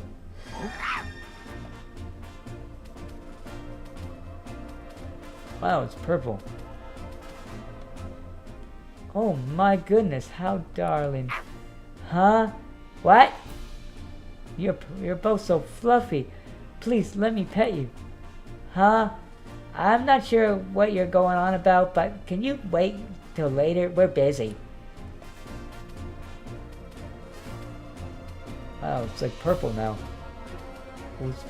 Was blue for Duckling. Now it's purple for Camera. Excuse me. Coming through. I have a feeling, guys, that Turner is the one who's got the jewel. Evidence suggests otherwise. I think I know how this case is gonna end up closed.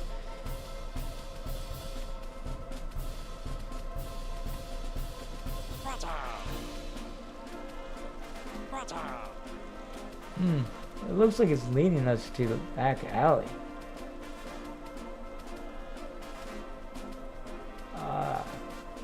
So Cameron wants to hide from us. Well, he can't hide too long. Detective Pikachu is on the case. Sherlock Mom.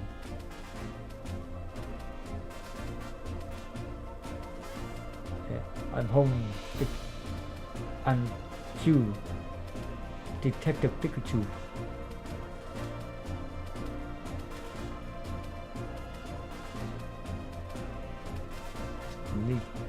Ah, there. We found. Hey! Pikachu, over there! Could that be?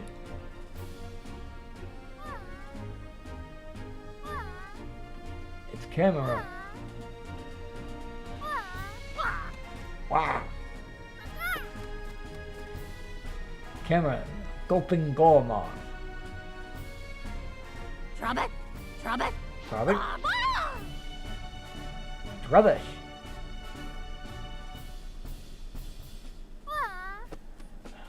Oh. Yes, it's Cameron. Must have been feeling pretty carefree to fall asleep in a place like this. We've been looking for you, Cameron. Whoa. Hey, oh, hey. It's Growler. What you doing here? That's what I like to ask you. Wait. What's going on? Sorry to bother you. Sorry to bother you when you just woke up. But do you think you could answer some questions? Who are you? No need to be scared. I'm the great Detective Pikachu. I'm here to help you. Great to you. What's up, Pika-who? Pikachu is my friend. He has some questions for you, Cameron. Huh. Still don't know what's going on. But sure.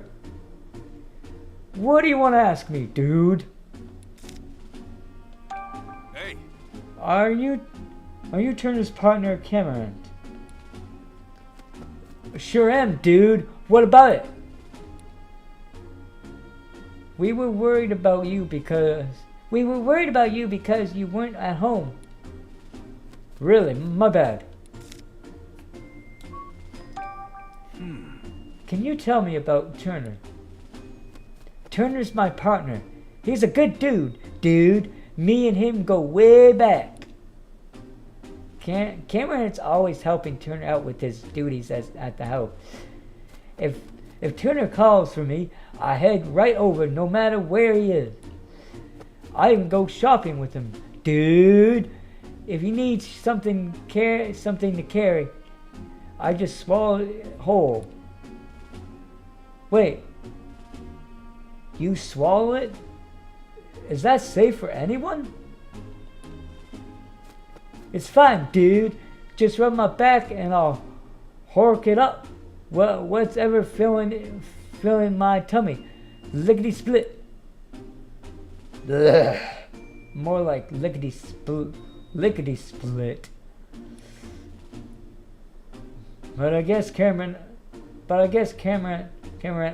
are kind of built for that, huh? Hey. Why were you sleeping out here all places? Cause I got really sleepy after I ate breakfast. Dude. Hey, me too. Whoa, really? So Ducklick and the others all fell asleep. After that, Turner woke me up and I flew right out of the house. Why did he wake you up? Because... What was it again? What was it again? He said to go to the back alley. I think. You don't even remember that? Yeez, what a guy. I kind of fell asleep a few times on my way here, too. But in the end, I made it.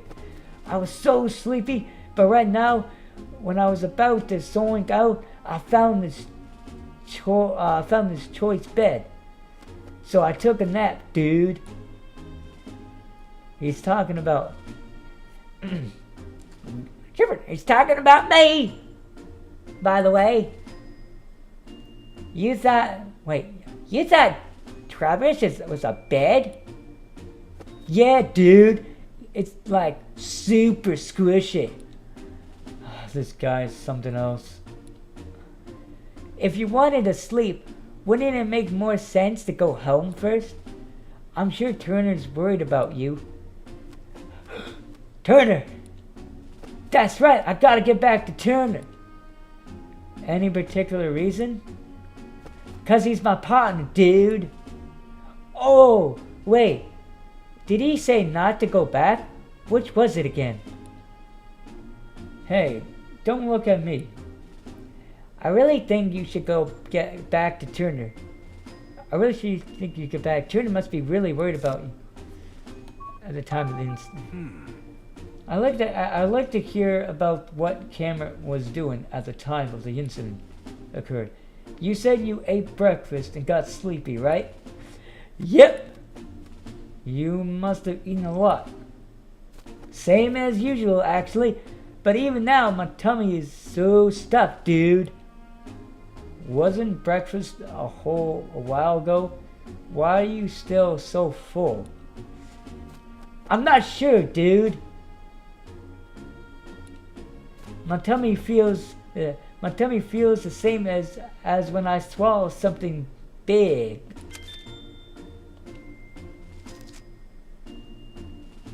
Something big, huh? Interesting. Well, we've heard from Cameron, but his answers weren't very clear. Let's try talking to Trubbish. Huh, me? Robert? Did you need something from me? We're investigating a crime. Do you mind if we ask a few questions? A crime? I'm sure I don't know anything about that. That's fine. That's fine. You're not in any trouble. We're just trying to gather all information we can. Will you help us, please? I guess I could answer a few questions. Hey. Could you tell me a bit about yourself? Sure. But there's not much to say. Alright, then have you noticed anything strange recently? Strange? Well, I've just been gathering trash from around the city like I do every day. You do that every day? Wow, thank you. It's just my routine. I guess I did collect some unusual trash today. Does that count as strange? What was so unusual about it? It was struck to a whimsicot's head. They were in front of a big house when I found it. A whimsicott getting stuff stuck to his head doesn't sound like all that unusual to me. Pikachu, you can't say things like that. Trash is important to Trubbish. Don't call it stuff. What brings you here? Well, I'm not great around humans. And humans don't usually come here, so it seems like a safe place. Did they do something mean to you? No, I just don't like too much noise. And humans are so noisy, don't you think? I guess. Anyway, this place is nice and quiet. Belton. Hey. Do you still have that trash that was stuck? Do you still have that trash that's stuck with the whimsicott? Yeah. I was saving it for a snack. Why? Did you want it? I like to at least have a look at it. Could you show it to us? Sure, I guess. It's pretty crumpled up, but it looks like a note. Pretty crumpled, but it looks like a... Hey! It smells like the room in our house. You mean the dentist's mansion? That's interesting. Let me see. Open the window after Barnes leaves. That will be the signal.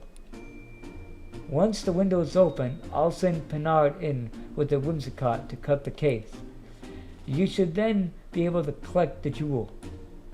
If you play your part properly, you should be able to frame Barnes for everything. If you are successful, we both be coming into quite a lot of money. Good luck. This is a note from the culprit. What? So, the thief had a accomplice. That must be where they were. That must be why there were multiple Pokemon involved. Whatever this case, this is definitely a big clue. This is great, Pikachu. Sorry about this, Trubbish. What do you think? But do you think we can have this piece of trash, please? I guess if you want it that badly, sure. Thanks. I'll be sure to make it up to you later. Okay. I guess we managed to ask everything we wanted to. Shall we head back home? Yeah, we got a good clue, so let's go meet up with Tim again. Gotcha! What are you gonna do, Cameron? You want to come back to the mansion with us? Nah, I'm good. I'll head back on my own pace. My tummy feels like way heavy from the breakfast I ate. Poor Cameron looked pretty uncomfortable. Okay, you just rest here for a while then. Once you feel like you can move again, come on back to the mansion. Okay. Alright, let's head back, Growl. Yes!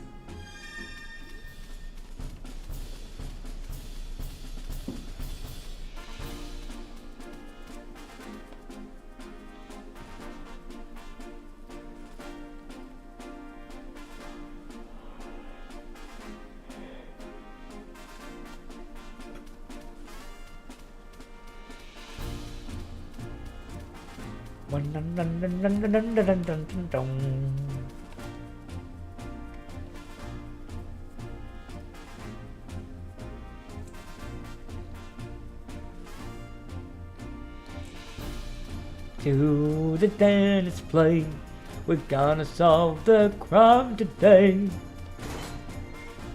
We know the Compton's minute is 2 people.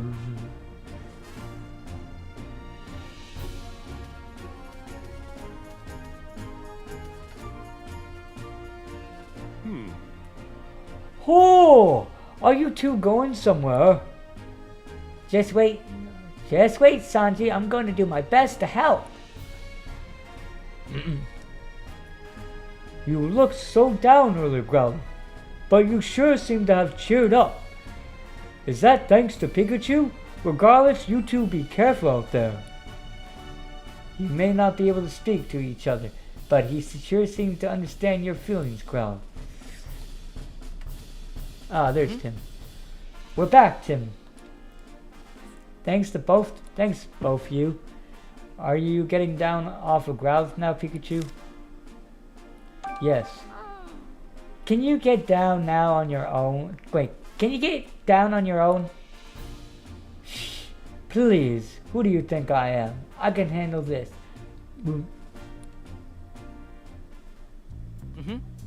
How did your investigation with Growlithe go, Pikachu? About that, Tim, we found some incredible evidence.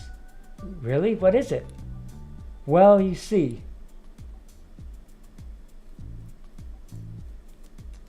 And that's about it. Wow, good work, Pikachu. I think we definitely are closer to solving the case now. Yep, now hurry up and open your case notebook. Let's think this over together and organize all the info we got. Okay, let's start deducing. Growl. She's asking what do you want. Do you want to talk to her or have her track sent? Alright. Okay, let's start deducing. Well, let's talk to her. Growl. She said we can ask her away. Oh, okay, we already asked that. Okay, let's start to. Alright. We've got everything we need to make our deductions. Let's solve this puzzle, Tim. Yes.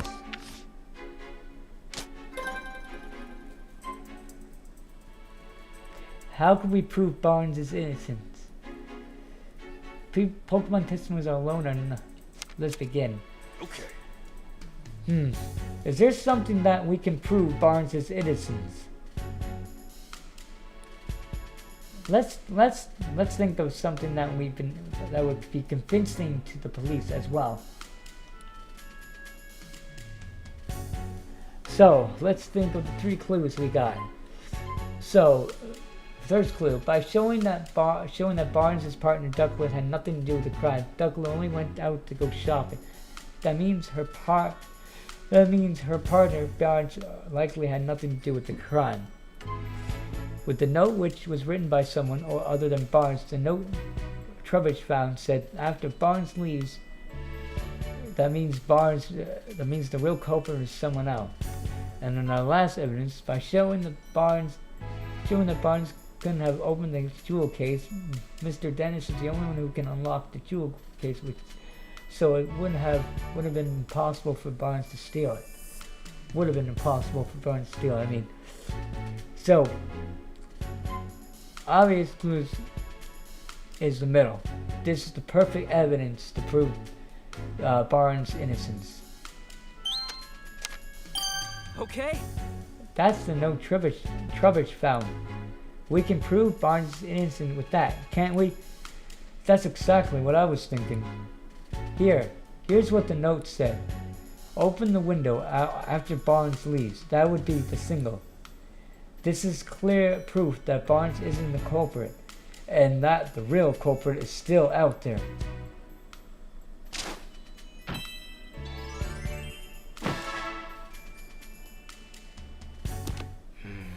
So there's someone out there behind all of this. And not only that, there were multiple culprits working together. Someone who sent Pokemon in from outside, and someone inside the mansion who would let them in. You think whoever let the Pokemon inside lives in the mansion? That seems like the natural conclusion. But how did the culprit unlock the door to the jeweler storage room? Only Barnes and Mr. Dennis can use the key, right? Usually, yeah. But the culprit found a way. A way to what? Think about it, Tim. When did Growlithe say the key disappeared?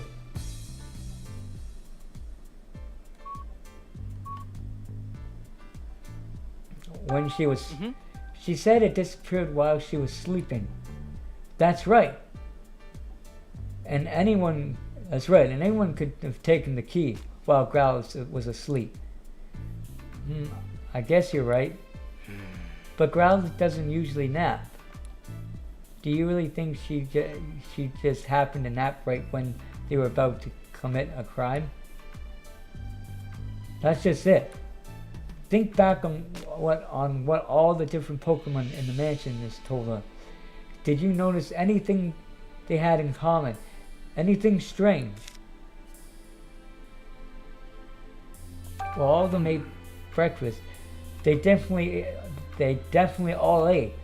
But the key hadn't been stolen yet at the time. When was Growlithe's key taken? think back on the testimony we've heard from...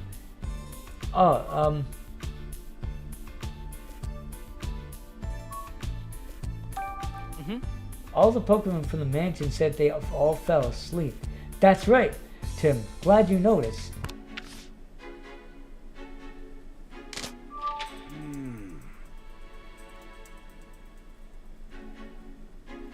According to the testimony, all the Pokemon in the mansion fell asleep. What could have caused it? At the exact time the jeweler was stolen, all the Pokemon in the mansion were asleep. There's no way that's a coincidence. You think someone wanted it to happen? I'd say the odds of that are pretty high.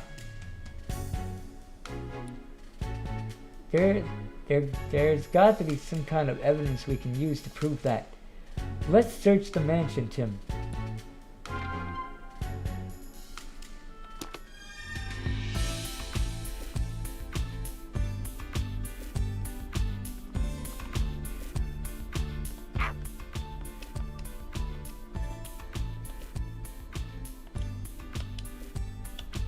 Oh, actually,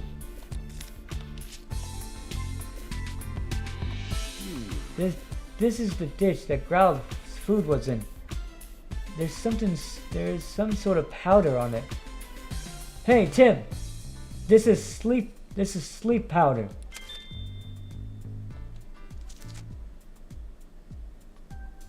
Wow, you could tell that just by looking at Pikachu. I am a Pokemon, remember? Not to mention a great detective. Of course I can tell what kind of powder this is. It's not even something to brag about. Which means there was a sleep powder in the food. I think we can pretty sure of that. Okay, let's start deducting. Great. Okay, we got everything we need to make our deduction. Let's solve this puzzle, Tim.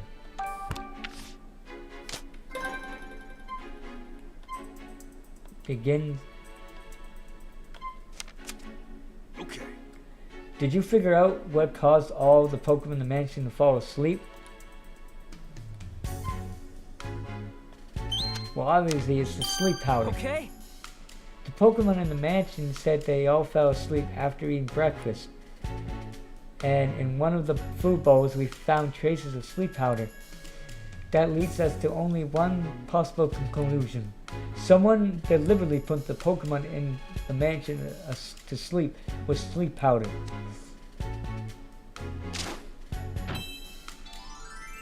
Someone deliberately. It's getting easier to picture just how the crime was committed. But where could the culprit have gotten sleep powder in the first place? In this city, I can think of a few places. But if we follow the path that was used to bring it inside, we might learn more about the culprit. You'll need Growl's help again for that. Why don't you take a little of the powder with you just in case? One step ahead of you. Now let's go talk to Growler, Tim. Oh, sorry, I don't want to talk to you, Sanji. Hey, Growler, can you take a whiff of this sleep powder we found in your dish? Growl! Thanks. Carefully not to sniff up too much, though. Growl, growl. Okay, now we can follow the scent of the sleeping powder, right? Then let's get going, Growler.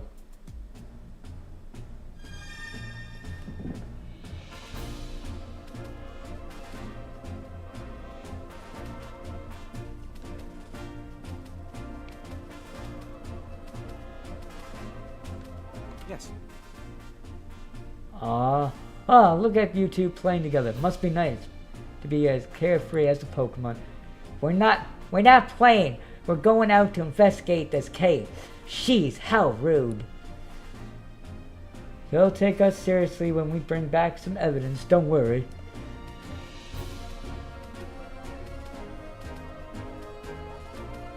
All in the sleep powder.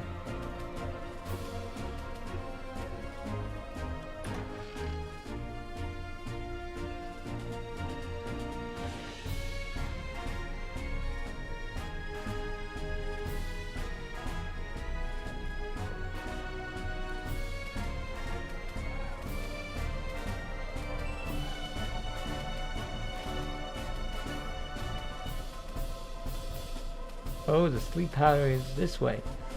So I guess I'm not at the coffee shop then.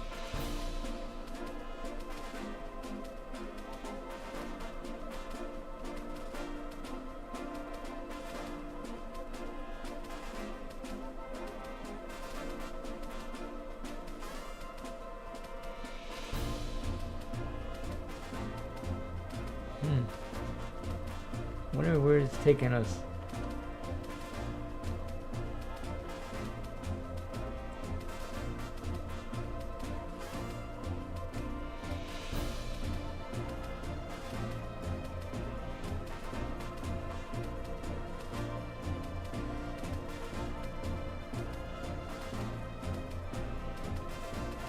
Well, then we have to come back later and talk to that boy. Well, up here.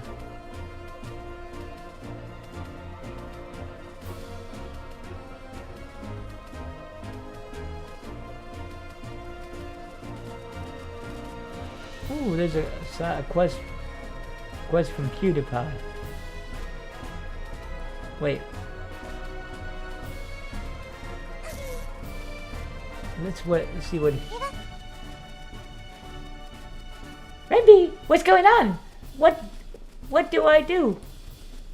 What's up, Remby? You look like in a panic. My dear Cutify went out to gather nectar, but they haven't come back yet. It never takes them this long. I'm so worried. What if something happened? Remby seems really upset. I'd like to help, but Cutify, are you really? I like to help, but Cutify are really tiny Pokemon. It'll be tough to find them in such a big city. I don't even know where they usually gather nectar. Let's see. Hey Growler, do you think you could track down Cutify with your nose? Definitely. I've already picked up the scent of the nectar from Remby. Then we'll follow that scent. We should be able to find Cutify. Could you really? Oh, that would be so incredible. Could you please go find my dear Cutify? We're on it. How many Cutify went out to gather nectar? 2. I'll be waiting here. Please bring them home to me if you find them. 2 Cutify coming right up. Let's go, Rowler.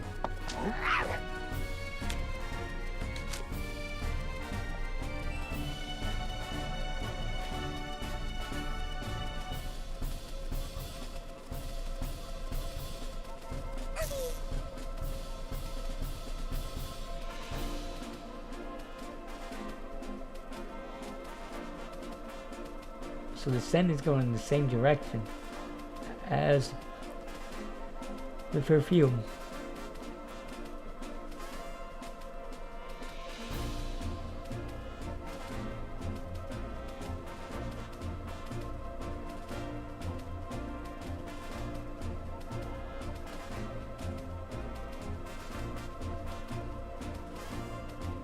What is a Phenonat?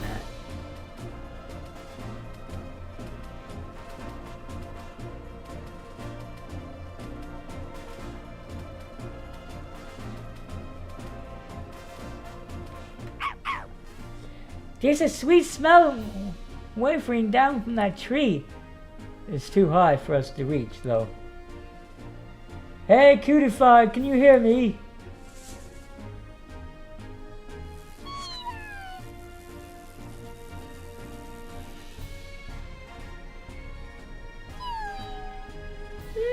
Who's there? Who's there? I was napping so peacefully. Wait. Are you saying you didn't come back because you were napping? Remby's been worried sick about you. Oh no, I didn't realize so much time has passed. I found such a nice napping spot that I couldn't resist dozing little. Must be nice to live such a carefree life, huh? Anyway, I'm glad you're safe. Thanks for telling me. I'll go home right. I'll go right home. A nap? Huh. Don't feel too bad, Growl. Nobody's mad at you for sleeping.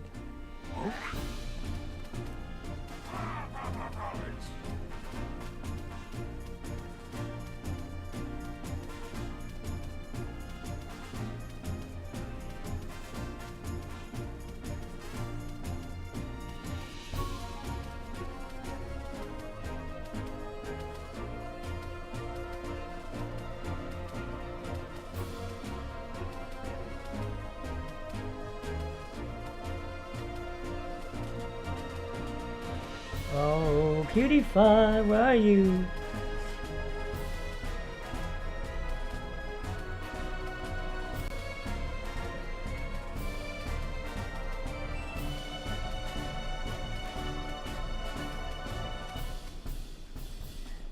I can smell something sweet in this bush. There might be a cutie pie here. Hey, cutie pie, if you're in there, come out, please. So. Eek! No! Go away! Hey, calm down. We're not here for your nectar. Oh, really? Sorry. I thought you were here to steal the nectar I gathered too. Us?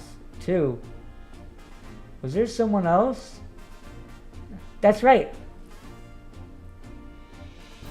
A Pokemon keeps coming to steal my nectar. That's why I hide here. That's why I hide here. Oh. Oh, there you go. Look! It's back! Yeah, come on. Come give me some of the sweet ties. Come on, give me some of your sweet treats. Look at him. So you're the one causing problems for the cutie fly. No, I'm not. I just want a little nectar. That's all. With a tongue like yours, you'll take all the nectar cutie fly has in one lick. Well, maybe but I want something sweet. Then why don't you come see Ramby later? Ramby, if you do, I'll share some of the pollen puffs Ramby makes for us. Larry. Yeah, okay. I guess I can wait for now. Jeez, what a pest. Anyway, can we go on back to the Rambly now? Yes, thank you, Pikachu. Glad. I need to find. I'm glad we found Cutie Fly. Thanks. That's all thanks to your nose. Much appreciated, Growl. Okay. Well, we found both Cutie Fly. I knew I could count on you, Growl. Hee. A compliment. I'll have to tell Sanji about this later. You two might not speak the same language, but he definitely seems to understand your feelings. Why don't we head back and make sure those Cutie Fly made it back to ground? Got it. I got it. I'll head right there, right back. Pikachu, Ground, thank you so much. Both Cutie Fly came home safely. No need to thank us. Just glad to have another case closed. Good job coming straight home, Cutie Fly. Sorry we worried you. Cutie Fly, please promise me 2 things from now on. 1, don't go anywhere dangerous. 2, don't goof off around on your way home. Okay, promise. I promise.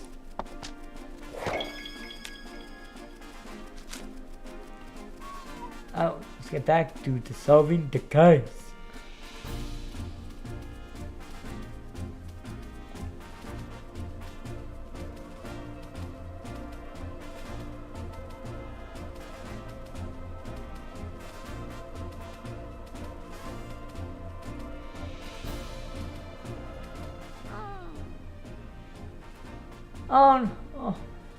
Oh no, Pikachu, the sentence stops here. What do we do now? There must be something around here that here it looks like. There must be something around here. Let's look around the terrace. Sure.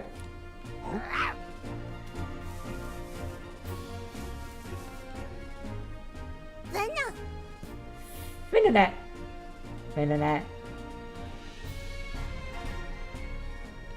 It's a Phenonat. No mistaking. These massive eyes, apparently they can even see in the dark. So sparkly. Rena, yes, what is it? What is it? Yes? Do you mind if we ask you some questions? Okay, so I'm really busy. But yes. What's got you so busy? Oh, nothing. I'm just eating, that's all. But I have to eat fast soon. It will be time for dinner. And more eating, yes. You've got plenty of time till then, though, right? Are you always in such a hurry? Yes. At least that's what everyone tells me. Yes. Have you ever tried maybe chilling out a bit? Can't. This is my natural state. Yes. Hee. Okay. Phenonat sure is funny. What are you doing here? This spot is great. This spot is great because you can see the whole city. It's lovely, pretty nice. And on top of that many teeny tiny bugs gather here at night. Oh yes, it's marvelous. Do you like bugs, Phenonat? Yes, very much so. Yes, they're my favorite treat. Your favorite treat? I think we can drop this line of questioning. Is this your sleep powder? Nope, definitely not mine. No siree. How can you tell? I use my sleep powder to catch prey. It doesn't smell this soothing or beautiful. Nope, not one bit. I see. I do believe this is Lingagrants in fragments. Oh yes. Yeah. Where will we find Lilligrant? I would check one of the nearby hedges. Probably no. Definitely yes. Too greeny.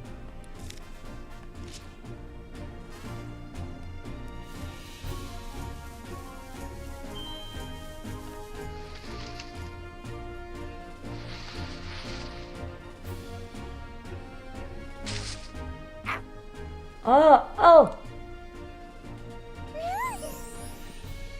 Lilligrant! It's Lilligrant. It's Lilligrant. This Pokemon is known for having an aroma that calms the heart and mind. So that's what the nice smell was.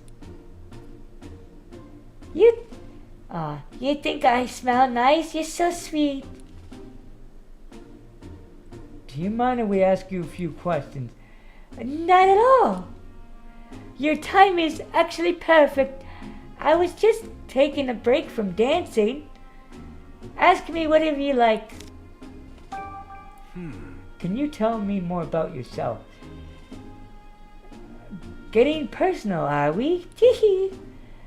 Alas, I am a rather unremarkable, just a Lilligrant with a love for dance.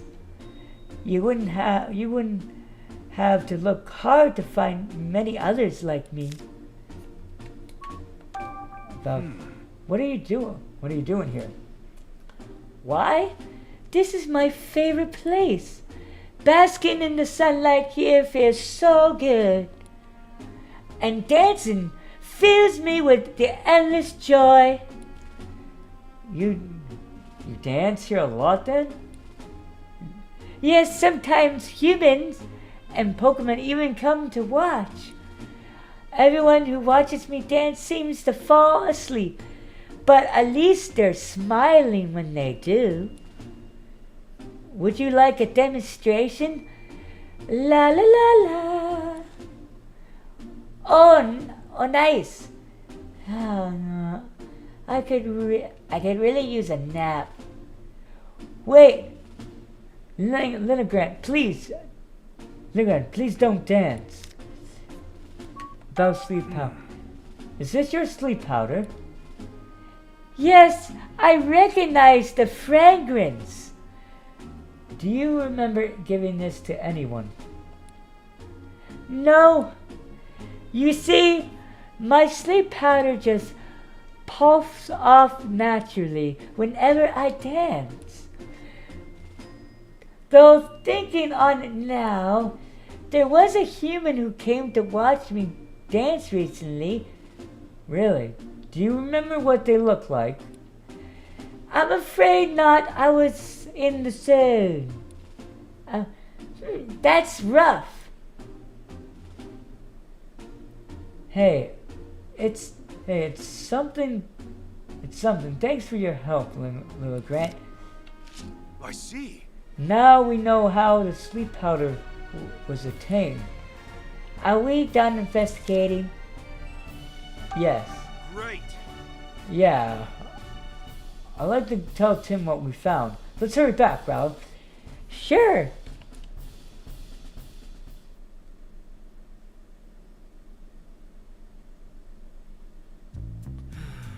I see. So I see. So you're still not sure who the culprit is. Alright. But we did learn something important. And what's that?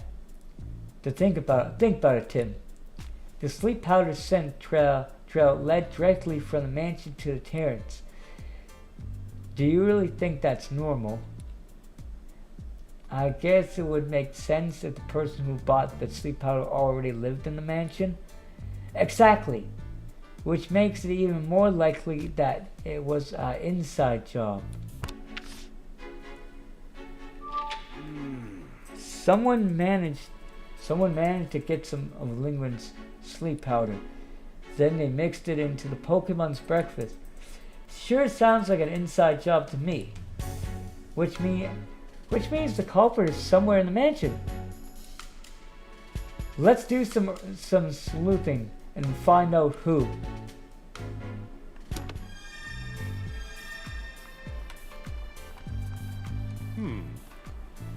Huh. Ask me anything you like. My staff member Turner always prepares the food here. Did you follow? It used to be one of Bond's duties, but the task has fallen to Turner since he joined the staff. He's truly made himself quite useful.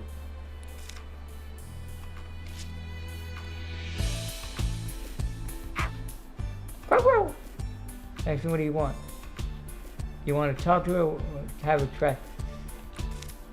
Nah, we're... Alright. Yes.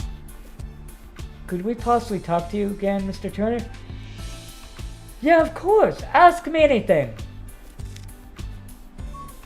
Yes. Mr. Dennis is really picky about the ingredients I can use for Growl's food. He tells me what to put in it, and I make the food to his exact specifications.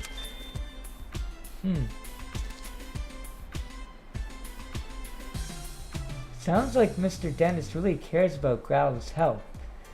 Yes, he truly cares about the Pokemon. A good egg, that one. Dennis seems like quite the guy. What's healthy and what's tasty don't always match up, though. Yes? Did you still want something? Yes, I'm sorry. We really appreciate your help. Yes? I don't know anything about Growl's food. I would suggest you ask Turner about that. Did you happen to see Growl eating her food today? No, I didn't. And I'm not in the habit of watching her eat. The Pokemon of the house eat in a separate room from us human. If they ate in the same room as us, their fur, feathers, or whatever, you could get in our food, so they eat in different rooms at my request. Of course, policy like that's not gonna make you very popular with Pokemon ladies.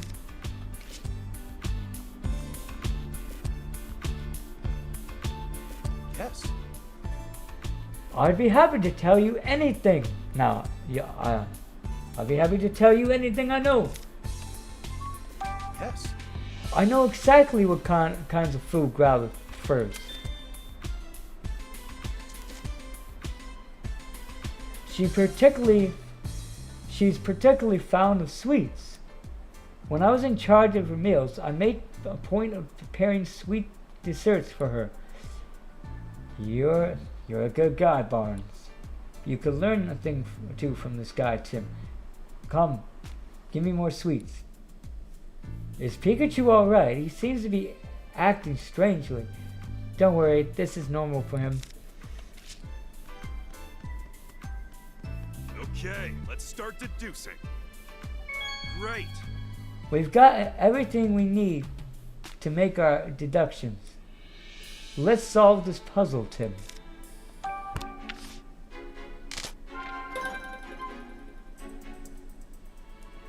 The culprit mixed sleeping powder in the Pokemon's food. Let Puna not in the mansion. Only someone in the mansion could have done this, but who? Okay. Who would have been able to mix sleep powder into Growl's food? Let's figure it out using the info we've gathered. Okay, so our first clue is Brandon Barnes. Brandon knows what kind of food Growl likes. He could have mixed sleeping powder into her food without Growl noticing a change in taste.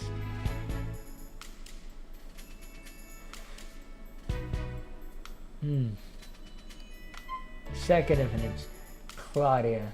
Mrs. Dennis requests that Pokemon eat their meals in separate rooms from humans. She could have mixed the sleeping powder into their food without being seen. Larry Turner.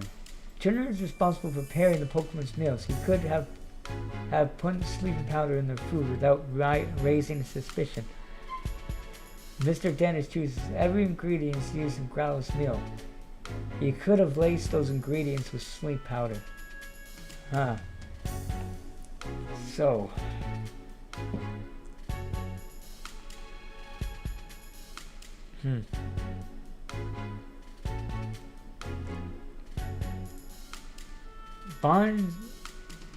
Barnes was away before this happened. Even before they even started, I think, eating.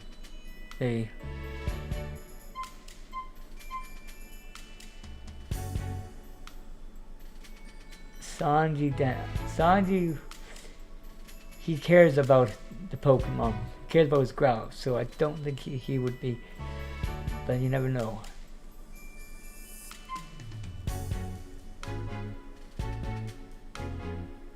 Turner was just doing his job, but he could possibly have been working with someone.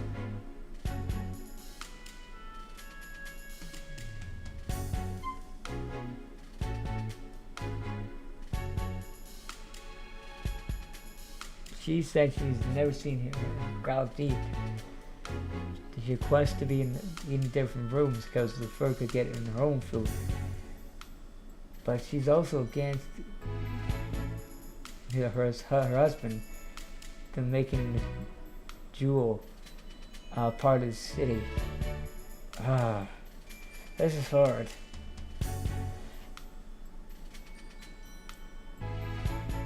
Plus elimination.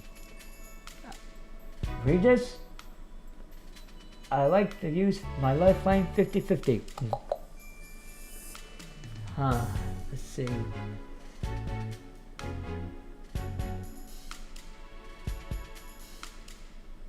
Could it Sanji be the case? If Sanji could have played no.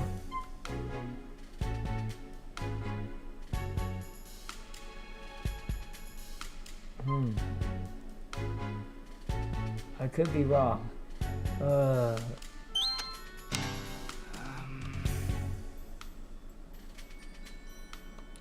Okay.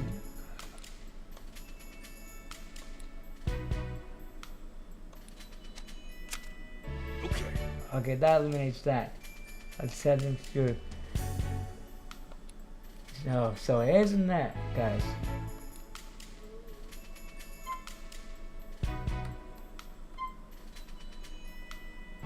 So the only obvious answer to this is either between Larry or Mr. Sanji. Okay. The only person who can put sleep powder in the Pokemon's meal is Turner. It has to be him. Bingo! He's in charge of preparing Pokemon's meal. He could have easily slipped it into their food. However, this fact alone isn't enough to incapacitate Turner.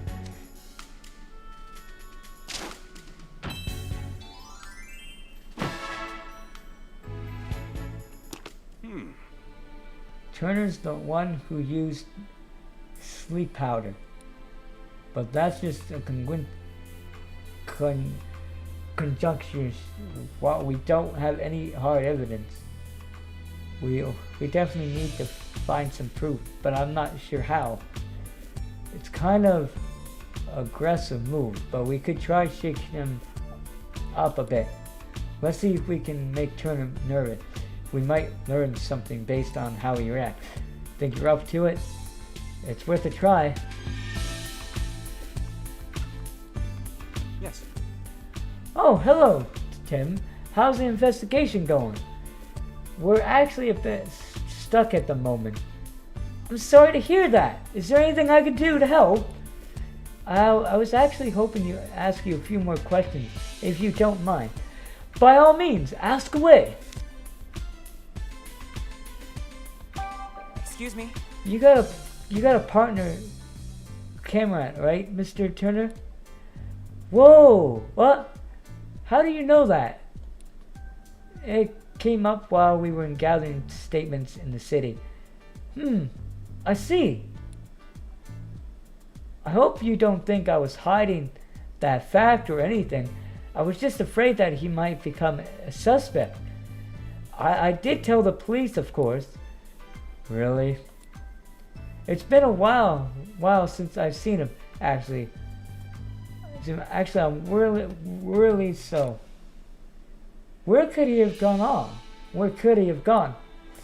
Oh, we just saw Cameron walking back towards the mansion. Why that little? I told him to stay put. Stay put? Why did you tell him that, Mr. Turner? Oh, I just didn't want him to get out on his own.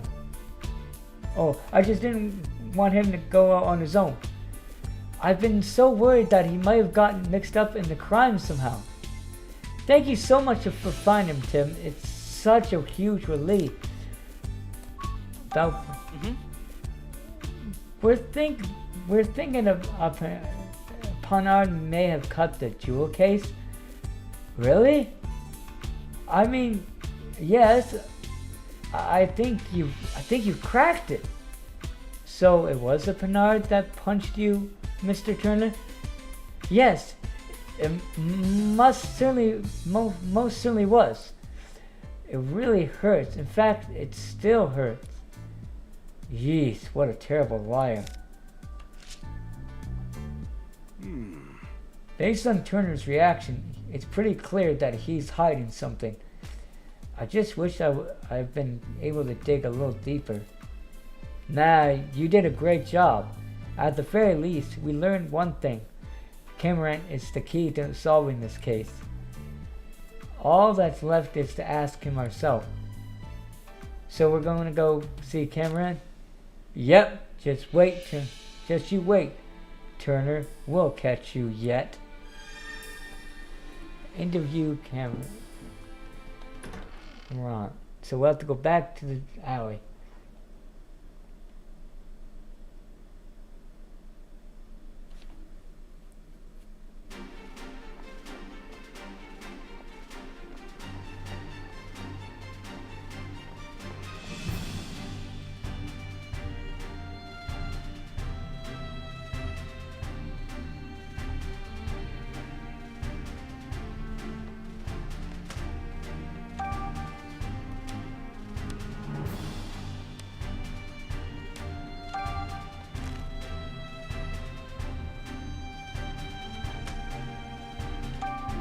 Okay, we just had to save. Oh, there's Cameron. Look, Pikachu, it's Cameron. Weren't you going back? Weren't you going back to Turner? Weren't you going back to Turner? Didn't make it very far, did ya? Cameron! You've been resting because you feel too full to walk. Cameron! Why is Cameron the only one that feels so unwell? Growlithe and the others were fine. You must have really overeaten or swallowed something in his digestive system Hey, wait a second. A missing jewel, and now Cramorant's full belly. What are you thinking, Pikachu? I figured it out! A bolt of brilliance! The stolen jewel we seek is right over there! Huh?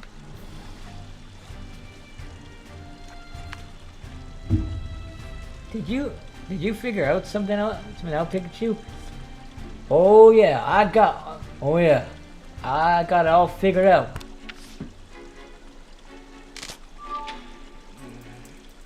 I bet you figured it out too, haven't you? Alright, here's the final question. Where did Turner hide the jewel? Once you piece all together, all the information we've gathered so far together, you'll definitely figure it out. Okay. I'll give you a hint. The jewel was mostly certainly taken out of the mansion, and a Pokemon was used to do it. Pokemon. Yeah, think about the unique characteristics of each Pokemon in the mansion. Which one of them has the ideal feature for hiding jewel? Well, we already know that even Whimsicott can hide jewel, but if that's the case, then the jewel would be already in the mansion, and we did not find anything in the cotton.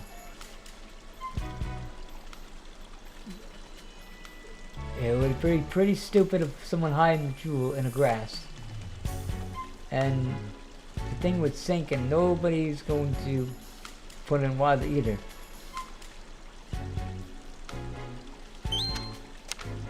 It's okay. Cameron said he could gulp down anything, right? So the jewel is mostly like hiding in his belly. Yes, you got it! Turner made Cameron swallow the jewel. And the reason he feels full is because he still got that jewel in his belly. Turner didn't even have time to retrieve the jewel after the theft, didn't he? Nope. I'm positive the jewel is still in Cameron's belly. Now we have enough evidence to back Turner into a corner.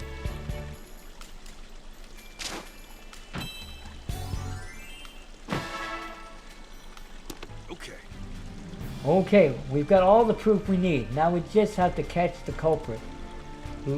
Let's go tell Holiday to gather everyone involved with the case. Are you ready, Tim? Yes. Mm-hmm. Yeah, let's go. Let's reveal the truth together.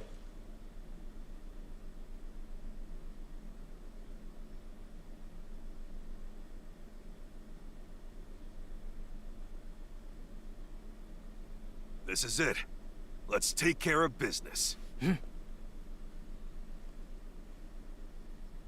Everyone, thank you for coming. This sudden conference had better be important. It is. We've identified the real culprit. Have you now? Yes, Mr. Barnes isn't the one who stole the jewel. Oh.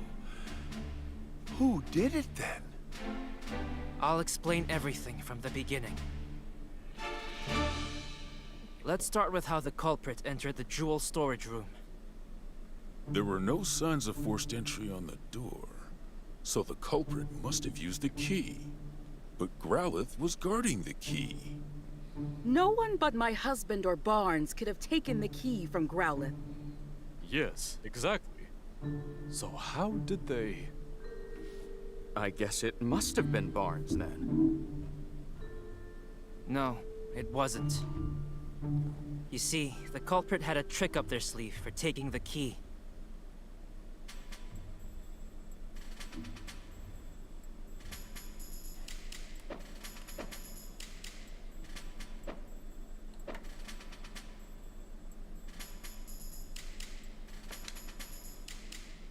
They make Growlithe fall asleep.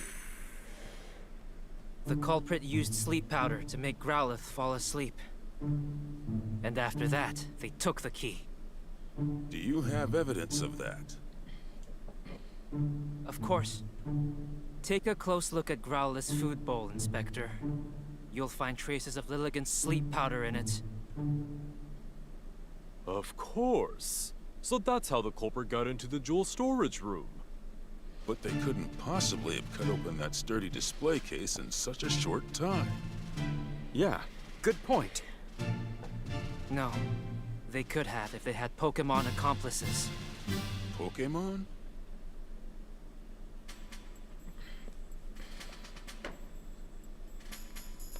A Pennard. The culprit somehow used Whimsicott and Pawniard. And got Pawniard to cut open the case. What? How is that even possible?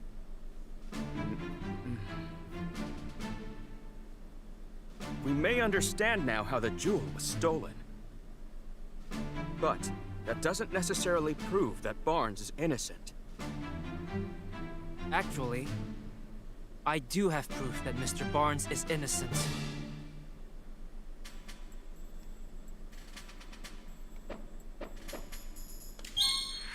The comic's note. We discovered this note in a Trubbish's possession. A note? The culprit jotted down their whole plan. They wanted to frame Mr. Barnes for the crime. Then that would mean Barnes is innocent. So who's the real culprit? The real culprit is right here with us. What do you mean?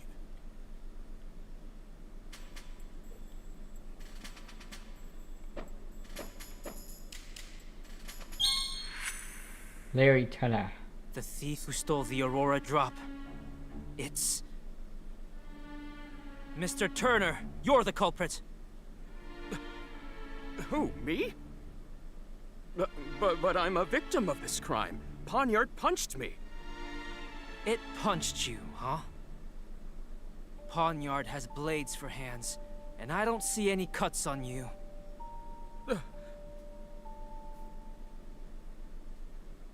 If you really think I'm the culprit, then where's the jewel? I don't have it on me, and I haven't set foot outside the mansion. Where's the jewel? Isn't it obvious? It's with a Pokemon. What?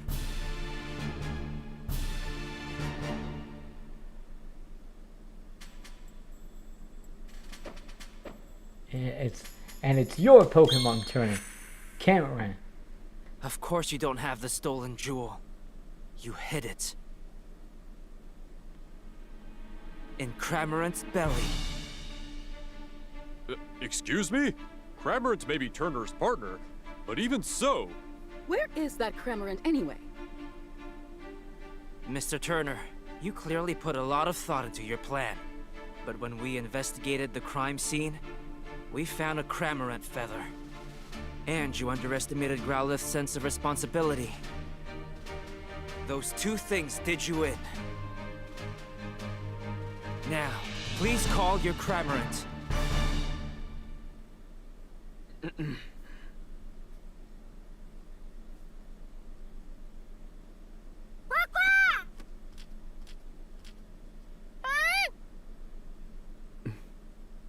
Cramorant.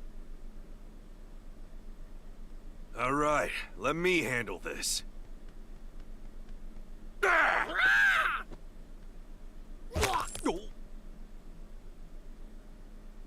There it is! The Aurora drop! And the key to the storage room, too.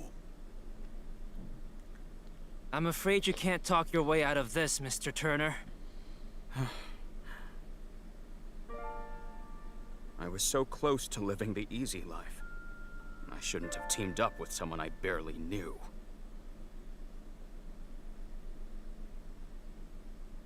I'm sure Holiday will look into his accomplishment. Right. Let's leave that to the police.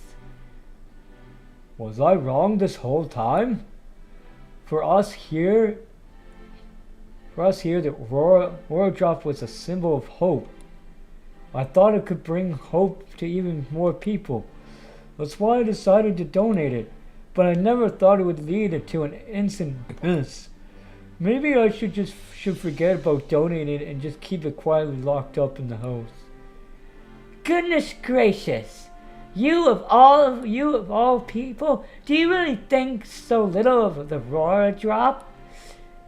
What are you saying, Claudia? Didn't you tell me yourself that you hope whoever looked at the Aurora drop would not only see its beauty, but also feel cheered up and encouraged by it? Are you really going to give up on that hope just because of a stroke of bad luck? Wouldn't that be a terrible waste? Don't you agree, Barnes? Indeed, madam. It's just as you say. Mr. Dennis, your plan to donate the jewel to the people of Rhyme City was the most certainly not a mistake. Please believe in yourself and do what you think is best.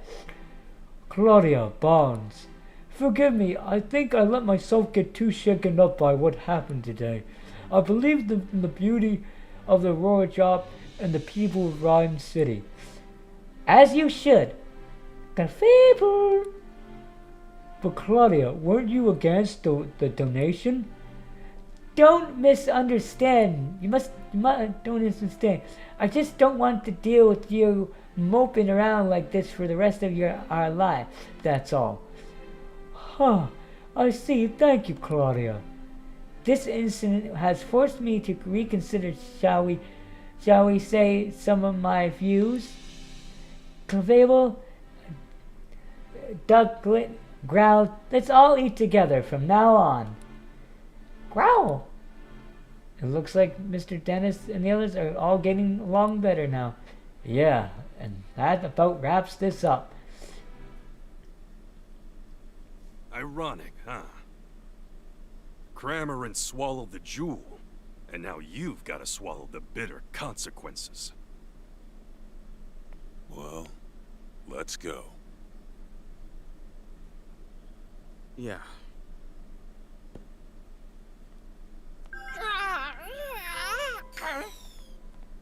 Cramorant, are you alright?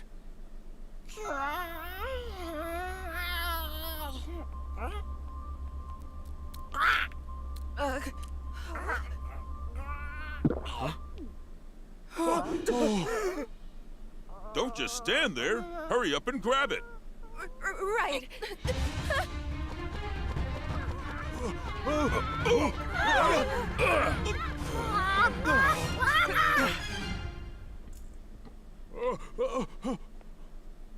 How could this be happening? Sanjeev. Turner! Hold on. I swear I had nothing to do with that. Why don't we discuss this down at the station?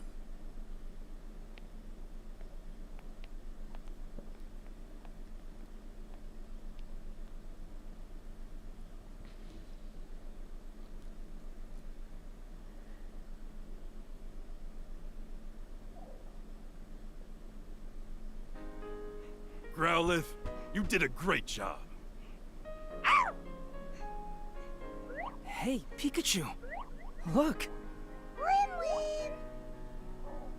Oh, are you leaving already? See you around. Say, Tim, did you notice Cramorant's back? Yeah, there was something glowing on it. I've never seen anything like it. I wonder, maybe Turner didn't know what was going on. Something tells me this is just the beginning.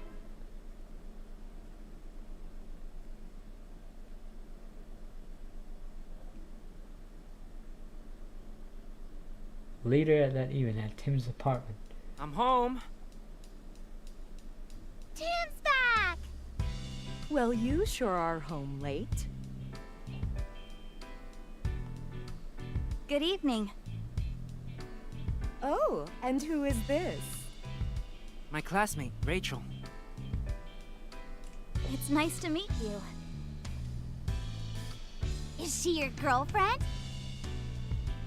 Huh? If only.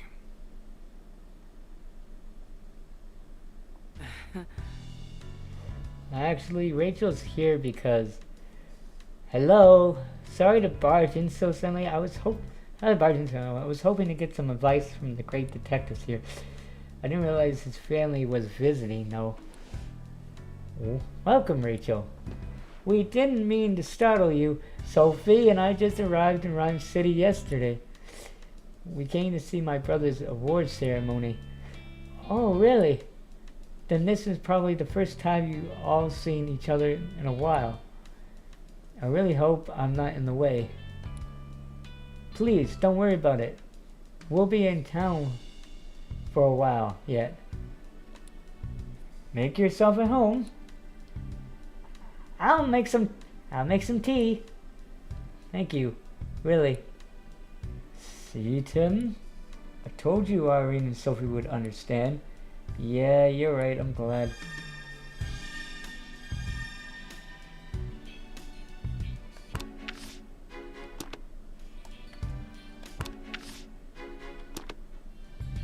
Yep. So Rachel's not your girlfriend? Nope, just a classmate. She came by to talk to me about something. Something like how she's your girlfriend? Sophie, she's not my girlfriend. Ah, the girl, Sophie. Tim just needs a gentle shove to get things moving. Don't you start too, Pikachu. Hee. Right.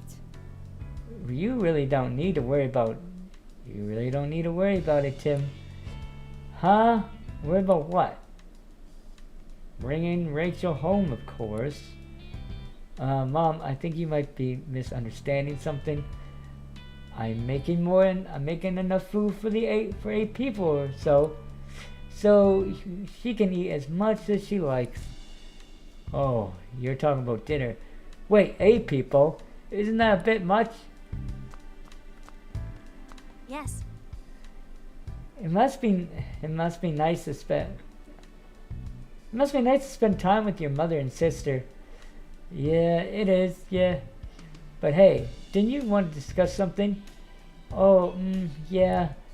Sorry, it must feel awkward to talk about around so many people. No, it's not that. Chatting with you and your family has actually helped a lot. Trust me, it can wait. Really? Well, if you're sure. Right. Okay. Dinner's ready, everyone. Well, I should probably get going. Come now, why don't you stay and eat with us? Yeah, that's a great idea. Well, you heard them. What do you say?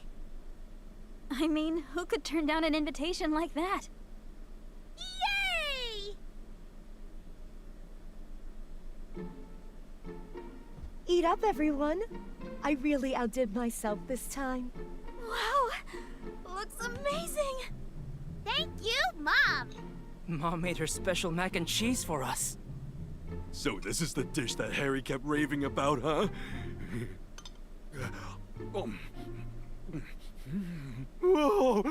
This is incredible! Good, huh?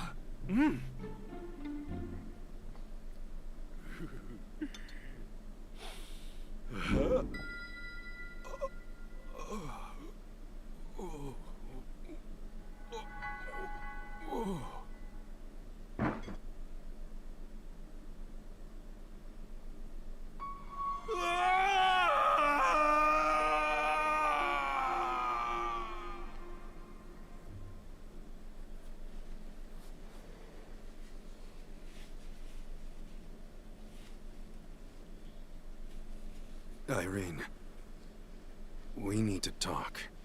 What is it? I want a divorce. What? Are you joking? Take care of Tim and Sophia for me. Where is this coming from? I'm sorry. Harry, there must be some reason. I'm sorry, Irene. Harry.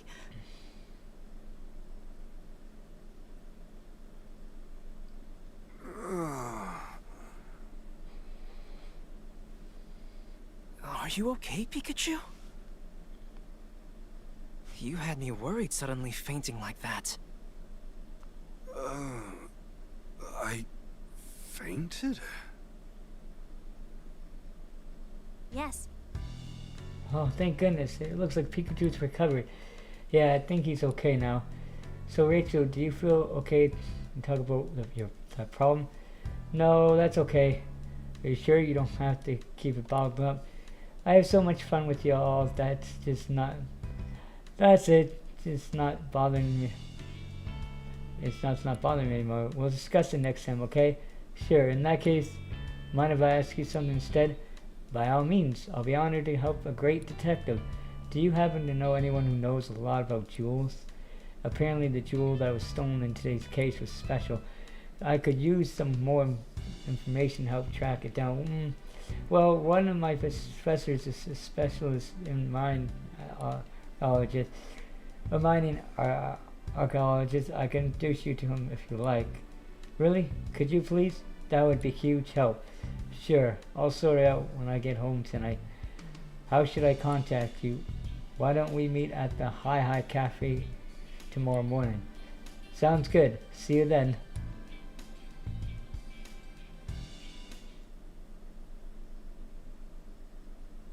Hey, feeling better? Yeah, I guess. Pikachu. What's that? Mewtwo! There is something the two of you must know. When I was in my cave a few days ago, I was attacked by several Pokémon. Yeah, we saw on the news. No matter how many times I overpowered them, they didn't seem to feel a thing. Maybe R again? No. These Pokémon had no will of their own, as if something was controlling them. As for Harry... Harry?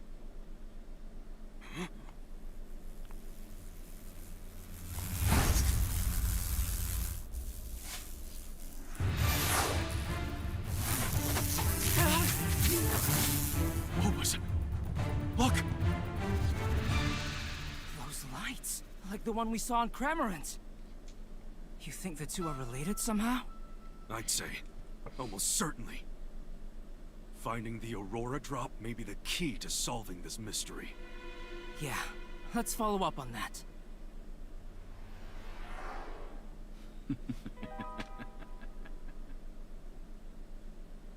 The Cramorant that stole the Aurora drop. The swarm of Beedrill that attacked Mewtwo.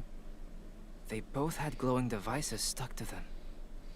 After hearing Mewtwo say my dad's name, I think if I investigate the Aurora drop, that I might get closer to finding him.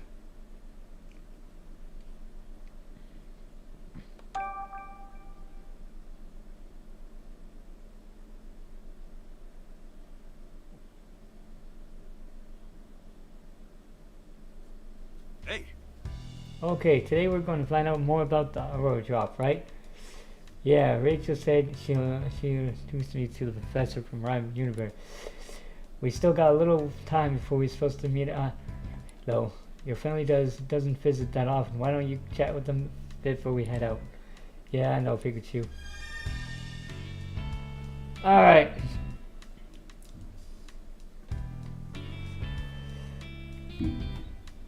Alright, guys,